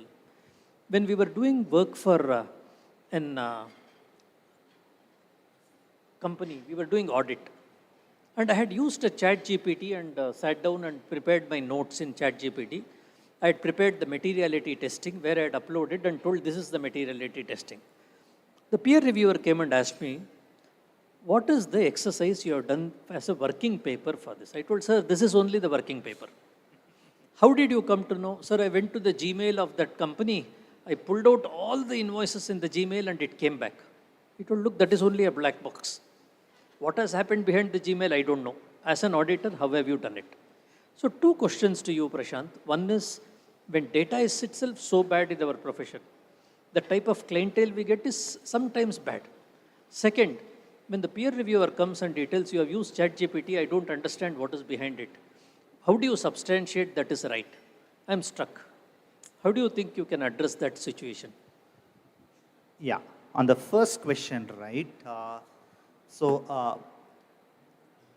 We do much of the accounting. So on data being in one place, it's a mindset change actually. So one is, it's a mindset, process, education change as well. So it is, today you have integrated systems. There are, for example, you have systems, banking and accounting coming together. There's a convergence of banking and accounting. So you have your bank integrated with your accounting system, data automatically flows. So those are small steps that businesses can take to consolidate the data.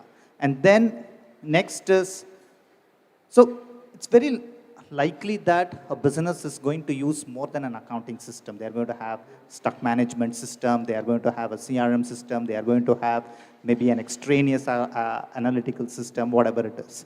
Now, regardless of, you have to go back, see where are day-to-day transactions, who are the various employees, what kind of a task they do on a day-to-day basis, what has a monetary impact, and if it has a monetary impact, is compliance-related information, is it enriched with the required compliance information at the point of transaction itself, not after that part. This has to be systematized. Now, I'll come back to something fundamental. today, with the IO layer, right, you can access a balance sheet from your mobile phone. You can raise an invoice through your mobile phone. With that, your input-output layer, sorry for the computer jargon here, has been continuous. Similarly, with cloud, your data is continuous. So computing itself is continuous, but much of the profession or accounting is still done on a batch mode. We sit on a month end, we sit on a year end, we sit on a tax end. So we still haven't adopted continuous accounting. Now, how much of your tasks can be continuous on a real-time basis, embrace continuous accounting, this problem will get addressed to a large extent. So this is something very, very important. This is something that I expect all of you to internalize. Now, so with these two, right, only if you have your data in one place, so you probably have to take a data audit. Where all I'm inputting an information, is it captured in one place? So it can help in multiple places. Like for example, as she mentioned about spend analytics, right? How do we know somebody is purchasing for a binder in Siliguri with a company headquartered in Kolkata is procuring that against a contract that we have with the supplier already in place? If you don't have your data in one place, you cannot do that. So you can reduce a lot of maverick of contract spending with things in one place. So without data in one place, let us not even talk about AI. So that is fundamental. And what was the second question, sir? The second question was when we go into some proceedings, peer review proceedings or disciplinary action proceedings, they will just tell, look, you have given me the assessment, but what is the evidence of audit? That's only a black box. Correct. I can't see anything. Yeah. How have you actually ticked the process? So I think one is capturing detailed audit trail. You need to drill down to the right content, right transaction. So that is, and going forward, this concept of explainable AI. If AI comes to a conclusion, it has to explain how and why it arrived at that. That's still evolving. So that is something that I want to add here. Yeah. So because if you are using ChatGPT as this thing, so be careful. So that is, if you are going to submit it for some legal review or use it for judicial or legal proceedings or as evidence against tax, this is what ChatGPT said. I don't think we are ready there. So you can use it, but it still has to go through a professional like you, sir. Thank you, sir. Your take on sanitization of data. After that, I have something very interesting. No, so my take is absolutely I agree with Prashant ji. We are, so much data has become important. Like if we are doing 100% work in AI, our 70% work is in data. So from getting data from the source systems and like Prashant ji mentioned, there are, say, SAP systems where you have your finance and HR data, etc. But then, yesterday itself, I was at a client's place where their HR data itself is not only in their systems, but also manual entries by the employees when they log in, or in any other system where they're not aware, where their performance appraisal, etc., when it is done, where all it resides. So, lot of different parts are there in an organization where all the data has to come together, and that is what Prashantji was mentioning. So a lot of work, just a sneak peek into what we do when we say that when we have any project or any work in the data and AI journey, 70% is on data, because you have to, first of all, know where the data lies. So this all has to get together. Then if you bring all the data together, then you have to sanitize the data. It is in different forms, formats, etc. It may be structured in form of tables or unstructured in form of handwritten notes. etc. You have to just bring it all together. Then, as we, like for bigger assignments, for bigger projects, we have to form a data warehouse where you have different types of data sitting all together, and it is all in one place. It can be on-prem or on cloud, as is mentioned by Prashantji. So overall, a lot of work has to be done in data cleaning, data sanitization, then data quality checks have to be done, that the data is of the right quality, that it can be used, and then continuous data governance has to be done, because if that is not there, then perhaps it will be garbage in and garbage out. So in any individual project, it is 70% of data sanitization, and overall as an industry, if I talk about AI and data industry, it is real work of data is happening for 70% of the level. So here is something which could affect quite a lot of us. I know Gurumurthy sir has come and all of you are waiting for it as much as I am waiting for it. So the moment I saw him, I thought I'll finish my thing faster. For example, we know a tool called Crystal. Those of you who are doing real estate company audits, 1,500 apartments or 2,000 apartments are getting constructed, and they have an agreement to sell. There is a construction agreement, there is a side agreement, etc. Now, as an audit assistant, if I have to read all the 1,500 into 3, it is 4,500 agreements. So there is no way I can do substantive testing when I am doing audit. So there is a tool called Crystal. Like that, there are many tools, not that I am propagating these tools, I am just giving you examples. You could check it out in the market, there are a million tools. Crystal will go to all these 4,500 agreements, and you can tell very clearly, please give me the format, please give me the following clauses in all the 4,500 agreements. Please give me the audit trail of all these 4,500 agreements. That is how you can use it in audit. Similar example I can give you is there is a tool called Capital, CAPITALL. Now what it does is, it takes from Zoho the GST input ledger, it goes to the GST portal, pulls the input data, it maps both of it. It takes the input data, so you don't have to do a 2A, 2B reconciliation. After that, wherever there is a mismatch, the database, that is your master, ledger master, has already got an email. It will send a mail directly to that fellow, you have not uploaded the input. I've lost the input because of that. Now, that is something which we can use practically. Its simple example can be Zoho scan itself. The moment you scan the accounts payable voucher, your data is done. I saw another tool called MISA, a very cute tool. You just have to put it on WhatsApp or Slack. It gets approved in WhatsApp and Slack. From the approval of Slack, it is becoming the accounts payable entry. It does the TDS entry and GST entry. After the TDS and GST entry, it goes on to make the age-wise analysis, MSME sector, etc. for Schedule 3. Then it is tied up with banks. Like Zoho is tied up with HSBC, that was also tied up with 3-4 banks. You can trigger the payment directly from your Zoho books or Tally books or NetSuites or Oracle Financials, you can trigger. So practically from WhatsApp, the voucher is getting approved. There is an audit trail, IFC standards are met, AP entry is passed, GST input entry is passed, TDS entry is passed.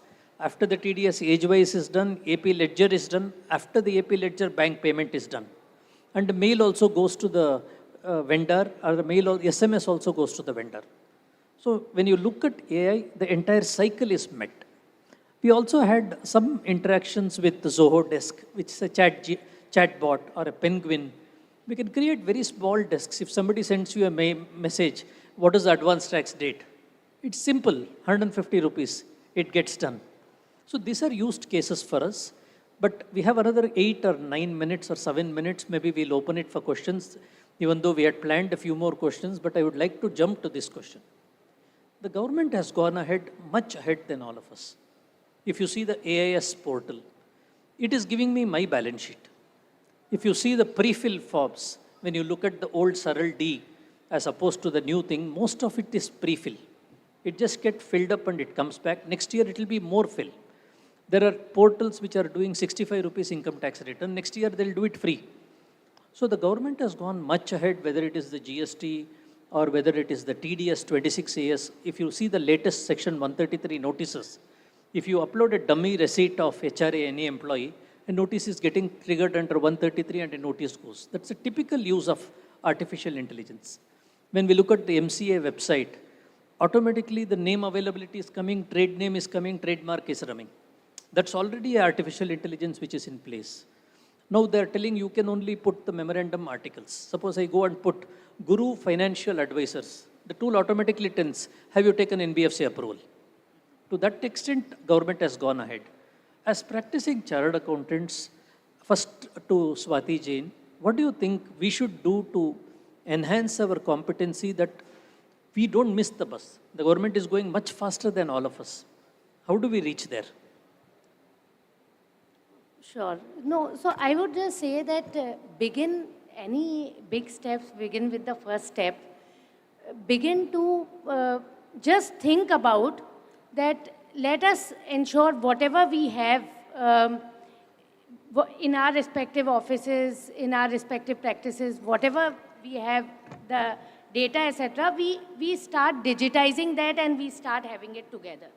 So that is the first thing. And don't think that the AI initiatives are big ones and they are just transforming. I can personally tell you that if we go, because I have been in the service industry doing analytics and AI projects for clients, for any client that we embark on the journey, it takes 6 to 12, means it depends on the use case. If you are just analyzing from your data that, okay, where there are anomalies or where anything has gone wrong, then immediately maybe in a day you can get the right results using the right AI tools, etc.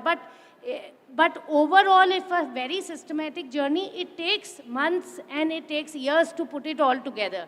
And we are talking about that because that small piecemeal analysis all of us can do. We understand, okay, this is where we are faltering and we can just do. But in terms of you not losing the, not being behind in the race, I would say that start digitizing your operations, put your data together, identify 1 or 2 use cases which you will start from a predictive analytics or AI perspective.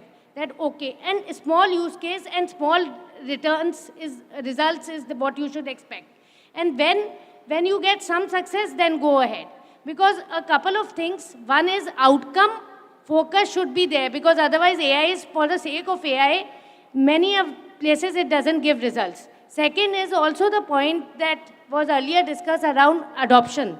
Even if you have data in one place, even if you have done analysis, there's a lot of like reports and dashboards that can come out of your data exercise, analytics, AI exercise. Then if your office, say you have 500 people in your office and they are not using them, then what use it is?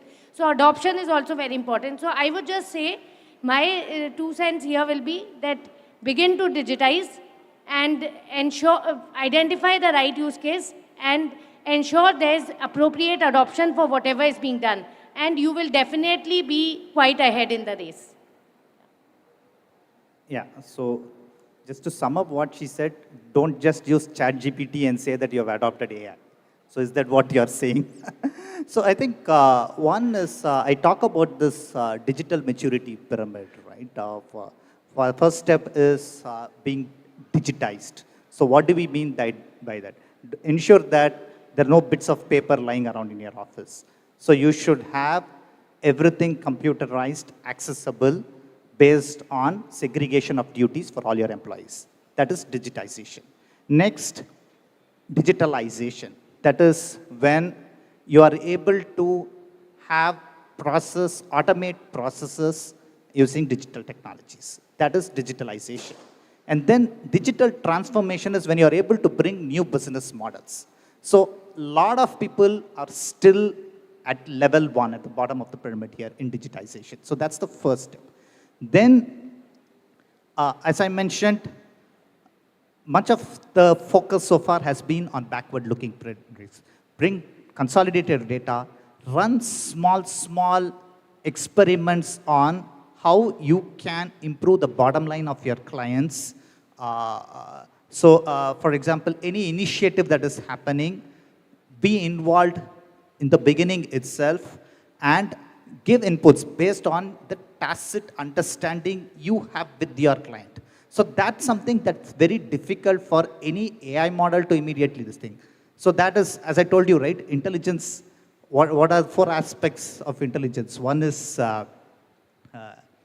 for example, understanding, the broader understanding of your surroundings, followed by ability to have persistent memory, and then reason and plan out.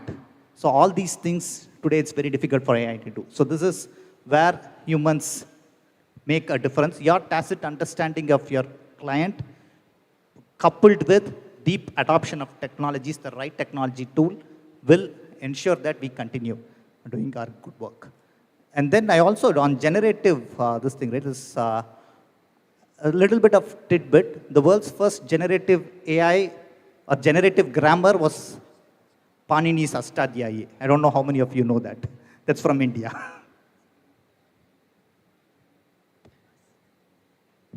Thank you. I was telling I'll put some googlies, just better be careful. We have 3 minutes left. In the 3 minutes, Ravi bhai, 3 minutes, wo bhi kame. Okay, after this. The last closing statement from all the three of us. I'd like to give 3 points. One, Institute has given a digital competency maturity model, DCMM. Please use it. It's a fantastic model. It will tell you where are you in technology. Point number 2, money has to be invested. For any firm from 5 people to 500 people, I would estimate the technology cost going forward would be at least 6 to 8%. 10 would be on the more aggressive side, but the minimum would be 6% of your top line. So it's a large part of your cost. The third part is, let us enjoy the process. We'll not take the process in such sort of aggression that it's going to harm us. Let's love the process, you'll have a lot more fun. These are my 3 takeaways. I'll ask 3 takeaways from Swati ji and from Prashant, and then we will wind it up. Prashant ji, you can go ahead first. Okay. No, so in terms of takeaways, I think I'll just emphasize on few things. One is, we've discussed a lot in the session, but I'll just want to leave with the things which from the AI journey I have experienced. One is the focus on value that you are deriving from what you are doing with data. That has to be there, because it depends on the size of the company that you are in, but I have seen a lot of analysis happening for the sake of it. So begin with the end in mind is my first takeaway that I would want to leave with. Second, I would want to leave with that don't get overwhelmed by AI being a big thing. Start small, which has been spoken a lot of times. And third is just try to see that your entire processes are in place with respect to putting the data together and then analyzing and then using it going forward, which is the adoption part of it. As long as you do it, all of it, you will be pretty well placed in the AI race. Just one takeaway: live as if you are going to die tomorrow. Learn as if you are going to live forever. Thank you, Ratnaji. I think we are done. Over to you.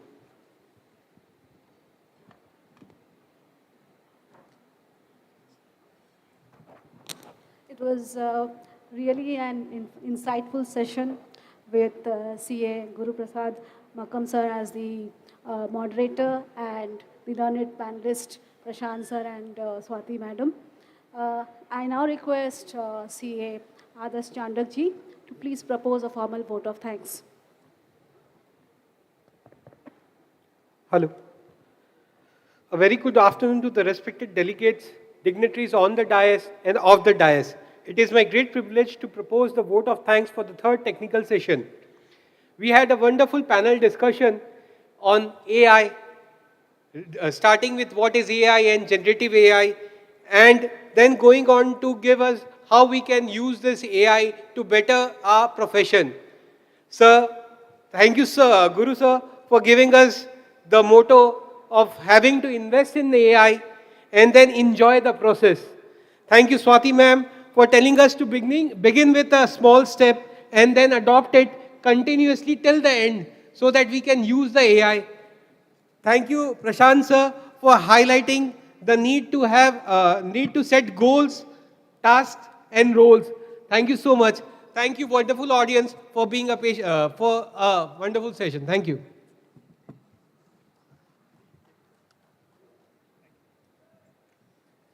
हम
सूफी की तरफ से सबको बहुत बहुत प्यार भरा प्रणाम, नमस्कार, आदाब, सत श्री अकाल।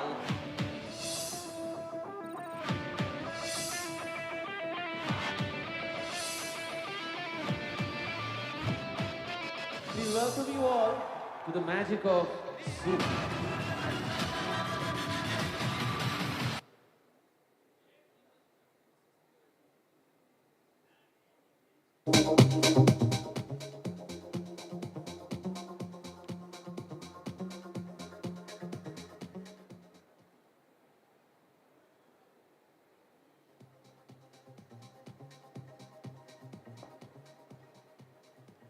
A very good afternoon to all the delegates.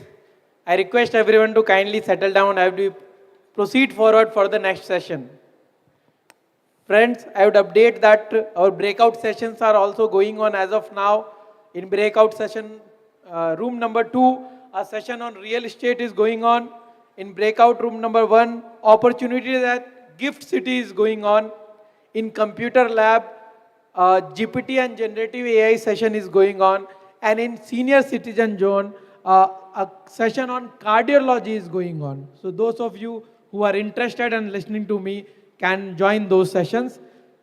Friends, our next session over here is on the theme Bharat as a universal respected developed nation by 2030, and it will be deliberated by none other than CA Swaminathan Gurumurthy sir. To proceed further, I request CA Amit Agarwal, Chairman of Rahul Kela branch, to kindly join us on the dais. Followed by our esteemed speaker of the session, CA Swaminathan Gurumurthy sir. I request you to kindly join us on the dais, please, sir. Friends, please give a huge round of applause as we welcome him on the dais, a chartered accountant, a corporate advisor, chairman of Vivekananda International Foundation, founder of Delhi Strategic Think Tank of Journalists and Editors. Sir, we welcome you to EIRC.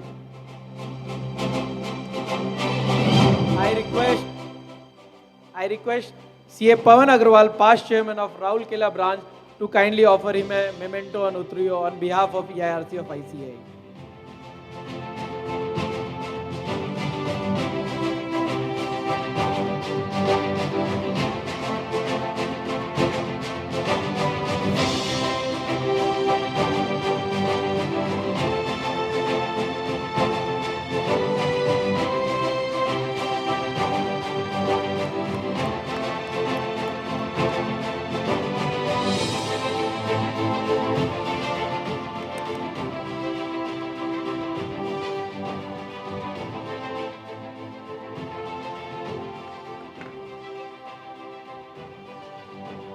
friends, we all have been noticing how world is recognizing India as the global power.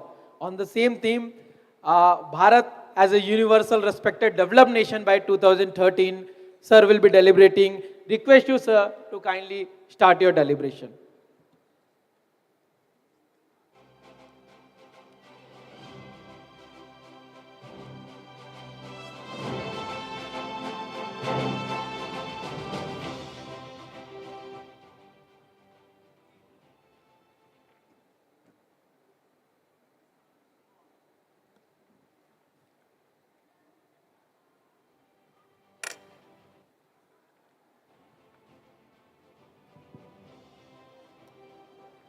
My namaskarams to all. I am delighted to be among the colleagues with whom I had worked for the last 5 decades. After a long time, I am appearing on the podium of our institute, invited by my good friend, Sailesh Haribhakti. In fact, he was very keen that I should talk on this subject. You know, all of you have been having a very focused discussion since morning. Something which is very useful to our day-to-day practice, for our immediate future, for our own progress in our profession. But what I am going to talk is something which will take you to a helicopter level. It's not something which you can connect immediately, but it is connected to you very immediately. And unless we understand where the world is moving and where our nation is in that, as intelligent professionals, we will not transform into intellectual professionals. I always used to advise the chartered accountants that this is one of the professions which attracted the greatest talent in the 1970s, 80s, 90s. But it did not have the kind of role that, for example, the lawyers played during the freedom movement in the context of the country. It somehow got reduced to corporations, legal work, income tax department. So I always used to feel that it is a gross misuse of national talent for a chartered accountant to be limited only to his professional calling. So from this perspective, how as a chartered accountant only I grew up to understand the world of finance, the world of law, the world of investigation, the world of journalism, and also the world of politics and geopolitics. It requires a very sharp mind to understand these areas. We are thinking that specialized entry into these areas is necessary. But I always felt in my entire understanding, the specialization actually limits your knowledge. Unless you break free the silos, we will not have the vision of the world and the vision of our country also. It is with this perspective I will try to place before you my understanding of what the subject of the evening is today. Bharat as universally respected developed nation. It looks a very simple sentence, but there are 3 limbs, 3 elements in it. 1, universal. 2nd is respected.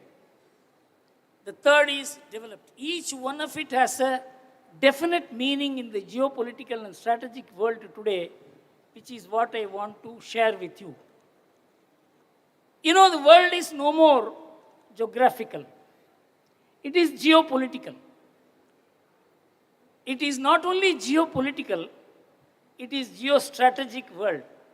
We are dealing with a strategic world. Once Columbus and Vasco da Gama discovered the world for the colonizers to colonize and shape the world to their own way, The world ceased to be purely a geographic entity, it became a geopolitical entity. And so, post-World War II, the idea of global order developed. In fact, many people do not connect the idea of global order in the context of a country, in the context of their own professional calling. When there is a world today, it needs, because of the huge interface, interconnection that has taken place, that there has to be a global order. This global order was conceptualized after the World War. It had its own philosophical formulations about which I will tell you later. But the idea is that different nations will have to work together. There has to be trade, there has to be political understanding, there has to be immigration, and each country will need something from the other countries. So in an interconnected world, there has to be some kind of an order, and that is how different institutions came into being. First, the United Nations, then came different conventions of the United Nations, then came the Universal Declaration of Human Rights, then came the WTO, then came the WIPO. If you look at all this, it is not something just political. It has very much to do with our own professional calling. So when we talk about the world order, we should not think that it has something to do with only politicians, it has to do only diplomats, it has to deal with only the Committee of Nations. It has to do with every single segment of professions. So when WTO came, we looked at WTO as something independent of the larger idea of global order.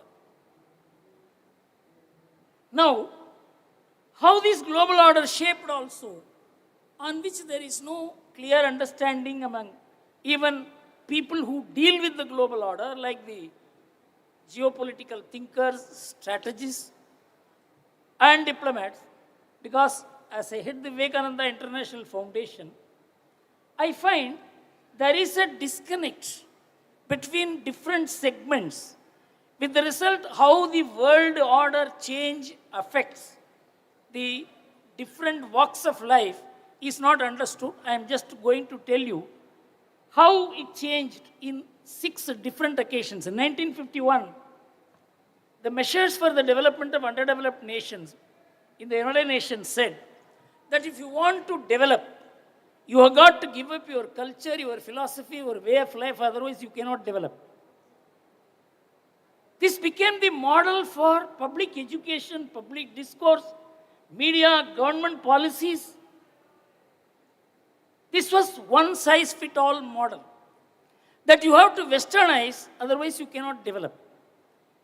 This was how the entire, I don't want to go into the philosophic moorings of it. It is rooted in Marxian and Weberian thinking, which shaped the world and which shaped the intellectual discourse in India. I don't want to go into it, simply to say that the United Nations itself came out with a formulation that you have to cease to be yourself if you have to develop. Then in 1992, when communism collapsed and capitalism emerged as the only alternative, Francis Fukuyama came with his finding that the West has finally won against the rest. It is best for the rest to follow the West. It is the liberal capitalism and market economics which have finally won against the rest. This was formulated as globalization. And in 2005, when China rose through the very process of globalization, in 2005, in Beijing, a reversal was made. They said this one-size-fits-all model won't work. Every nation will have to work for itself, its own model. Every nation cannot be fitted into a one-size-fits-all model. This change came in 2005. I can assure you, no one in India discussed about it. Not even the political parties, and certainly not the media. And this was in the G20 declaration of Beijing in 2005, that each nation will have to work out its own model. And in 2008, you know what happened? The financial meltdown in America completely shook the very basis of what was regarded as globalization. And in 2010, the United Nations itself said, our idea that there has to be a one-size-fits-all model won't work. Each country will have to work out its own model on the basis of its culture, value systems. A complete U-turn took place between 1951 and 2010, about which there was not a word exchanger in India.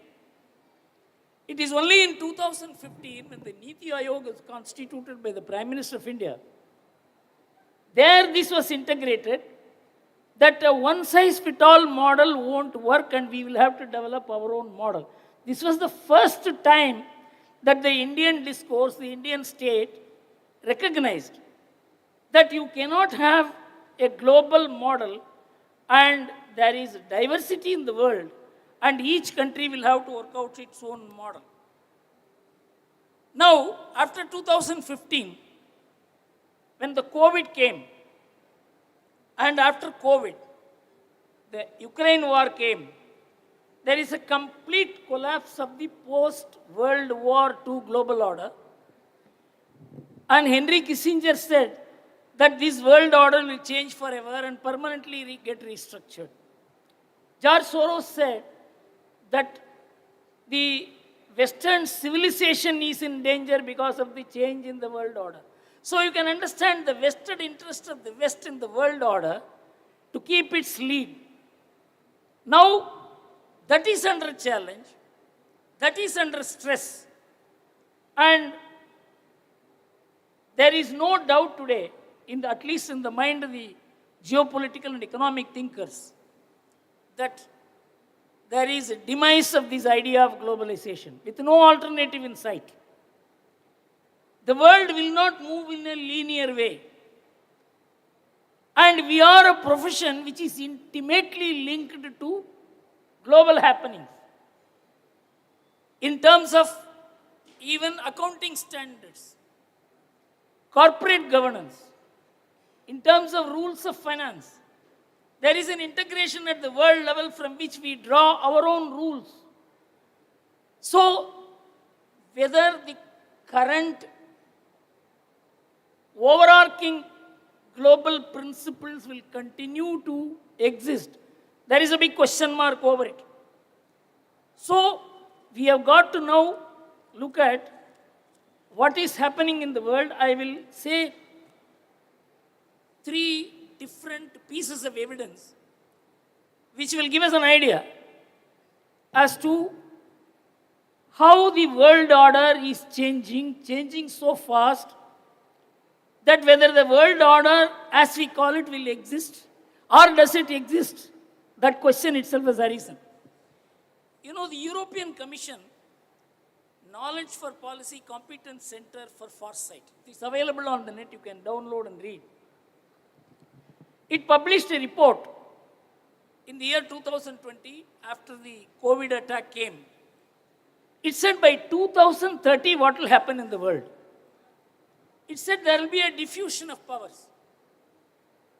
In the post-Cold War order, World War order, there was concentration of power. He said this power will diffuse, and diffuse in 2 ways, among countries and among informal networks. We discussed about artificial intelligence. And through this communication medium, there will be diffusion of powers even away from the state. So there is no question of a concentrated leader, hegemonic power. It said there will be no hegemonic power in the world by 2030. There will be no America, there will be no China in the way we thought that the world will be ruled. In fact, some people mistakenly feel that China can replace America or Chinese currency renminbi can replace dollar. How irrational this thinking is.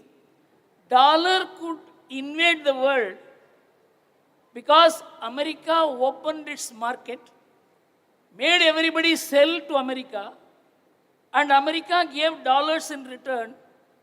For 30 years, America ran current account deficits of $16 trillion. The dollar is available to everybody. If dollar is available to the world, it is not because America lent the dollar or America invested the dollar.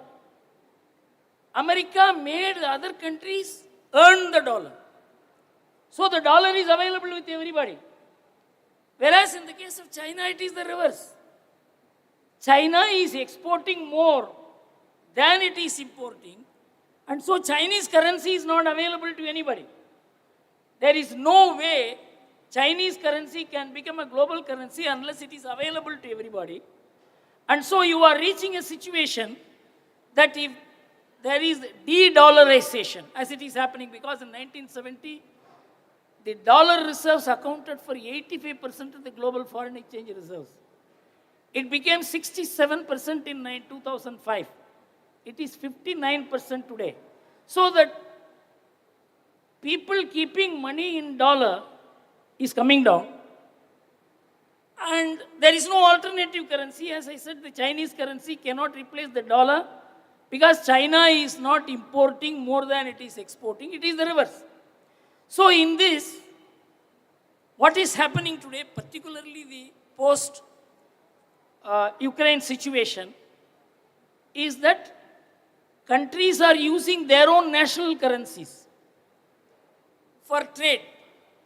It is more bilateral, even though there is multilateral trading system, the financial system is becoming bilateral in national currencies, and even China and Japan have entered into bilateral settlement in respective national currencies, and India is opening up in a big way to settle import, export and other transactions in terms of national currencies. So there is a movement not only away from dollar, away from a common currency in the world. So there is a diffusion taking place not only geopolitically, there is a diffusion taking place even in the financial world. The Center for Foresight report says the economic power of E7, China, India, Indonesia, Brazil, Mexico, Turkey, will be double that of G7 by 2030. It was one half in 1995. It was equal in 2015. It is double today by 2030. And by 2050, the share of European Union in global trade will be down to 8% from 16% today. So you can understand there is a huge power shift taking place away from the US and Europe, which is having geopolitical consequences. Asia will surpass North America and European Union in all aspects of power, what they call as national power, whether it is military, whether it is political, whether it is demographic. There will be a huge power shift away from the West. And it is in this context we have to see what happened. This is about 2020, much before the Ukraine war came in to shake the world. What happened in Ukraine? Why it happened? There's a big history. That is, America did not want to accept the fact that Russia has ceased to be a Cold War power. But they wanted to crush Russia by expanding the NATO. Russia said, don't expand the NATO, we are no more fighting you. But still America expanded the NATO because of the Cold War mindset that Russia is our enemy and China is not our enemy. And this proved to be the greatest miscalculation of the American strategic establishment, for which America is going to pay a very heavy price. Not only America, but the whole world is going to pay a heavy price. In fact, whenever I had a discussion with these American diplomats, I used to say, because you have a geographical isolation of 10,000 kilometers away, you are taking decisions without applying the psychology of the people who share borders with Pakistan, with China, with other countries. if you share a 500-kilometer border with China, you will not, foreign policy will not be the same as it is today. Because they were in a very secure position. And they were able to generate huge economic power during the World War. You know how much gold America accumulated between 1934 and 1948? 24,000 tons of gold. And they nationalized gold and never allowed private gold, and it is backed by that gold that the dollar became equal to gold. That is why America acquired that economic power. Now what is happening? What America calculated, where it went wrong, many people have not really applied their mind to what is the change that has taken place in the American energy production. Till 2018, America was a net importer of oil. After 2018, America became the net exporter of oil. So, the American calculation was that if Ukraine war broke out, oil prices will go up so much that the rest of the world will suffer, America will benefit. This was the calculation. But when Europe suffered, they didn't know what to do. And Narendra Modi decided to stay neutral between the two nations and decide to buy American oil in the face of the sanctions by Russian oil in the face of the sanctions from America, threat of sanctions, and in exchange for rupee, the oil prices began moderating, and if India had not taken that step, there would have been a great recession in the world, and Indian economy also would have suffered so much. This strategic decision of India is because of the strategic positioning of India. India has relationship with all the countries in the world. We don't regard even China as our enemy. China regards us as our enemy. We don't regard Pakistan as our enemy. Pakistan's nationalism is anti-India. As it is said, if there is no India, there cannot be Pakistan. If there is no Pakistan, there can be India. So there is a difference between how Pakistan positions itself towards India and how China views India. China views India as a competitor, and India does not view China as a competitor. It actually means China as a civilizational companion. But the problem is, China has that built-in instinct of dominating everybody, and it is being a communist and dictatorial power, the tendency is more. So, there is a verse in Shukraniti, 3rd chapter, Sloka 27 and 28. Shukra tells the kings, never declare anybody as your enemy. Never allow anyone to declare you as the enemy. In fact, I used this to advise a politician from Karnataka. He was extremely grateful to me for this advice, but the fact is the advice was not given by me, it was given by Shukra. India's position is, it has never declared anybody as the enemy. With the result today, Russia and America both need India because we don't consider them as adversaries. And we hold their hands. America needs India because India is a democracy. If you look at the democratic world, the liberal democracies are only 13% of the world population. Unless you add India, democratic population will not even reach 1/3 of the world population. 56% of the world population lives under dictatorship. If democracy has to survive, West needs India. But at the same time, West does not want India to be friendly to Russia. But India is friendly to Russia for geopolitical reasons. It has kept it up at great risk. With the result today, nobody can play the role of a mediator. And Narendra Modi goes to Russia 2 months back. And now he is in Ukraine. And he is meeting Zelensky. This is a diplomatic acrobatics of the highest order, and India is able to play it because of its strategic positioning as a democracy, as a nation with very high potential, about which I will tell you a little later. And so we are now playing the global game. And how it connects with the three limbs, universal, respected, and developed, I will come to it a little later. For the moment, you understand that the outcome of the Ukraine war is there is more bilateral trade, use of national currencies, de-dollarization, and in July 23, Standard & Poor chief economist said, dollar will be a leading currency, it will no more be a dominating currency.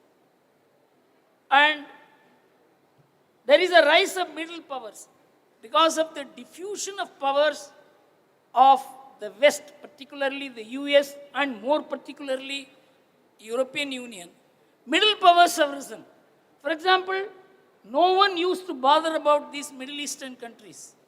They are playing a very vital role. They are using their oil as not only an economic weapon, they are using it as a geopolitical, diplomatic, strategic weapon.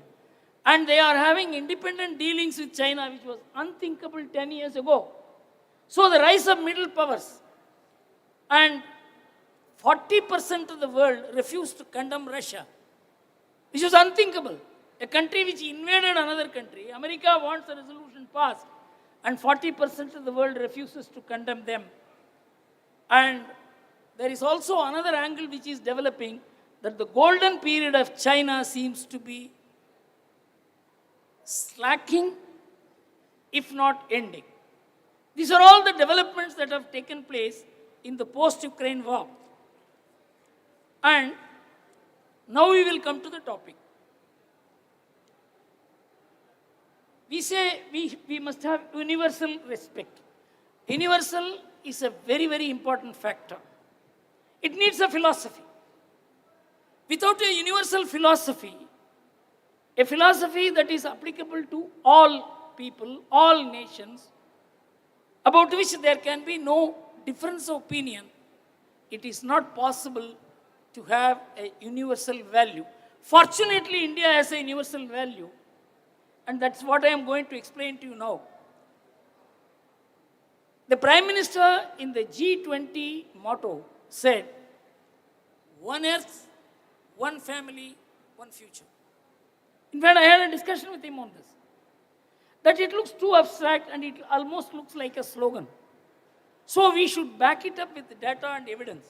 He asked me what can be done, then I related to him what should be done to say that we have a philosophy which no one can reject and everyone has to accept in the emerging situation in the world. That's what I'm going to tell you now, which he asked me to address in the Niti Aayog, and last October I addressed it.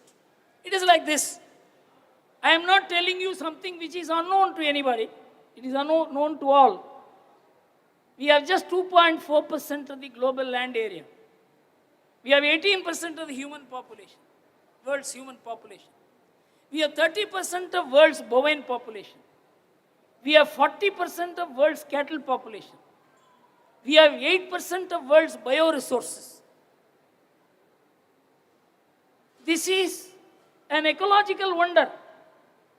How a country with 2.4% of the land area is able to accommodate not just 18% humans, but animals, birds, any other species. Rarest 42,000 species not available anywhere in the world is available in India. You know how it happens? It happens because we eat more cereal and less meat. Our meat consumption is 3.1 kg per head per annum. American meat consumption is 124 kg per head per annum. And what is the difference between meat and cereal? This is revealed in huge number of studies. And if you want, you can have a look at ourworldindata.com, which gives the finest data on this point. 83% of the calorie value of human beings they get from cereals. Only 17% they get from meat. 63% of the protein value we get from cereals. And 37% from meat.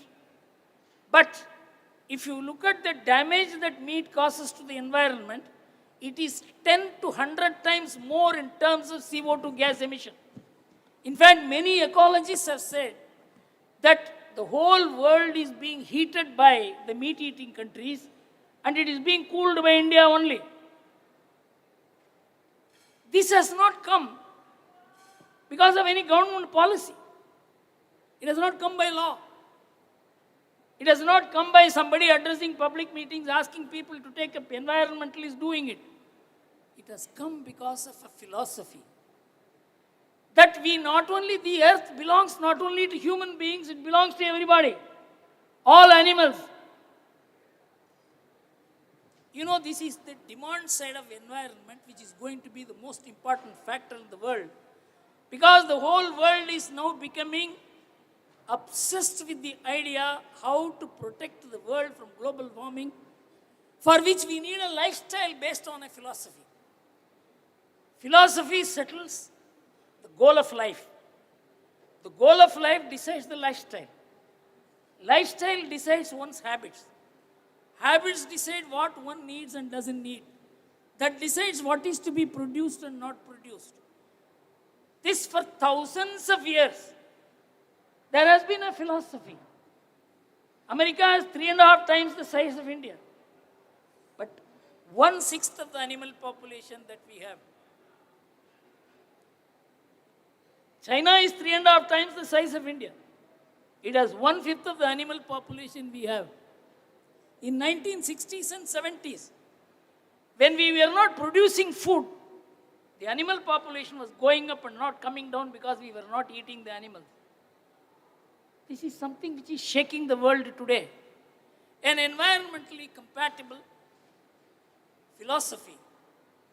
And when we say the earth belongs to all, this is what the Prime Minister said. One earth, one family doesn't mean it is the human family. It is the entire creation. And so we have a universal philosophy. And that is what formed the G20 motto.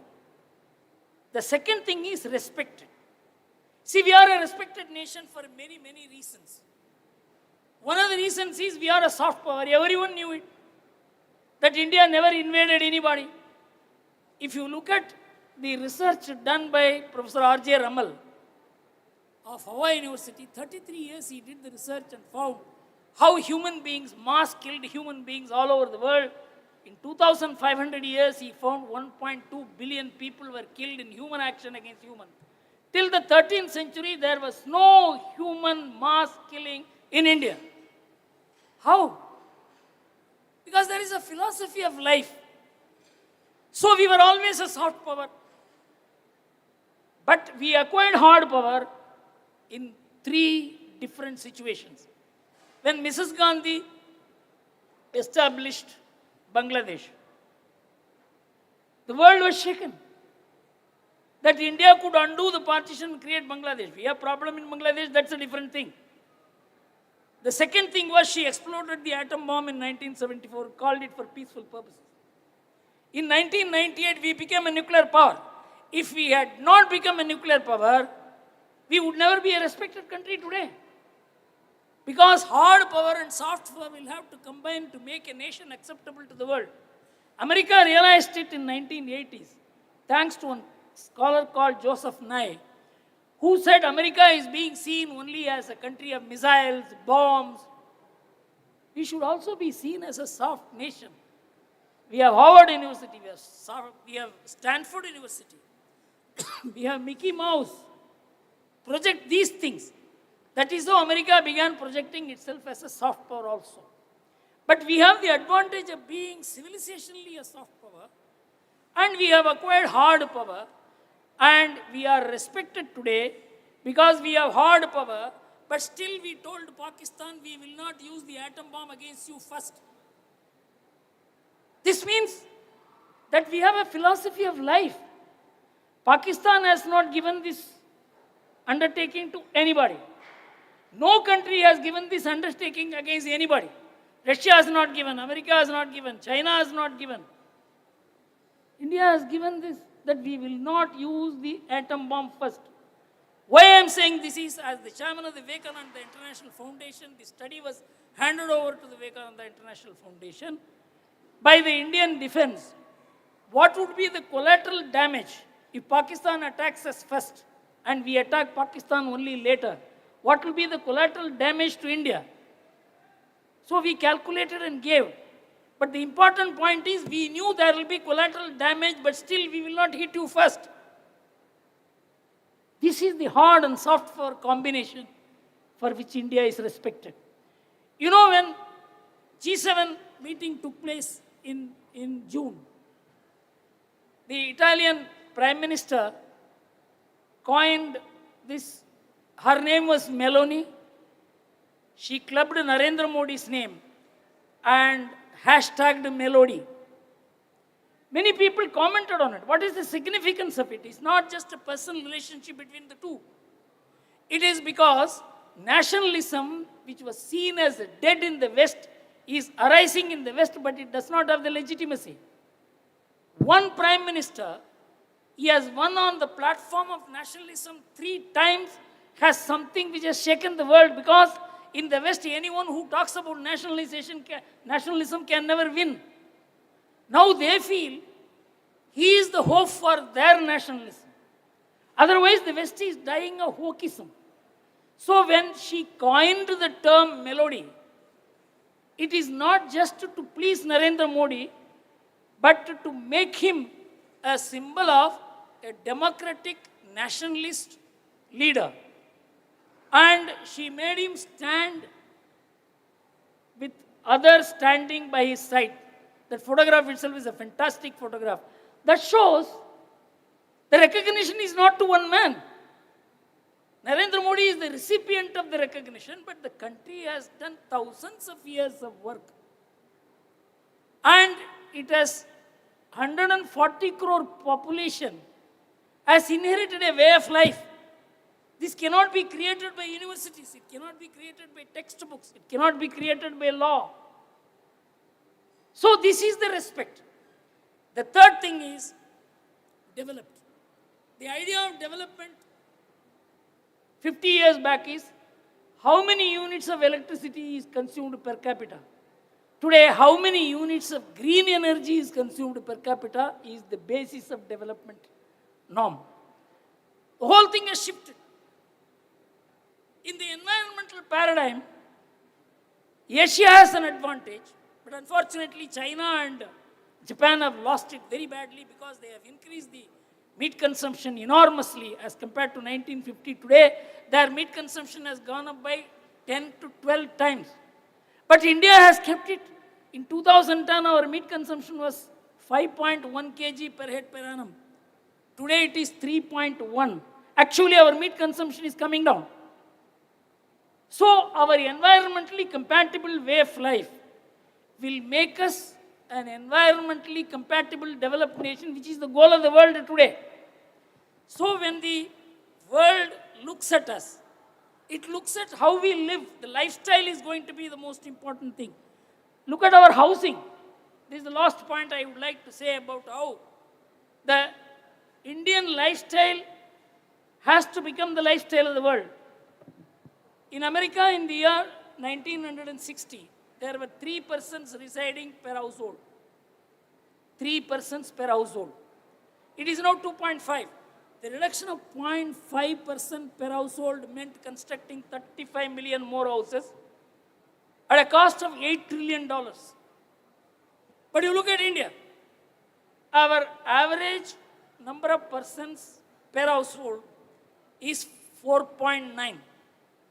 If it comes down equivalent to the American average per person per household is 2.5, we will have to construct 135 million more houses.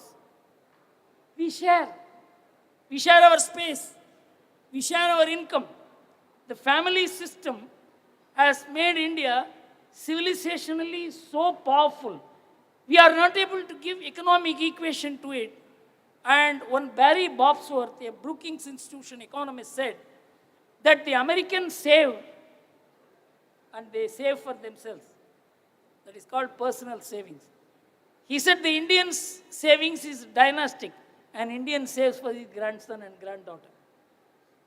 This is the civilizational asset you have. All other countries have exhausted the civilizational assets. We have preserved the civilizational assets despite the kind of wrong education, wrong media, wrong public discourse, wrong government policies, wrong judgments of courts. We have still maintained the core of the Indian civilizational values, which is making us one of the most stable nations in the world. In fact, we had a discussion in the Vivekananda International Foundation about the relative positions of different countries. And we came to the conclusion that if you look at all other countries, they are in a much worse position as compared to India. We are in a much better position to govern ourselves and contribute to the world than any other country in the world. America is so vertically divided, 60% of the Democrats will not get their son or daughter married from Republicans and vice versa. Complete vertical division.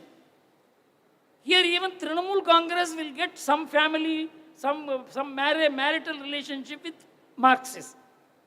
Even BJP and Trinamool Congress families will marry. Politics has not divided us in the way in which politics has divided the rest of the world. So, if you look at the fundamental positioning of India, the civilizational India is now rising all over the world. There is a civilizational consciousness which is rising. Even communists who wanted to destroy all civilizations during the Cultural Revolution in 2021, Xi Jinping, when he addressed the Communist Party on the 100th anniversary, he said, 5,000-year-old Chinese civilization will guide us forever.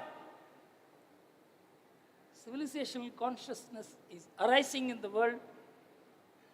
The West is stagnating and fatiguing.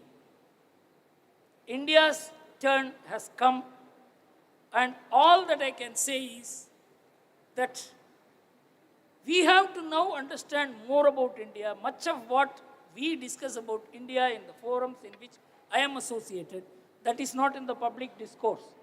Once India knows about itself, then there is no way the idea that we are having that India shall be a universally respected, developed nation by 2030, whether it is by 2030 or 2047, as the government of India is planning, this is bound to materialize. Thank you very much.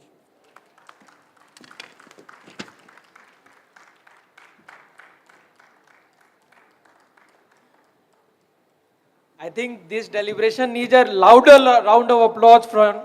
Please give a huge round of applause for Sir. Sir was mentioning that the world is, other countries are making the world heater and India is cooling it down. On that note, I would like to inform you, sir, this is the third regional conference in a row which EIRC is doing carbon neutral.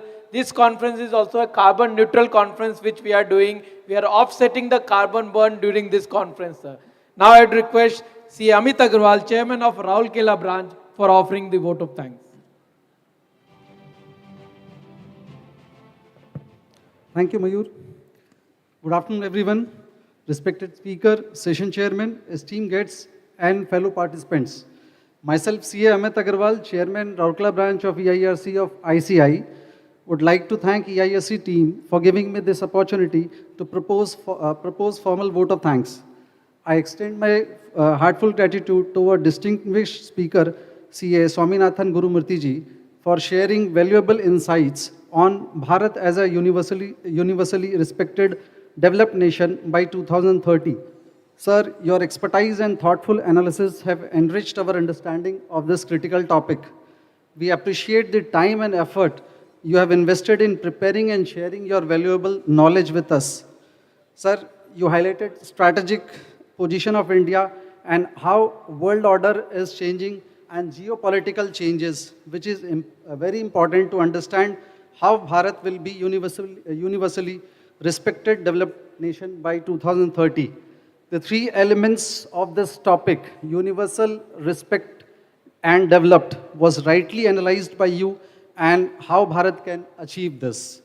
Thank you once again, sir. I would also like to thank our session chairman, CA Mayur Agarwal, and all our participants for being part of this insightful session. Thank you.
Hello.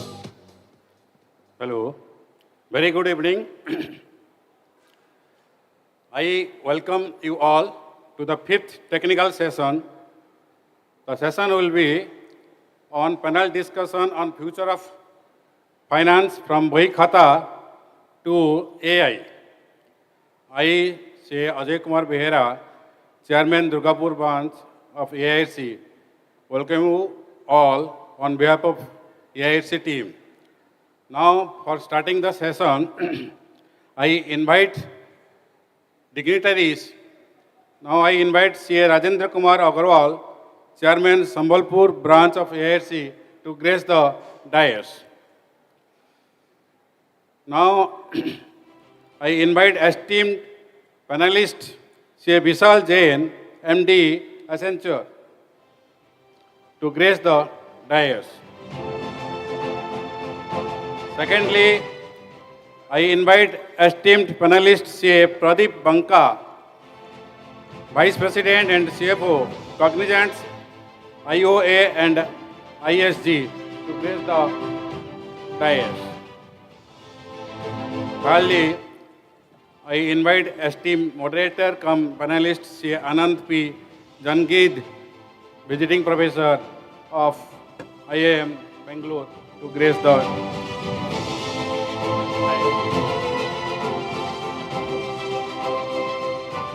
Thank you, sir. Now I request CA Sri Devi Subramaniam to felicitate and present a memento to CA Anand P. Jangid. CA Sri Devi Subramaniam.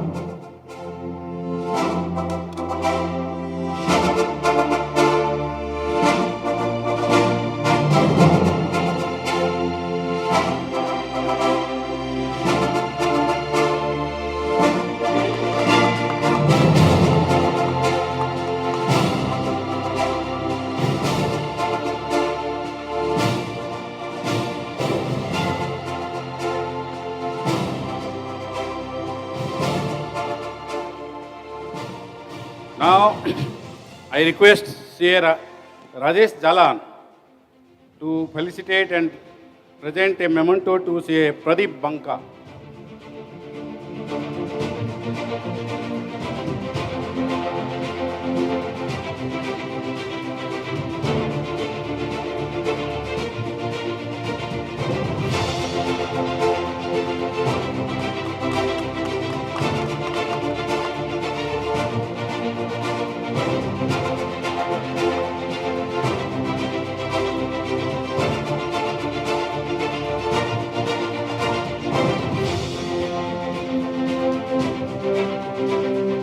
Now, I request CA Priyanka Jain to felicitate and present a memento to CA Vishal Jain.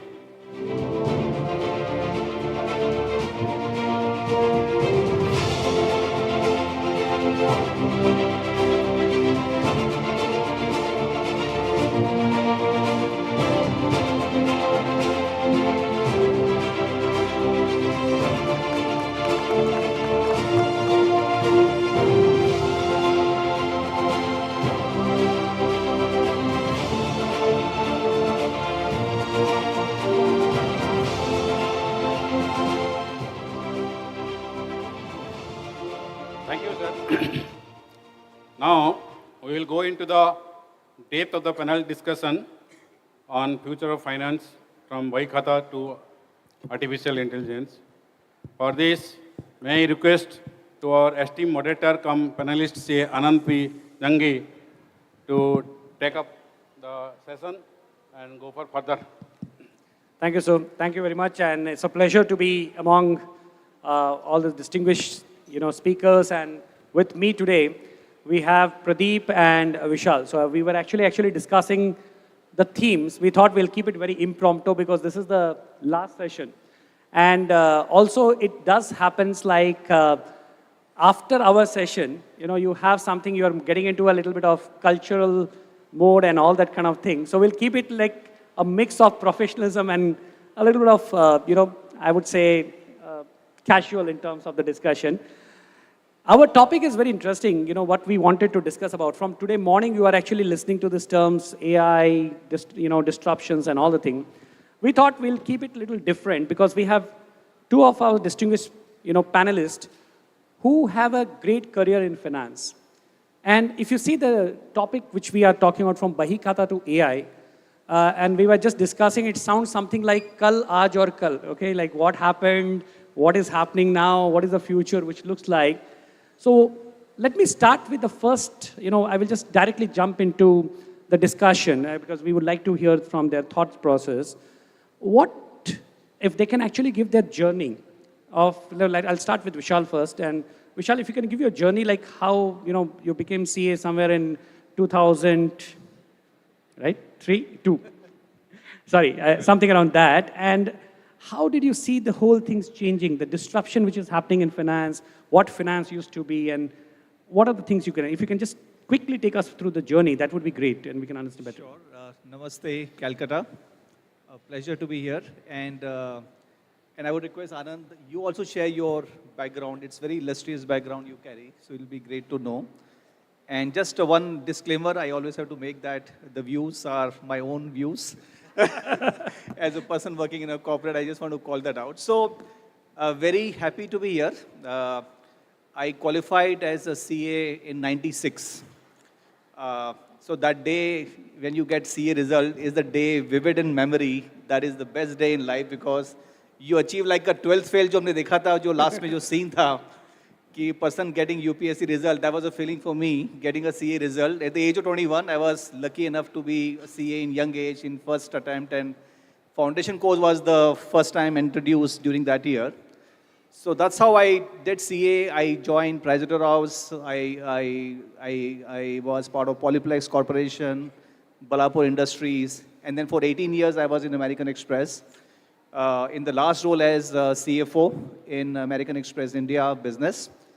And in Amex, I also for 5 years was part of AI practice, building AI-driven solutions for expense management and spend analytics. I have a couple of patents in my name. And now in Accenture for last 3 years, I lead forecasting and planning globally for Accenture. It's a huge organization, 750,000 employees globally. So it's great to be in a role like that, where you deal with the financials, you look at the forecasting, and you try to predict of the future. CA aside, then I also happen to do company secretary exam, CPA exam. I did MBA from FMS, Delhi University. I am a Six Sigma black belt. I did a couple of things from Duke's and Harvard School as well. But I say it openly always that CA happens to be the backbone, the foundation, the core, and something which I'm very, very proud of. So just wanted to just call that out. So I've seen, just on that point around evolution, maybe example from cricket, I guess. In a cricket field, in a cricket team, you have 11 players. So I would say when I qualified, maybe CA used to be one of those 11 players. You have to do your work, like HR, like marketing, like finance, like legal, or sales. So you are also one of those 11 players. So more of a compliance, you will field, you will save the runs, right? Maybe you'll score a bit or so. Then I see the evolution from being a field, from a player to be more like a wicket keeper. As you know, in a cricket field, captain will go to the most important person, knowledgeable person a captain will go to is a wicket keeper, because the wicket keeper has the most clear view of the pitch, view of the game, would know that where the runs are leaking so that your expenses are leaking, for example, and he would often turn to the wicket keeper for advice. So I say, then the role happened to be evolving for a CA, for me as a finance person, to be more like a wicket keeper, saving the runs, saving the game, defending the business as a strategic advisor to the CEO as an example. Then I see the evolution is more like not only a wicket keeper, but also a wicket keeper like Dhoni, who is not only defending the wicket, but also scoring the run and creating runs and creating value for the business.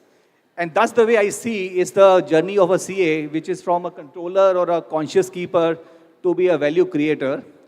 And hopefully the journey continues where Dhoni is not only Dhoni as a wicket keeper, but also as a captain who is like a CEO or a business leader. That's how I see CAs evolving and finance professionals evolving. So that's my reflection of the journey, and try to draw the analogy and parallel. Oh, that's amazing actually, because it shows your love for cricket also, because the thought process is very clear.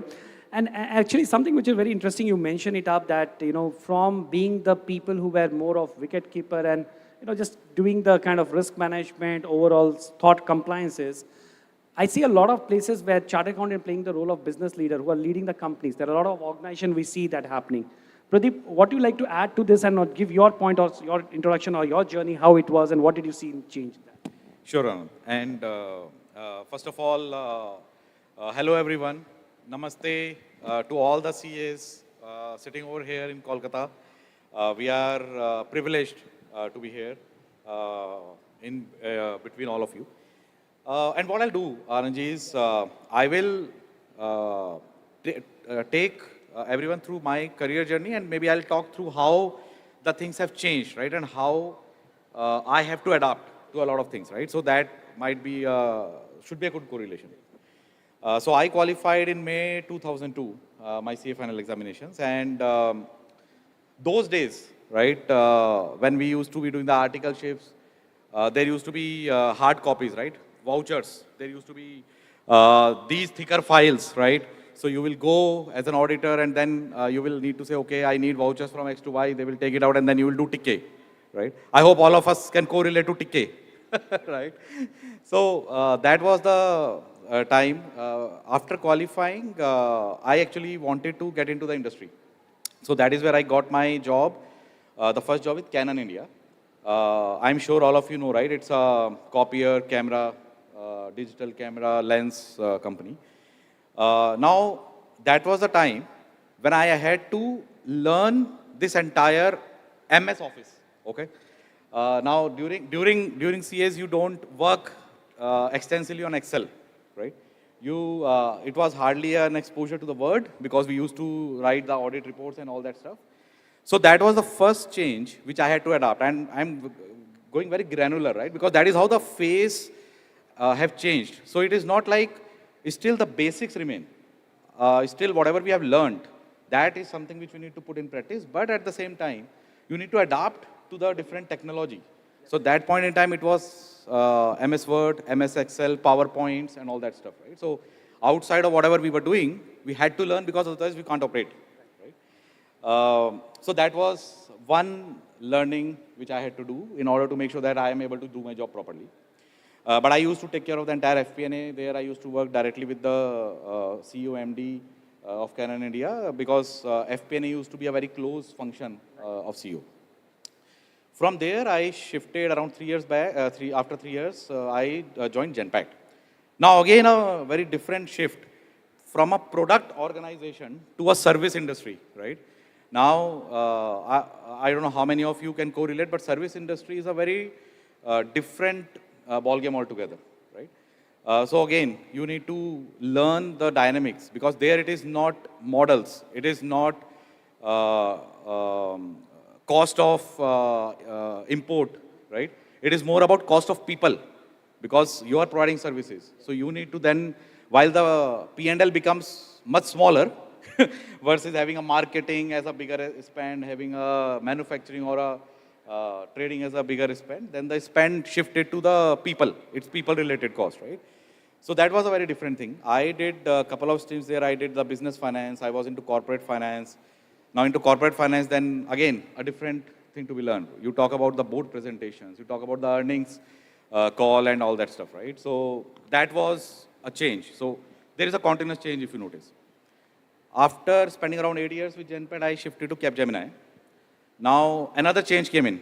So in Capgemini, I used to head the pricing and commercial functions for their BPO business.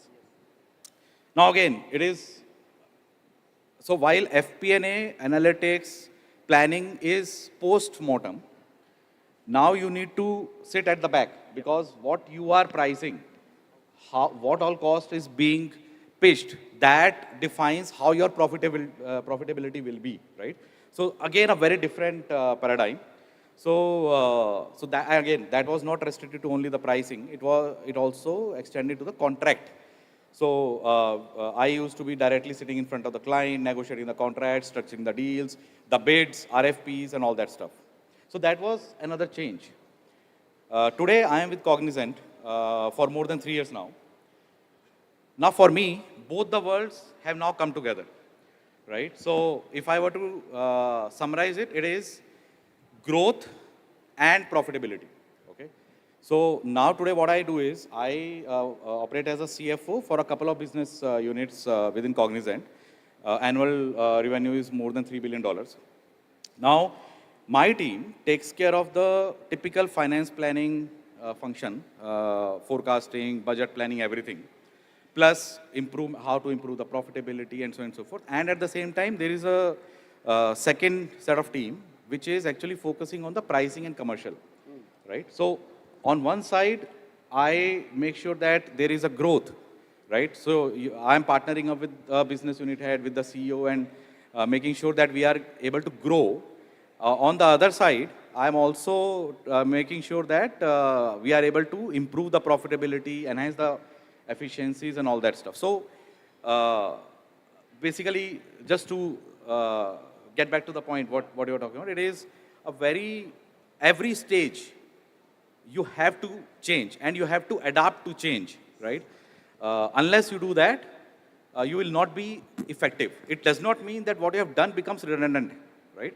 But unless you learn and you adapt to the change is constant, right? You can't do anything about it. And the faster you adapt to it, the better you become. Great. I think that's a very interesting way. Guys, the reason for the audience, why we wanted to get their journey, both Vishal and Pradeep, the idea was to give you a kind of a taste of all the things which are happening as we call ourselves as a finance professionals and we see the changes which are happening in the thing. I was actually, sometime back, I was at IIPM, Indian Institute of Petroleum Management. We are doing some sessions there from IIM Bangalore. And it was, all of us know IIPM is owned by IOC, Indian Oil Corporation. I like one very interesting thing which I saw there, which was like amazing. They have a nice mural at the reception. And the mural was very powerful, statement. They were saying, it was just written out there, change, ... before you are forced to change. Now, that is actually, a Fortune 500 company talking about that, be proactive in change. And I can see it from both your journeys. You have in different sectors, different areas, we are seeing a lot of changes which are happening. Now, let's try to shift the gear now, okay? Because now, from morning we have sessions and we had one more panel discussion on AI. So I'll just talk about, in general, some of the disruptive technologies. So I would like to pick your brain on one of the area which is becoming very prevalent today. There are terms being come as purple people, and we were discussing that one also, where we see, as chartered accountant, as finance experts, we have a very good business knowledge. We understand numbers, we understand how it is happening, all of that very well. But what areas of technology or adoption to technology or understanding of that, which you think it's important to know, understand, and take it up? Because when we use the word purple people, it is more from a perspective of having good knowledge, which is red, which is business knowledge, and blue, which is more technical knowledge. So, Vishal, what would be your thoughts on this? So your question is, what one area? So what area do you think, or the evolution what you're seeing of this purple people? Because as finance guys, when I started my career, the only technology I knew, like, you were the most senior, you passed in 1997, very early to us, I know that. But I cleared in 2003, and that time I was actually wondering, the first time I hear the word digital signature, I used to think you have to sign, scan, and that is digital signature. So I never knew what is digital signature, and we have adapted to that. So what's your thoughts on that? So to me, there is no one area per se. I think it's the mindset. See, all of us have phones, right? In phone, when we have to put alarm for the morning, there's always an option to go and put the alarm. Yes. But there's always an option to use Siri or whatever assistant you have. Hey, put alarm for 5 o'clock in the morning. That's one example of if technology can do it, are we able to force ourselves that let me use technology solution as a starting point. I think what we have grown, at least I have been raised in the mindset of, we do it, now let's automate. Let's create something in Excel, offline, let's now automate. I think the world has shifted quite a bit towards a digital first mindset, and I think the tools nowadays are there allow us to think on those lines. So journey starts with our day-to-day life, in our day-to-day work. Can I save my own time by using this one tool versus second or third? Can I try to make sure in my learning curriculum, every single week I'm learning about technology, about digital, about disruption? Because there's no one answer that, hey, do this. Because things are changing so fast. 2 years back, we were talking about metaverse, right? That became the theme of the year. Last 18, 20 months, nobody talked about metaverse, right? So things will be there. Certainly, Gen AI is going to be here. It's very, very powerful one. So, but technology will come and go. But what should not go at all is that digital mindset, technology mindset. And if there was one thing which I was to do differently in my journey of 27 years, would be to be early adapter of the technology. Otherwise, there's always, often, sometimes there's that cynicism that, hey, chalega nahi chalega. Ye hone wala nahi hai, it's not possible. But every time you open your eyes, for example, nowadays, Google is the place to go for Google Map. When it was initially introduced, we would not be sure. But now we blindly rely on Google Map because technology has improved and it's fine. We don't compete with calculator because we know calculator will do a much better job than we are trying to do our own math on our ungli, right? Likewise, if technology is there, we have to have the conviction that let me learn, let me be early adapter, let me try different ways. I don't need to be a coder. There are enough tools to democratize technology, but I want to have digital mindset in each and everything which I do in my practice, in my professional life. Can I use it in a different way? In my own journey of 27 years, about 6 years have been hardcore technology, which was implementing SAP, and then Oracle across American Express, and then in my prior organization, Polyplex. Those 6 years allowed me to see things end to end, look at the power of ERP during that time. And that ERP used to be big wave during 2000, 2005 or so. Now, but that's a core part of technology and integration, which was a very powerful one. So I guess, coming back to your question, there's no one tool I would say. I would just have a digital first mindset as the single most takeaway. Why not use simple thing as technology way for us to change our way of thinking? That's actually amazing, because the way digital first, what you mention it up, that's something like, we have been doing everything. As you mentioned of the calculator part, I remember when I joined my articleship, we used to have competition who can do calculation without seeing at the calculator. That used to be a kind of competition who can do a correct calculation out there. And today things are taken for granted and all things. So things are changing and at different point of the time. Pradeep, would you like to add to this one? So, I would like to go back to your earlier comment of purple people, right? So I'll tell you, Cognizant, early this year, Cognizant has partnered up with Oxford University in conducting the Oxford Economic Study. And that study was all about how the jobs are changing or are going to change over the next 10 years in US. It was US-based study. And the outcome of that study was 90% of the jobs in US today are impactable, okay? I'm cautiously using the words. It does not mean that the jobs are going away, but the form of those jobs are going to change, right? It is no more, it will no more remain the same, which means you will need reskilling, right? Which means you will need transformation to make sure that you still remain relevant, right? Within that space.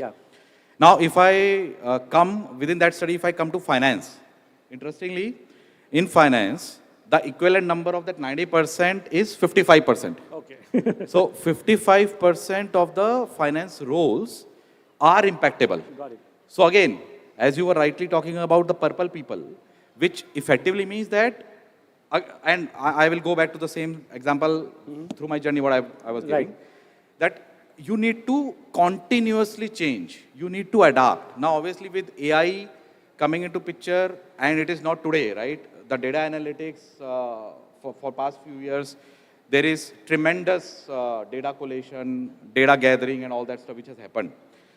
So AI, unless and until we adapt to AI and to the emerging technologies, as and when it comes, we will become less relevant.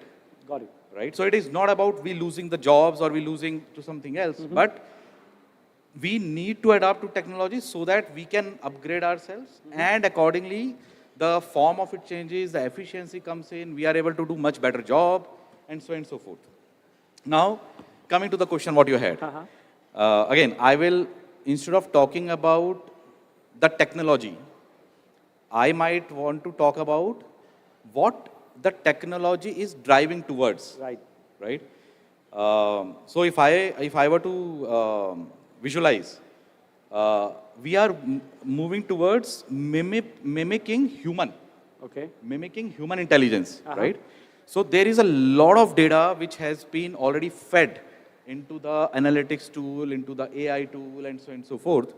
And with all those, now with generative AI, the patterns are being read through and so on and so forth, right? So basically where technology is moving towards now is that it is now trying to figure out what a human will do in similar situation versus just having a data outcome. It is not about data outcome. It is about what a decision could be in this kind of situation. Right? Amazing. For example, the predictive analysis, right? So until now, AI is capable of generating the data outcomes, and then we use the data to say, okay, this is how we might grow. This is how my profitability might shape up, right? Now, with all that data coming together, technology is moving towards taking away that stuff and say, okay, let me do what human is doing, which means that we need to now get into one step ahead and say, okay, if I am getting this from technology, then what next for me? Amazing. That's a really interesting thought process, because I think this is something which we have been hearing about right now called digital twin, which is nothing but, it's like the way Pradeep thinks, the way Vishal thinks, I may not be able to think from that way. Now, how does, the technology, which is like very adapted to your point of view, your thing, it is working. We have to think of what I can do with that predictive analytics. How can I help my decision makers and all the thing. That's very interesting. So that brings to me the next part of the question, and this time I'll go with Pradeep first. So Pradeep, one question which I was very curious, because this is a chance I got, and I think the audience will also would like to know. One of the question which is there is like, I just don't want to talk about AI, but in your journey, and finance, in different functions and all thing, do you have any use case, or any you can recall some of the case where it came that you thought, oh my God, this is so interesting. It's a use case, or the way technology was used. I'll share something with you guys. I was attending one session sometime back at NASHCOM, 5-6 years back, and that was by Dr. Devi Shetty. Devi Shetty is a cardiologist, very famous and everything, all of us know that. And he talked about something that, I was, as a patient record, they do this lot of what we call it as transcription work. So he used to actually put it in a dictaphone, and someone will do it. Then he thought, why can't I do it with my phone, with the NLP, the natural language processing which is there? I can just put it up there and it will type it up. And he shared something which was very interesting for a doctor to share. He said it was okay, but whenever there's a tongue twister word, some word which are like medical terms and all thing, it was not able to give a right answer. It will do some errors and all thing. And they got a kind of a hack for that, which was very interesting. They asked one of the junior guy to put all that word from the medical dictionary as contact in the phone. Once you put that as a contact, it was working very fine. Now that's something which is like a really interesting mindset. Digital first, what you said, I would like to do it. I would like to do it myself. I don't want to go to a transcription, but I want to make sure the error doesn't happen. If I don't get a thing, I just hack it or take it up. Have you come across anything like that because you are from an IT company, so you understand this term, the hacks and all the thing. Anything in finance, have you seen this happening? So, I will answer it in finance as well as outside of finance, okay? Because the example which you picked up, see, Cognizant has a significantly large healthcare practice, okay? And when I say healthcare practice, it is both within technology as well as within the business operation side. So much so that we also deploy nurses, right? A lot of that US qualified nurses in Philippines or in US and so on and so forth. We signed a significantly large contract towards the end of 2022, okay? Where the work is, there is, and it's US based, so there is a discussion going on between doctor and patient. So patient is describing their illness, doctor is asking symptoms and so on and so forth, they are questioning, and after that, doctor is prescribing what they need to do, okay? The work involved here is, there is a AI tool, okay, which is listening as well as an agent which is listening, okay? Interesting. And real-time basis, AI is trying to summarize all that stuff. Obviously, AI has to be trained. So yes. it went into significant, it almost went over 12 months of data gathering and so on and so forth. So once that was done, AI is able to generate large part of that transcription or a medical prescription itself. Okay? You need still agent, right? Because it's a regulatory environment, so you just can't say, okay, whatever AI has done is letting it go. But 90% of that job, which an agent would have been doing, okay, and he or she would have been taking, let's say, 15 minutes, 20 minutes, half an hour, post that conversation. Now that reduced to, let's say, 3 minutes, okay, to generate the output. Still, agent might take another 5 minutes to make sure that all the things are rightly written, they are in line and so on and so forth, just to make sure that we are not getting into it. But so, that is one example, because you talked about transcription, so I wanted to bring this up.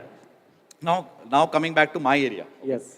Now my area of finance have few critical things, okay. The first and foremost is gathering data and ability to produce financial insights. The second big element is the financial decision making, right?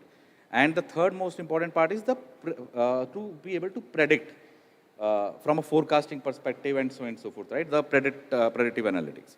So how AI has, and again, let me do a disclaimer, AI is still evolving, okay? So what I am talking about, there are a lot of things which are going on within the finance function itself as I speak. What I'm talking about is something which has happened already over past few years.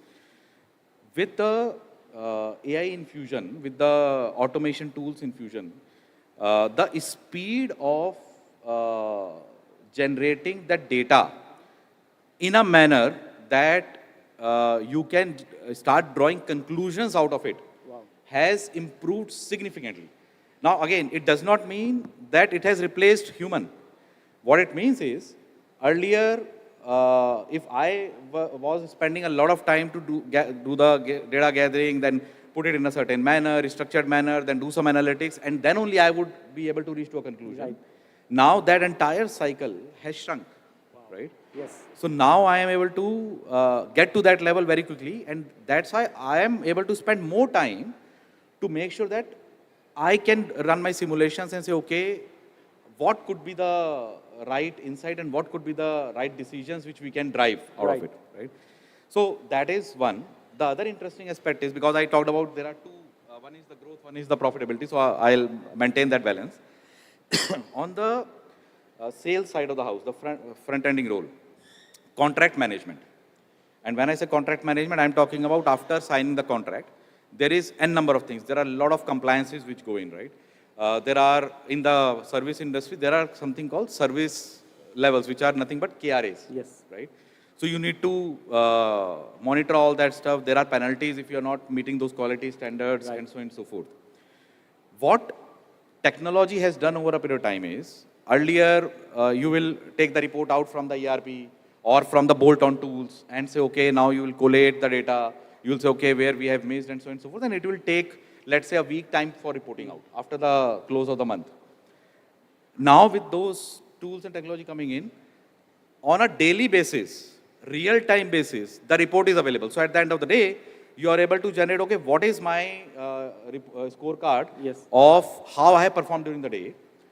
What it does is, it also populates, okay, what are the few matrices where there is a risk of us incurring a penalty, right? Because you understand that, okay, these are the areas where which are either missed or we have very closely been able to meet, right? So you can start focusing more on that the very next day versus waiting for the month to be closed. After a week, the report will be out. By the time damage will be done, then you are just going to get to the damage repair. Versus here, you are able to take proactive action to start getting deeper and say, okay, before the close of the month, I am going to fix it, and hence there is no risk of the penalty incurrence, right? That's so very interesting. That's like very futuristic. It reminds me, like, you know, I don't know, if you're a fan of Marvel, Guardian of Galaxy, you know, Doctor Strange is sitting there and says, I did, 5 million calculations of what may be the outcome of this war with Thanos. And he said, we have 1% chance. Here we are sitting on a real-time basis and, coming out of the simulation, which makes very interesting because I still remember long ago, though I was not in active finance, at saying, closure, in SAP, another thing, closing of your books of account on monthly basis and quarterly basis used to take so much of time. And today we are talking about daily, you are getting that information. That's amazing. And that also gives the speed of decision making become faster. Amazing. What would you, Vishal, like to put your point of view on this? I think audience has heard so many use cases. So I'll spare. I guess the bottom line is there is a lot can be done in each and every area. Just one specific example I can give. I was in a card company before. We all get offers, right? If you get this card, you get lounge benefit, you get golf, you get movie tickets, you get food vouchers, but not each and every card member will utilize all the benefits. Yes. And then each and every card member is charged same annual fee. Hey, you are charged 10,000 rupees because against this 10,000, you get so many benefits. But as a card member, you will wonder that, hey, I do not go and play golf. I do not go to this concert because it's not my cup of tea. But I do want to use lounge more. I do want to use this Taj vouchers more. But the point is this, offer is an offer.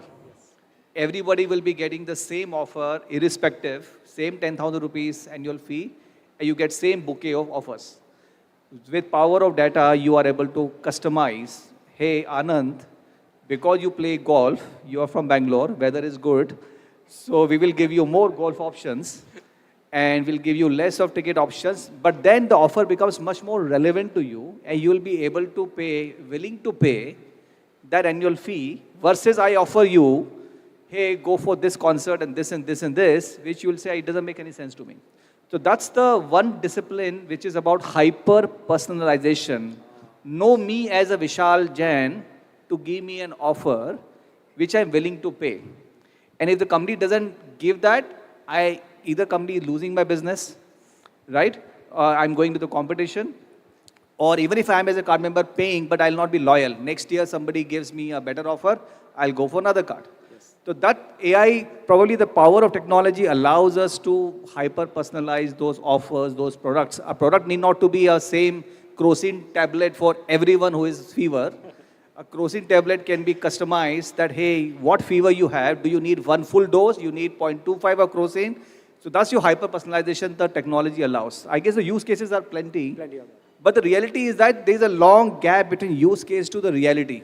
So I don't want to really give a fantasy view. There's a lot of groundwork to be done. That's why as professionals, as chartered accountants, our ability to adapt, to understand process, knowing the numbers and knowing the transaction is our strength. Because people need to know कि काम कैसे होता है, धंधा कैसे चलता है. Then only you can think about what data can do, technology can do.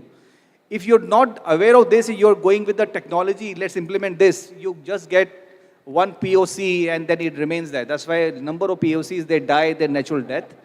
I won't quote a number, it's scary number as well. Yeah. I think that's why I think the opportunity I want to talk about, I know I digress from your question. No, it's fine.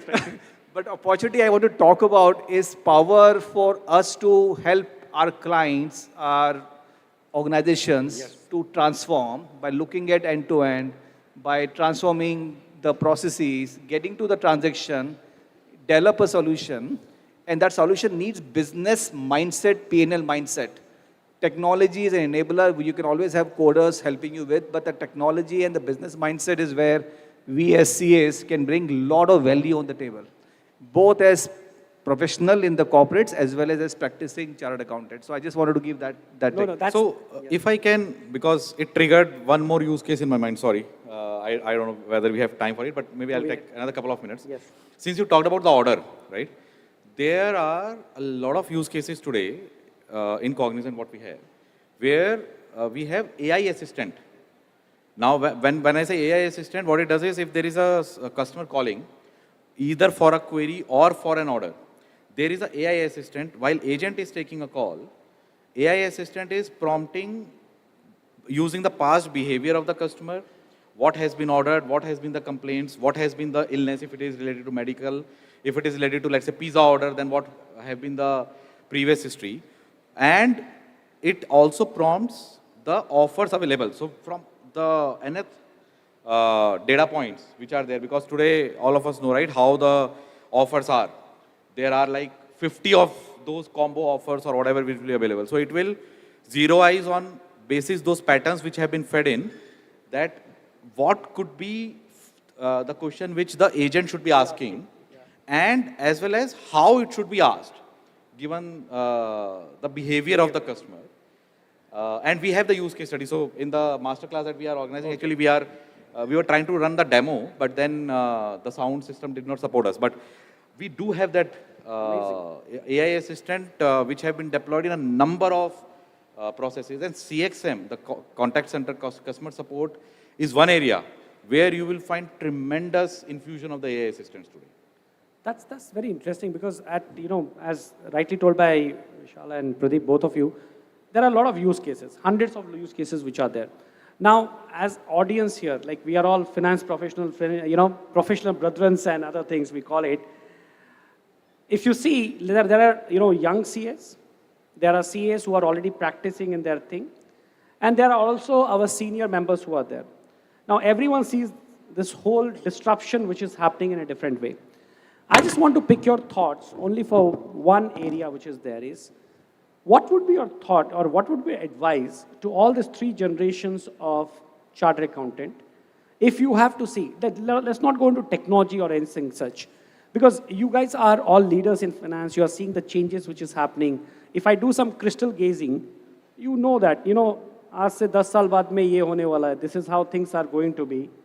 What would be your advice to, our fellow professionals? So very clearly, very pointedly, very wholeheartedly, right? I think is that point around having the learning mindset. See, I ended up doing CA and 7 other degrees or programs. So one could argue that what's the point? Are you collecting degree or what? But certainly, I think in a structured way, when you enter in a program, it forces you to learn and think. Even this conference like this, it forces you to learn. And people say that, I think our CHRO talked about 3 most critical skills for this century and for today's world. One of our CEO talked about is about learning, having the learning mindset. We otherwise will become irrelevant for sure, today, tomorrow, time will tell. And that's why I think it's forcing us that there's always a choice over a weekend. Tomorrow is the weekend. Always a choice. Where do you spend time? And there's always going to be a cricket match. There's going to be politics, gossips, social media. And there could always be a way for us to prioritize some point for our own survival to be on our learning. So I do talk about one equation. Maybe one equation I can give you to my younger self and everyone actually.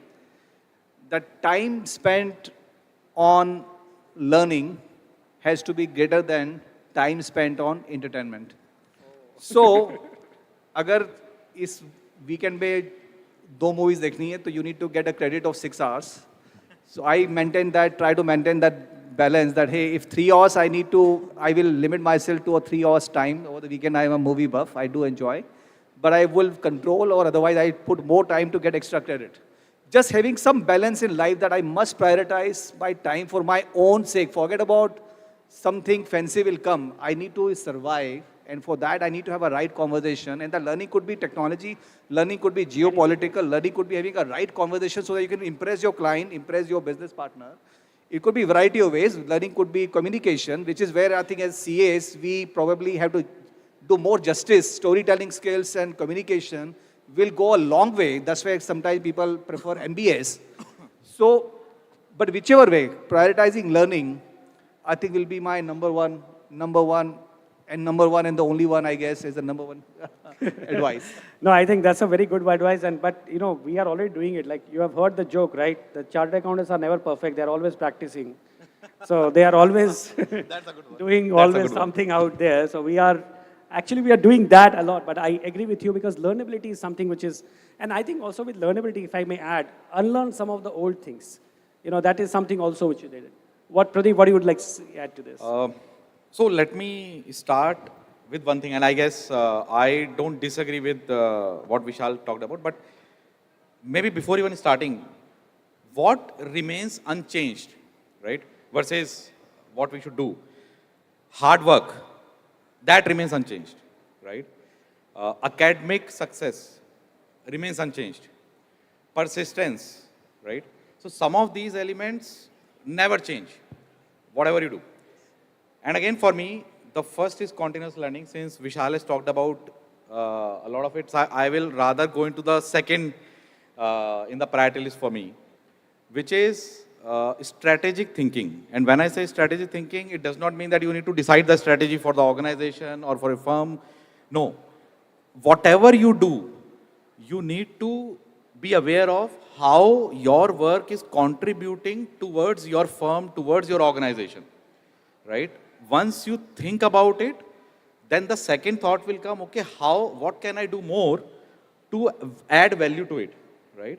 And that triggers the need to learn more, right? So at the end of the day, it is continuous learning, but you need to figure out what could be the few trigger points. And it will also make you feel that, okay, where am I relevant? From an overall organization perspective, from an overall firm perspective, how my work is adding value to the organization, and how can I value add to myself so that I can enhance that value addition to the organization again, right? And that journey itself will get into a continuous learning mode, right, if I were to talk about.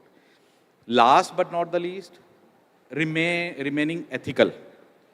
That again doesn't go away, right? So ethical use of technology, ethical use of ethical implementation, all that stuff again remains the most important part, right? And we being CS, we understand more than anyone else how the regulations play, how we need to, so when we talk about, whether we talk about VAT, whether we talk about GST, right?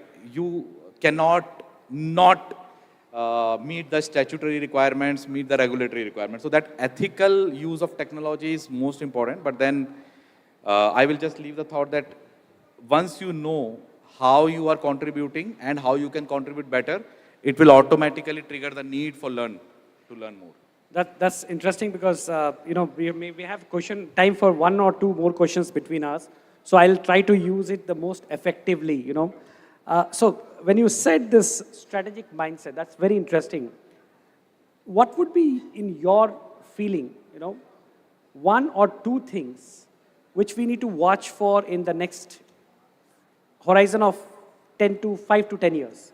What do you think, strategically, if I'm thinking, if I put myself in your shoes and I have to think about that, or what is the thing which is keeping you awake at the night, that these are the things which are going to change and these are things which are coming, and you can see that, what would be that one or two things which you think is going to have a profound impact? Because we are also hearing some very scary thoughts like, there's no going to be 9 to 5 jobs, there are going to be new kind of roles. It's impact or something, we will not say that.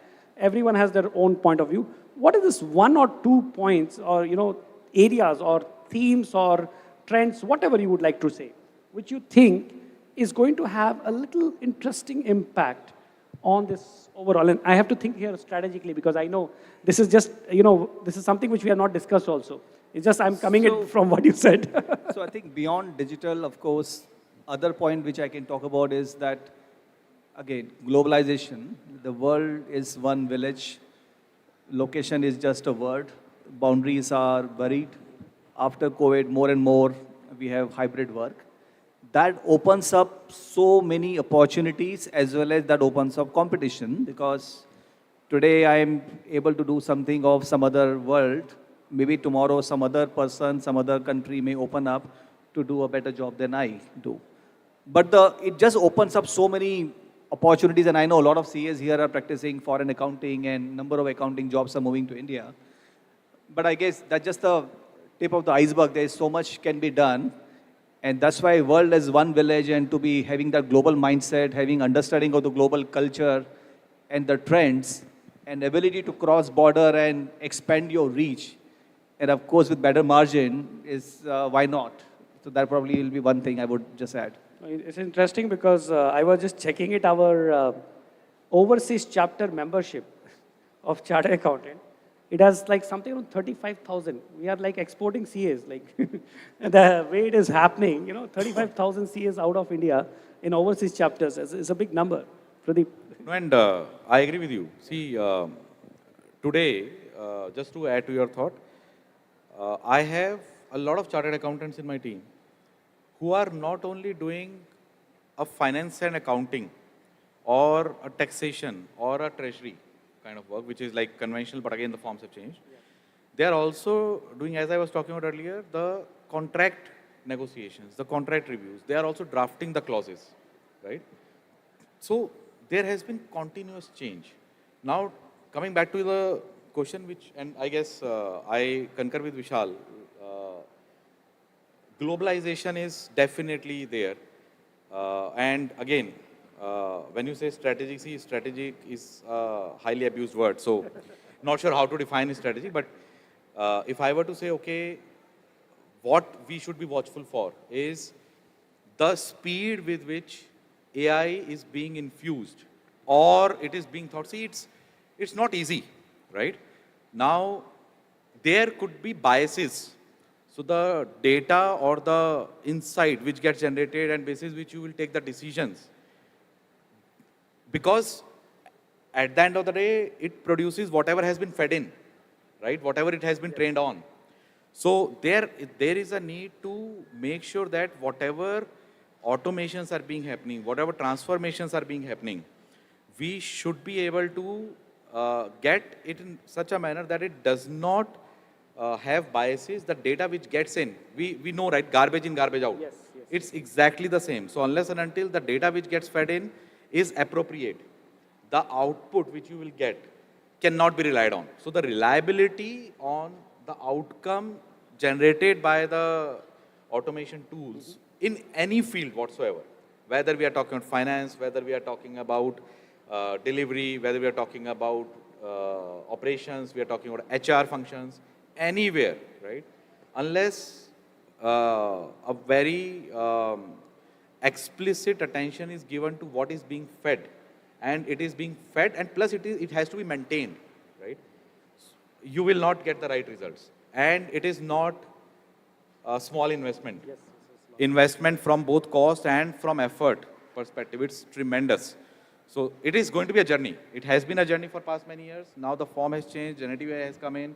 Again, it is going to be a journey for next 10 years where we are going to see that shift, right? And we need to play an active role to make that shift, and to make that shift appropriately is what I'll say.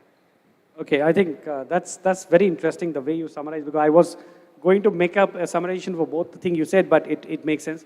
I think we have time for one last question, and this is something which I would like to ask on behalf of our young members.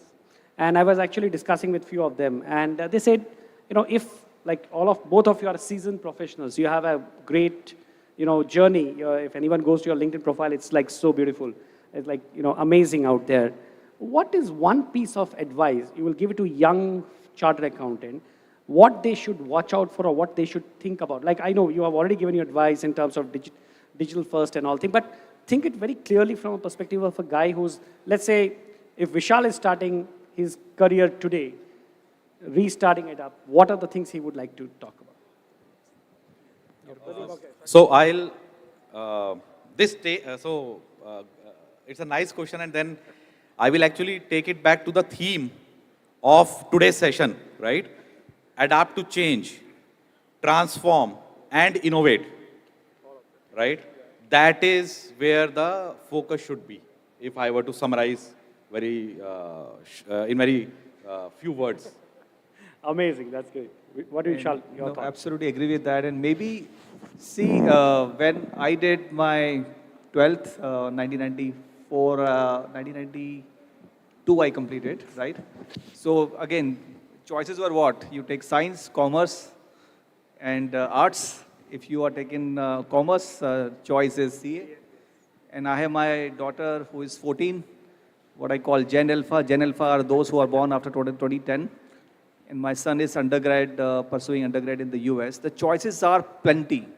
So the world is multidisciplinary. It is not about, hey, this is finance, this is HR, this is legal. There is, beyond the organization boundary, there is so multidisciplinary world, like Pradeep talked about, commercial, negotiation, pricing. There are so many emerging options are there. So my advice will be, as practicing CAs or even for you to pursue career in corporate world, there are plenty of opportunities, new areas emerging. More aware you are, with right learning mindset, you will do justice and you will unleash your potential to be not only Dhoni with the captain, to be the CEO of your business. That will be my advice to you. Great, Vishal. I think a round of applause for the panelists out here. They did a really great job. I really had a profound knowledge from them, and it was very interesting. Thanks. Over to you, sir.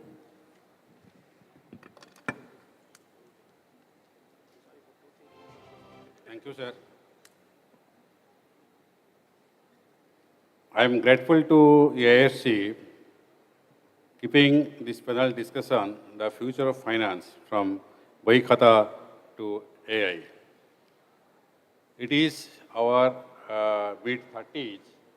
We were being training course, we are being taught managing change. At that time, technology was not there so much. In 80, 84 eras, 286 PCs were being bought from Hong Kong. My boss was also at that time, he was purchasing DOS, Lotus. At that time, so many changes by the process, we have forgotten many things. And we are adapting now, presently, AI. So can I add to that? Today, how many of us go to bank for any transaction whatsoever? Very, very, very rare. And if we look at our parents, right? My father is still used to go to bank, even though he knows that the things can be done digitally. He will still go to bank, right?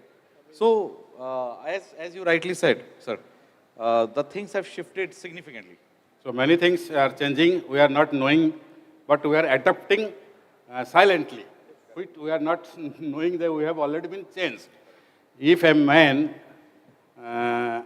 goes 18, 20, he doesn't know how much he is growing or by age he is, unless until he sees the date of birth.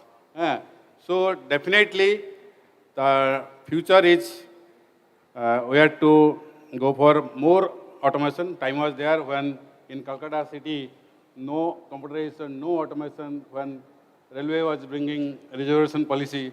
So everything we have seen, but now we have to change by changing automation.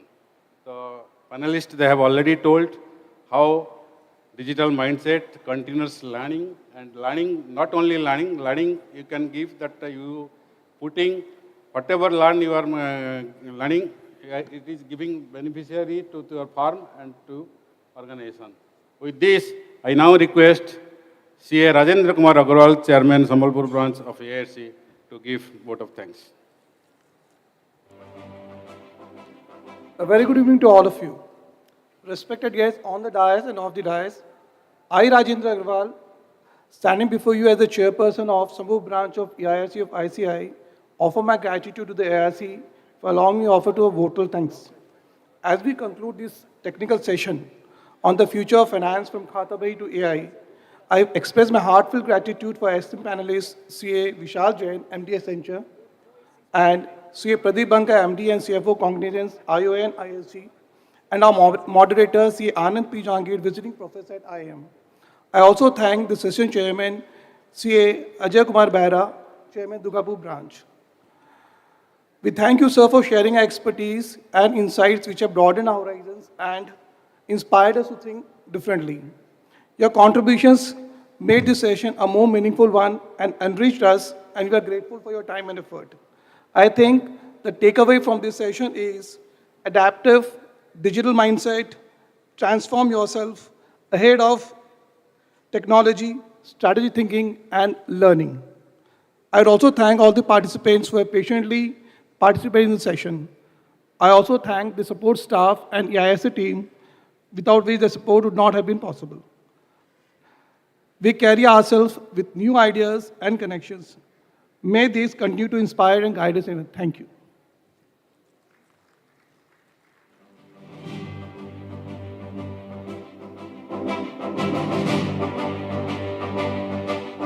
Delegates will be having the concluding lottery as of now. Those of you who have not put their coupon will wait for next 2 minutes. You can put your coupon, lucky draw coupon in the box. After this photograph, we will be having the concluding lottery. Only delegates in the hall will be eligible for the lottery. So please kindly put your coupons in the box and post this. we are also having an Hum Sufi night. So stay tuned for the musical night, friends. We'll be waiting for people. Lot of people are coming to put their coupons. So we're waiting for them.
Friends, we have found a ring near the lottery. So any one of you who have lost it, a ring with a green pathar in it, can contact the backstage.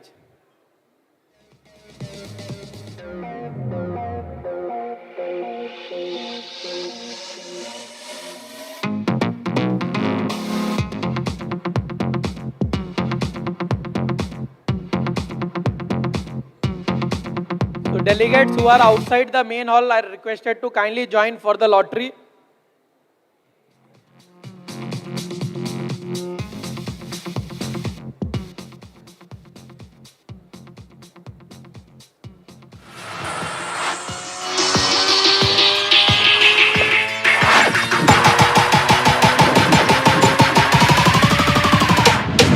हम सूफी की तरफ से सबको बहुत बहुत प्यार भरा प्रणाम, नमस्कार, आदाब, सत श्री अकाल।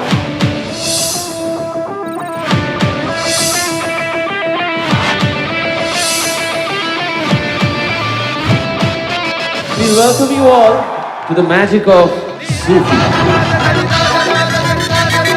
यार मिसाले आस डाले पाँव के तले फिर दोस्त चले कभी डाल डाल कभी बात बात मैं हवा में खुसरू निजाम के बल बल जाइए, खुसरू निजाम के बल बल जाइए।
Hello.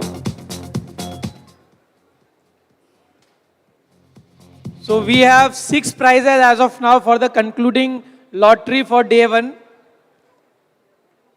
I request Vice Chairman EIRC Vishnuji to kindly join. I also request other RC member Chairman Sanjeev ji and past Chairman Devayan Patra ji and Ravi Patwa ji, if you are listening, may kindly join us on the dais. Delegates, we have also started the high tea. So post lottery, I request everyone to kindly enjoy the high tea. In the meantime, the Hum Sufi will be ready in next 20 to 30 minutes. The हाँ price क्या बोले हाँ announce कर देंगे boss हाँ डाल दीजिए So we have 6 prizes. The first prize is a mobile phone. The second prize is a smart watch. Third prize as well again a smart watch. Then 3 power banks. We'll be starting with the 6th prize.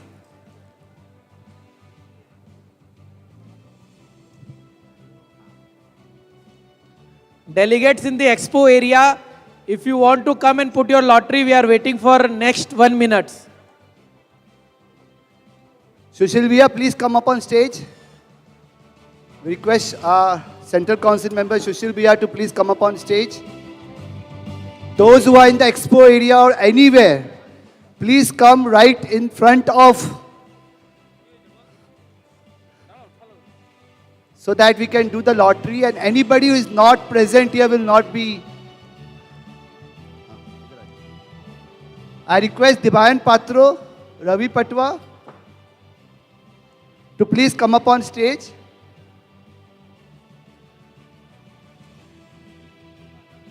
As said, as soon as the lottery is over, we'll start with the high tea, and within 30 minutes, we'll start with the most awaited event, Hum Sufi. So that is something which you will all enjoy. Please put all the things in the lottery box. Anybody who has not yet put in, please put it up. We have prizes coming up.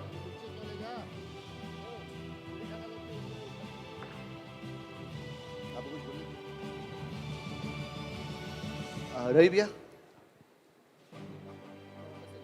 क्या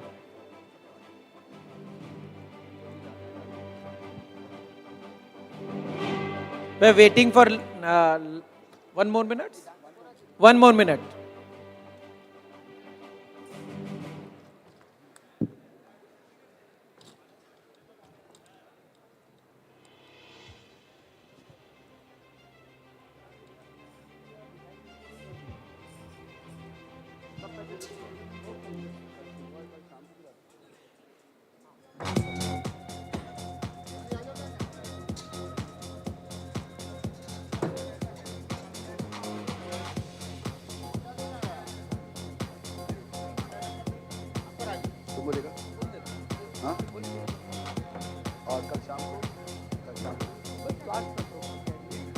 So we will have 2 more lotteries tomorrow.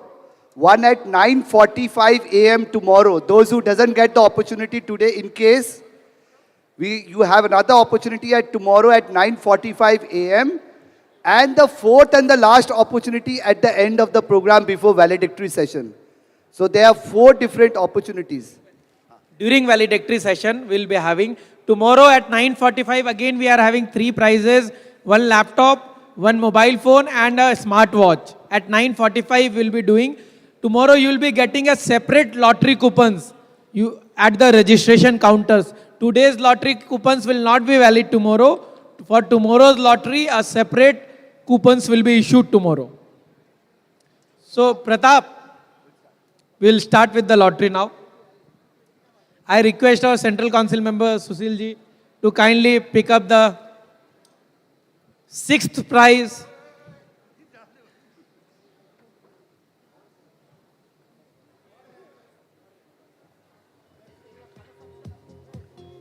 I request Sushil ji to kindly pick up the 6th prize, please.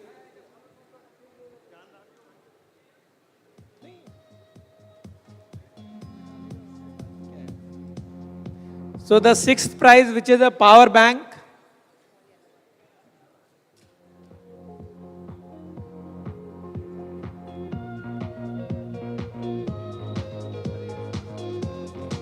किसका किस्मत गिर गया?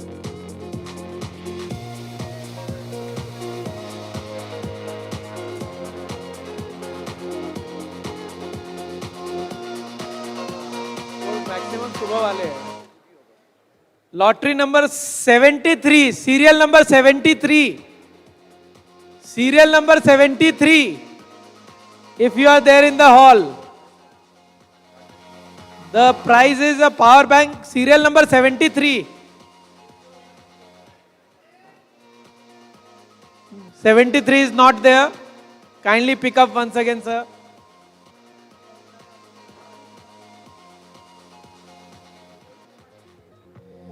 Serial number 1604. 1604. 1604. We have a claimant over there. 1604. No, there is no claimant, it seems. Oh, yes. 1604.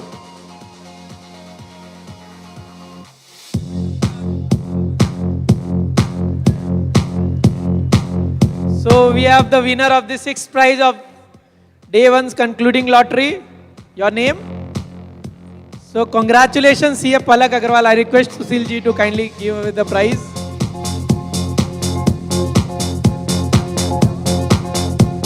Now the 5th prize, again a power bank.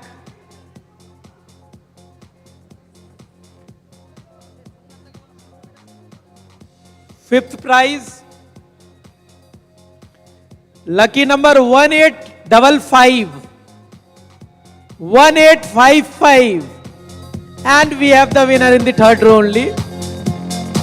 I request Chairman EIRC to kindly give away the prize. Your name, sir? CA Himanshu Junjunwala is the lucky winner for the 5th prize.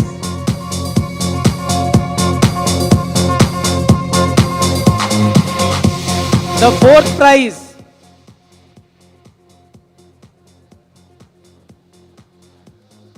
again a power bank.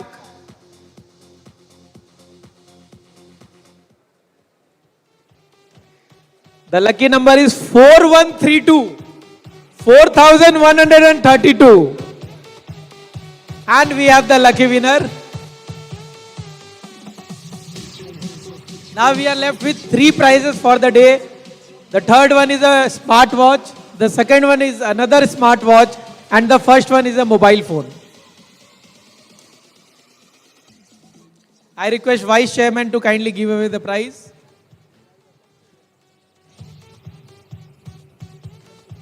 CA Satyam Sukla, congratulations.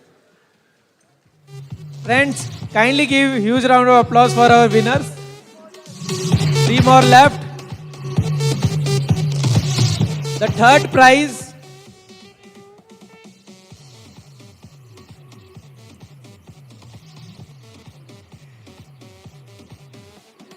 a smartwatch, lucky number 1310. 1310. 1310. Do we have the winner over here? 1310 is not there.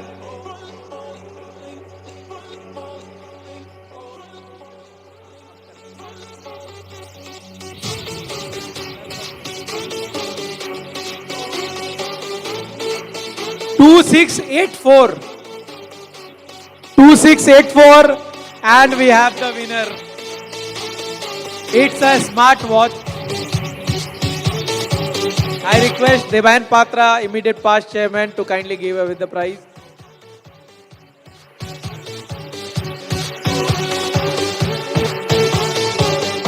CA Rohit Mundra, congratulations.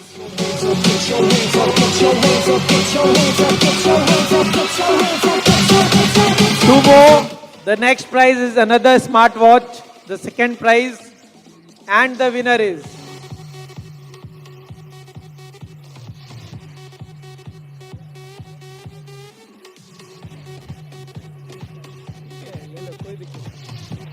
Sir,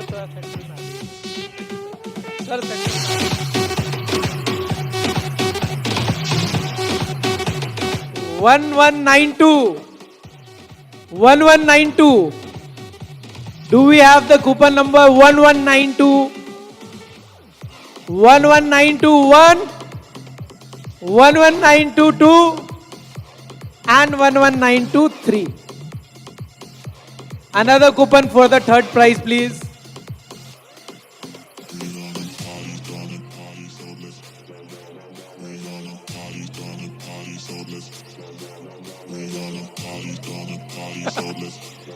We have left with 2 prizes.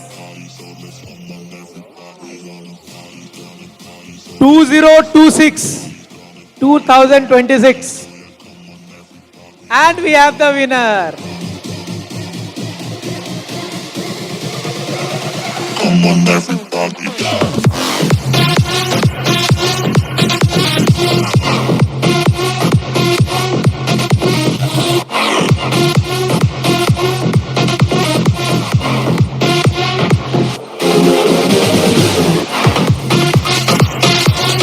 CA Rakesh Agarwal. Sorry, CA Anis Agarwal. Congratulations. We are left with the final prize of day one, a mobile phone.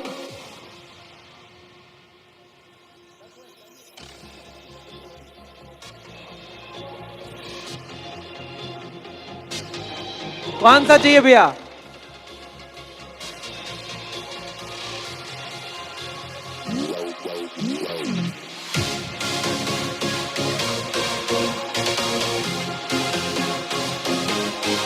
And the winner is serial number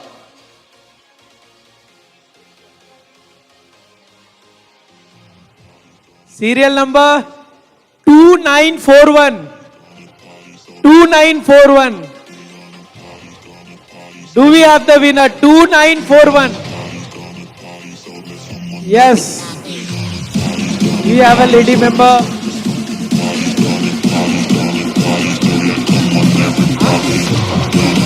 Friends, high tea is going on in the food zone.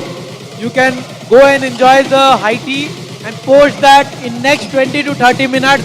We are going live with Hum Sufi night.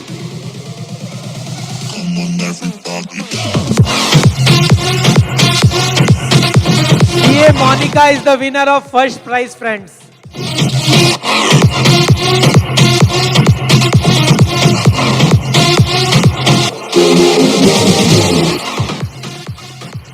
So friends, let me assure you, Hum Sufi Night, those who have never seen, is the worth attending event.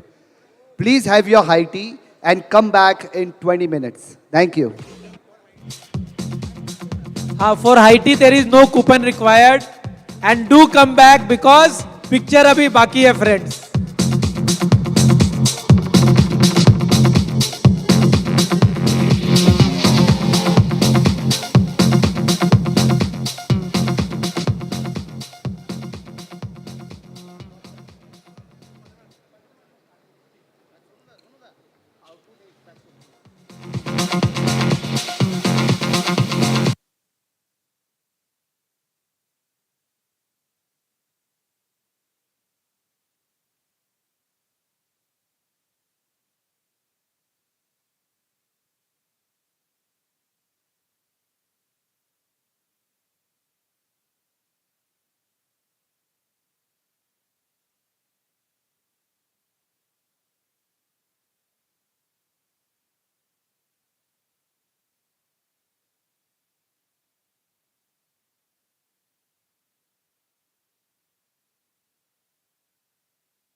सूफी की तरफ से सबको बहुत बहुत प्यार भरा प्रणाम, नमस्कार, आदाब, सत श्री अकाल।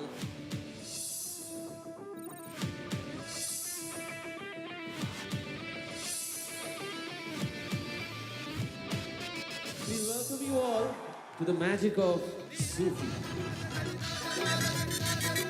यार मिसाले आस डाले पाँव के तले फिर दोस्त चले कभी डाल डाल कभी बात बात मैं हवा में खुसरू निजाम के बल बल जाइए, खुसरू निजाम के बल बल जाइए, मोहे सुहागण की रे मुझे नैना मिलाइए।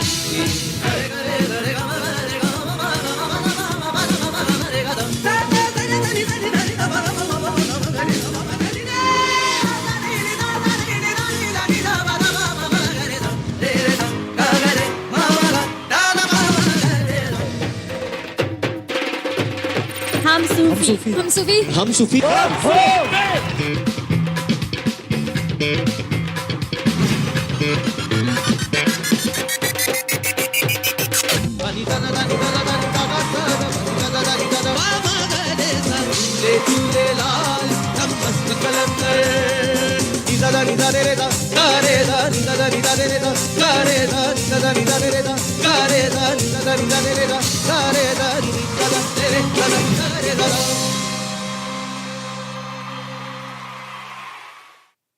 जब सच्चाई के साथ ईमानो धर्म मोहब्बत हो जाए, जब खुदा और खुद में दायरे मिट जाएं, जब हर शब्द बंदगी और हर धुन उस रब से एक होने में की जाए, बस इसी दीवानगी को ये जमाना सूफियाना कह जाए।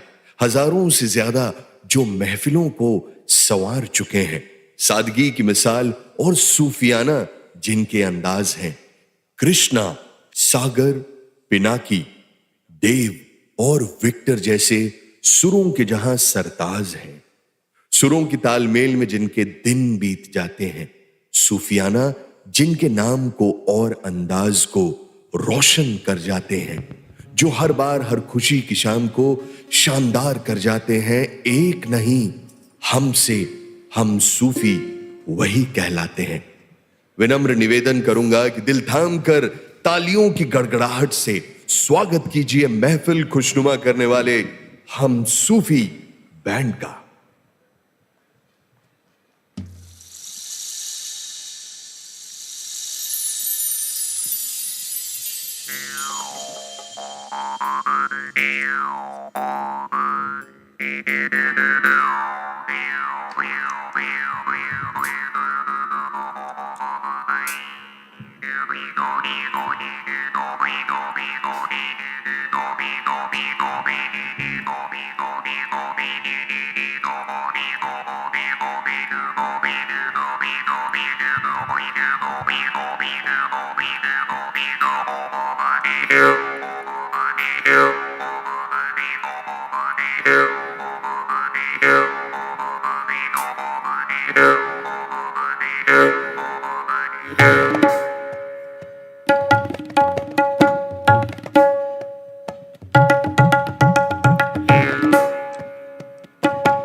सब तण खाइयो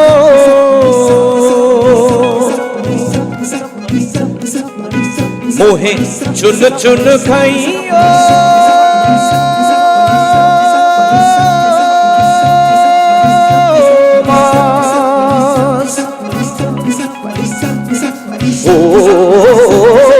मत खाइयो मोरे दो नैना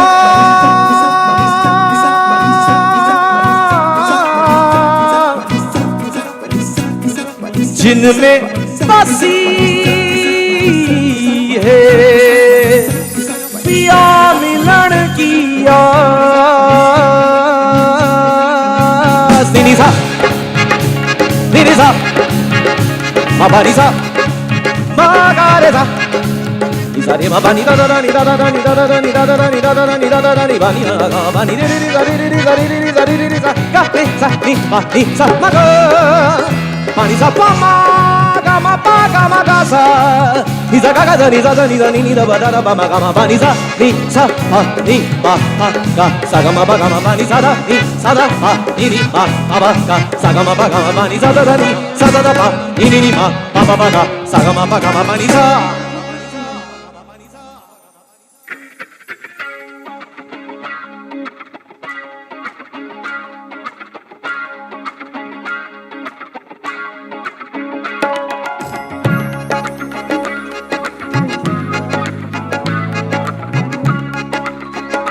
हम सूफी की तरफ से आप सबको बहुत बहुत प्यार भरा प्रणाम, नमस्कार, आदाब, सत श्री अकाल and a very very good evening.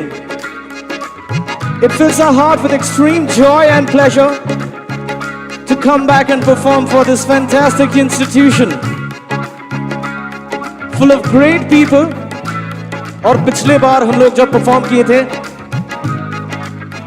उससे मालूम पड़ा था कि यहाँ के लोग सिर्फ सूफी गानों के कदरदान नहीं बल्कि जानकार है।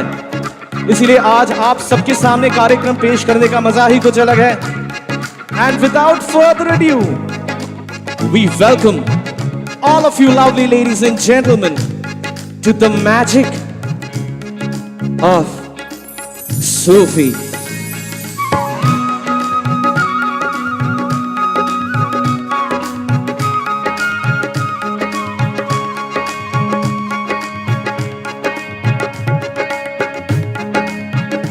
ओ नैनो ने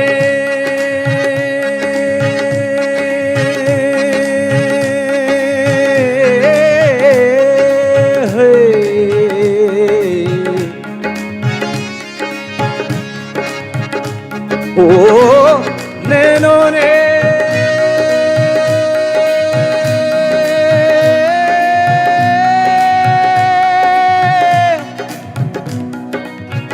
नैनो ने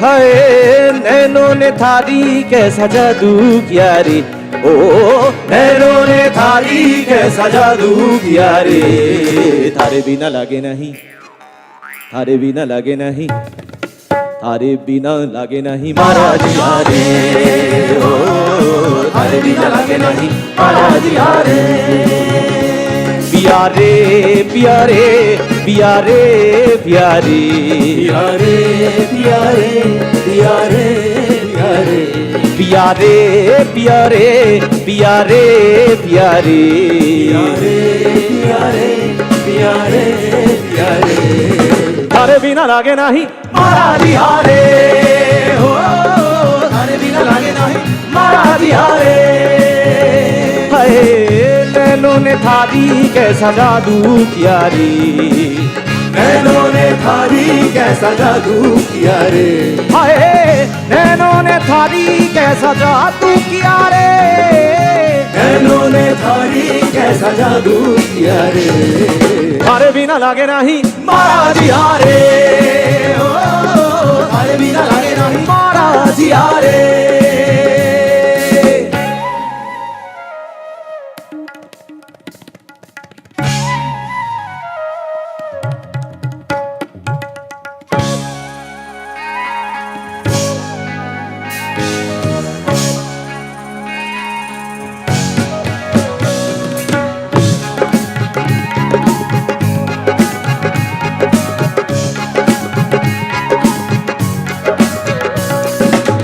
थारे बिना मोहे चैन न वे धक धक धक मारा जी घबरावे थारे बिना मोहे चैन न वे धक धक धक मारा जी घबरावे बोले बांसुरिया सुनी रे सावरिया बोले बांसुरिया सुनी रे सावरिया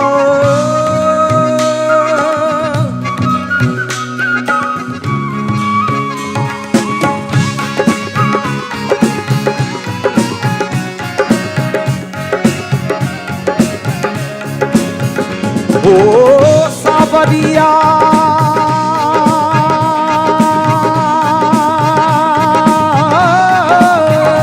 रे सावरिया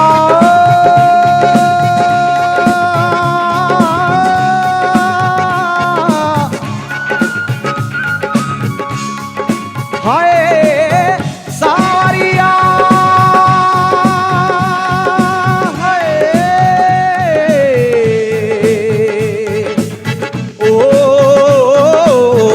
सावरिया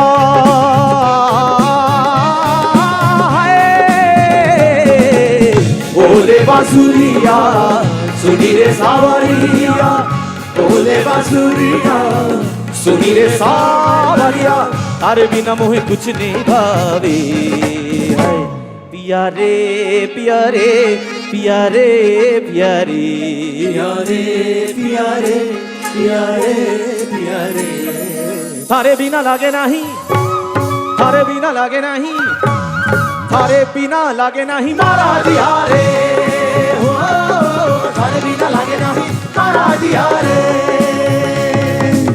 नैनों ने थारी कैसा जादू किया रे नैनों ने थारी कैसा जादू किया रे हाय नैनों ने थारी कैसा जादू किया रे नैनों ने थारी कैसा जादू किया रे हो नैनों ने थारी कैसा नैनों ने थारी कैसा नैनों ने थारी कैसा नैनों ने थारी नैनों ने थारी कैसा नैनों ने थारी कैसा नैनों ने थारी कैसा जादू किया रे नैनों ने थारी कैसा जादू किया रे नैनों ने थारी कैसा जादू किया रे थारे बिना लागे नहीं मारा दिया रे हो थारे बिना लागे नहीं मारा दिया रे ओ थारे बिना लागे नहीं मारा दिया रे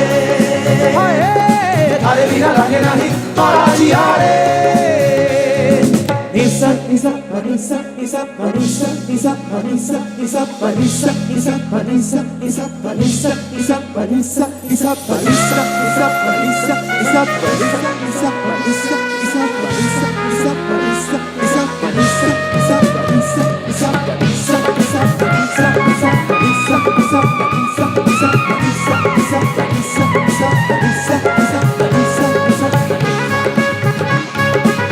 Gagazaniza, gagazaniza, gagazaniza, sa gaga saga mama gama baba baba ni sa gaza saga mama baba gama gaza zani zani ra ra baba mama gama ni sa gaza ni ga bani sa sa bani sa sa bani sa bani sa sa bani sa sa bani sa bani sa sa bani sa sa bani sa bani sa sa bani sa sa bani sa sa bani sa sa bani sa ga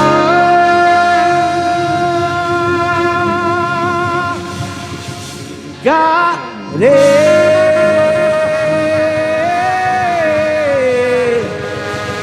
pia re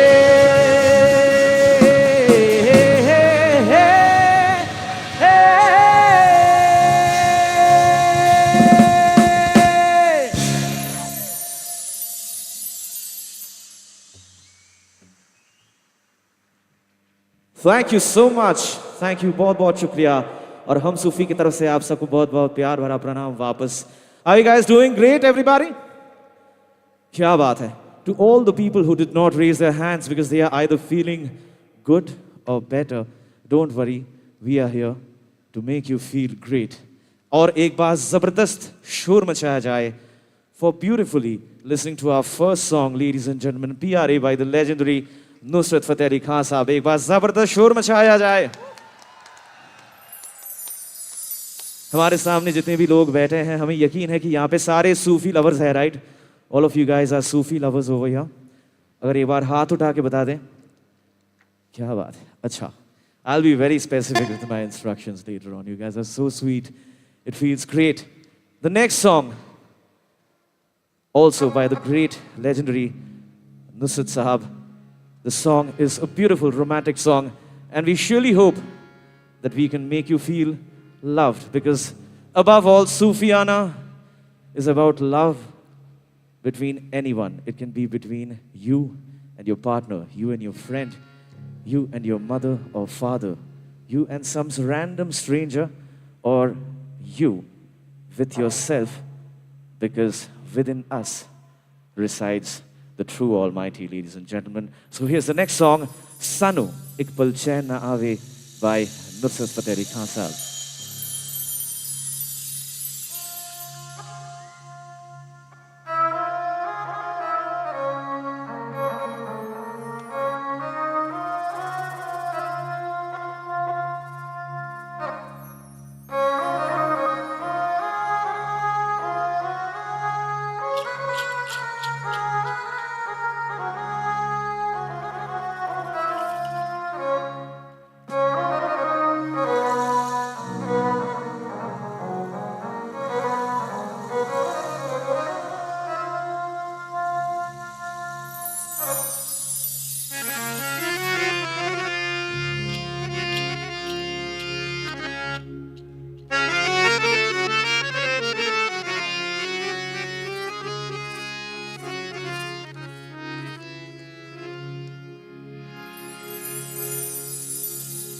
सानू एक पल चैन न आवे,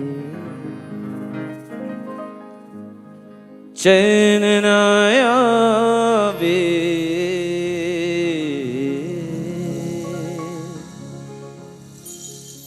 चैन न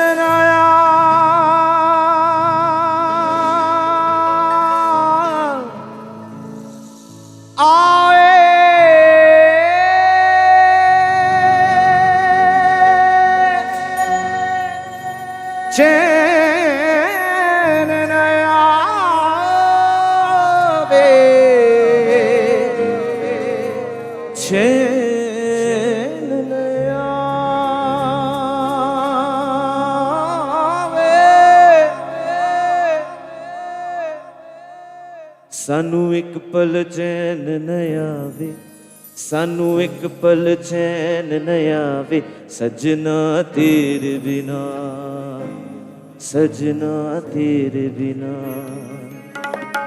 सानू एक पल चैन न आवे, सानू एक पल चैन न आवे, सजना तेरे बिना, ओ सजना तेरे बिना,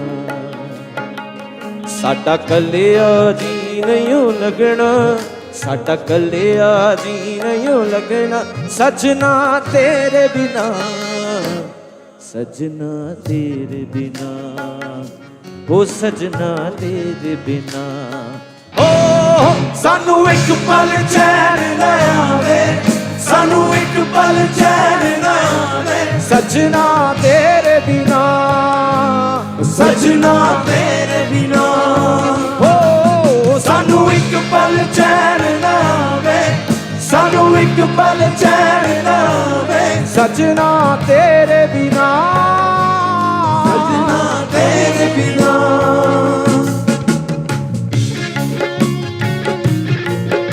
Let me see those hands. हमारे साथ, ladies and gentlemen. Come on, it's a Sufi night.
ਕਿਸੇ ਦਾ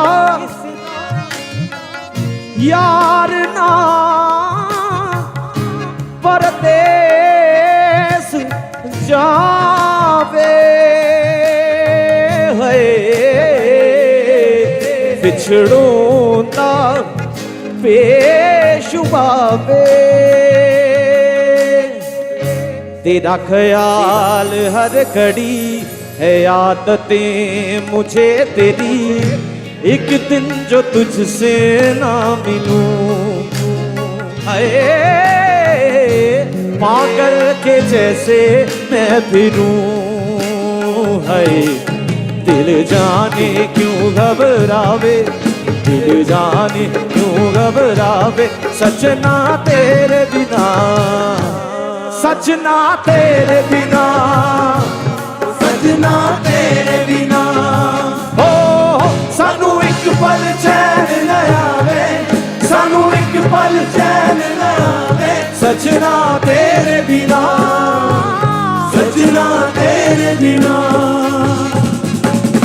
सानू एक पल चैन न आवे सानू एक पल चैन न आवे सानू एक पल चैन न आवे सानू एक पल चैन न आवे हर दिल चैन न आवे मर थर बिन चैन ना आवे मर थर बिन चैन ना आवे मर थर बिन चैन ना आवे रातां नू चैन ना आवे सारा दिन चैन ना आवे सानू एक पल चैन ना आवे मर थर बिन चैन ना आवे इश्क में तेरे जोगण बन गई Let me see those hands up, ladies and gentlemen.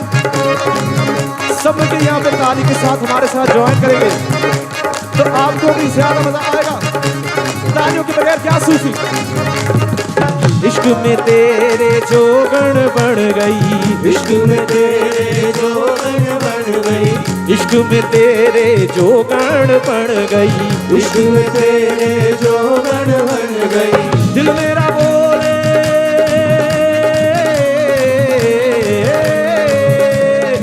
छम छम बाजे पायलिया मोरे पायलिया रे आली मोरे अंगना तेरे से दिखा दम आली मोरे अंगना तेरे से दिखा आली मोरे अंगना तेरे से दिखा दम आली मोरे अंगना तेरे से दिखा इश्क में तेरे जोगण बन गई इश्क में तेरे जोगण बन गई इश्क में तेरे जोगण बन गई इश्क में तेरे जोगण बन गई दिल मेरा बोले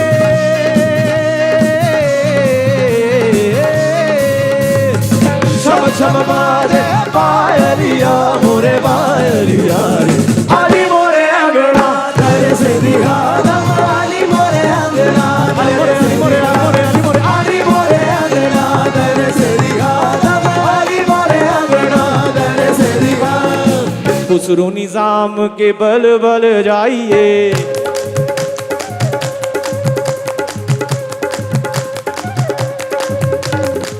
खुसरू निजाम के बल बल जाइए खुसरू निजाम के बल बल जाइए खुसरू निजाम के बल बल जाइए खुसरू निजाम के बल बल जाइए खुसरू निजाम के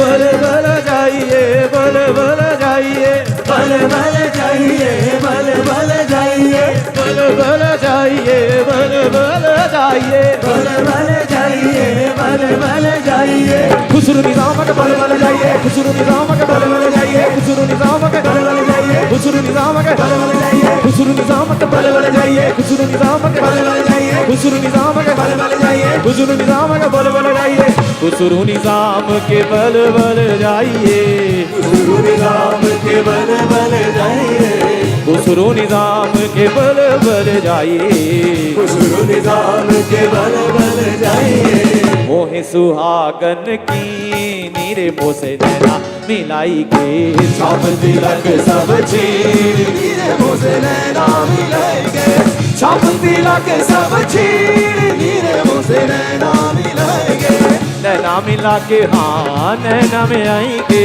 नैना मिला के हाँ नैना में आएंगे नैना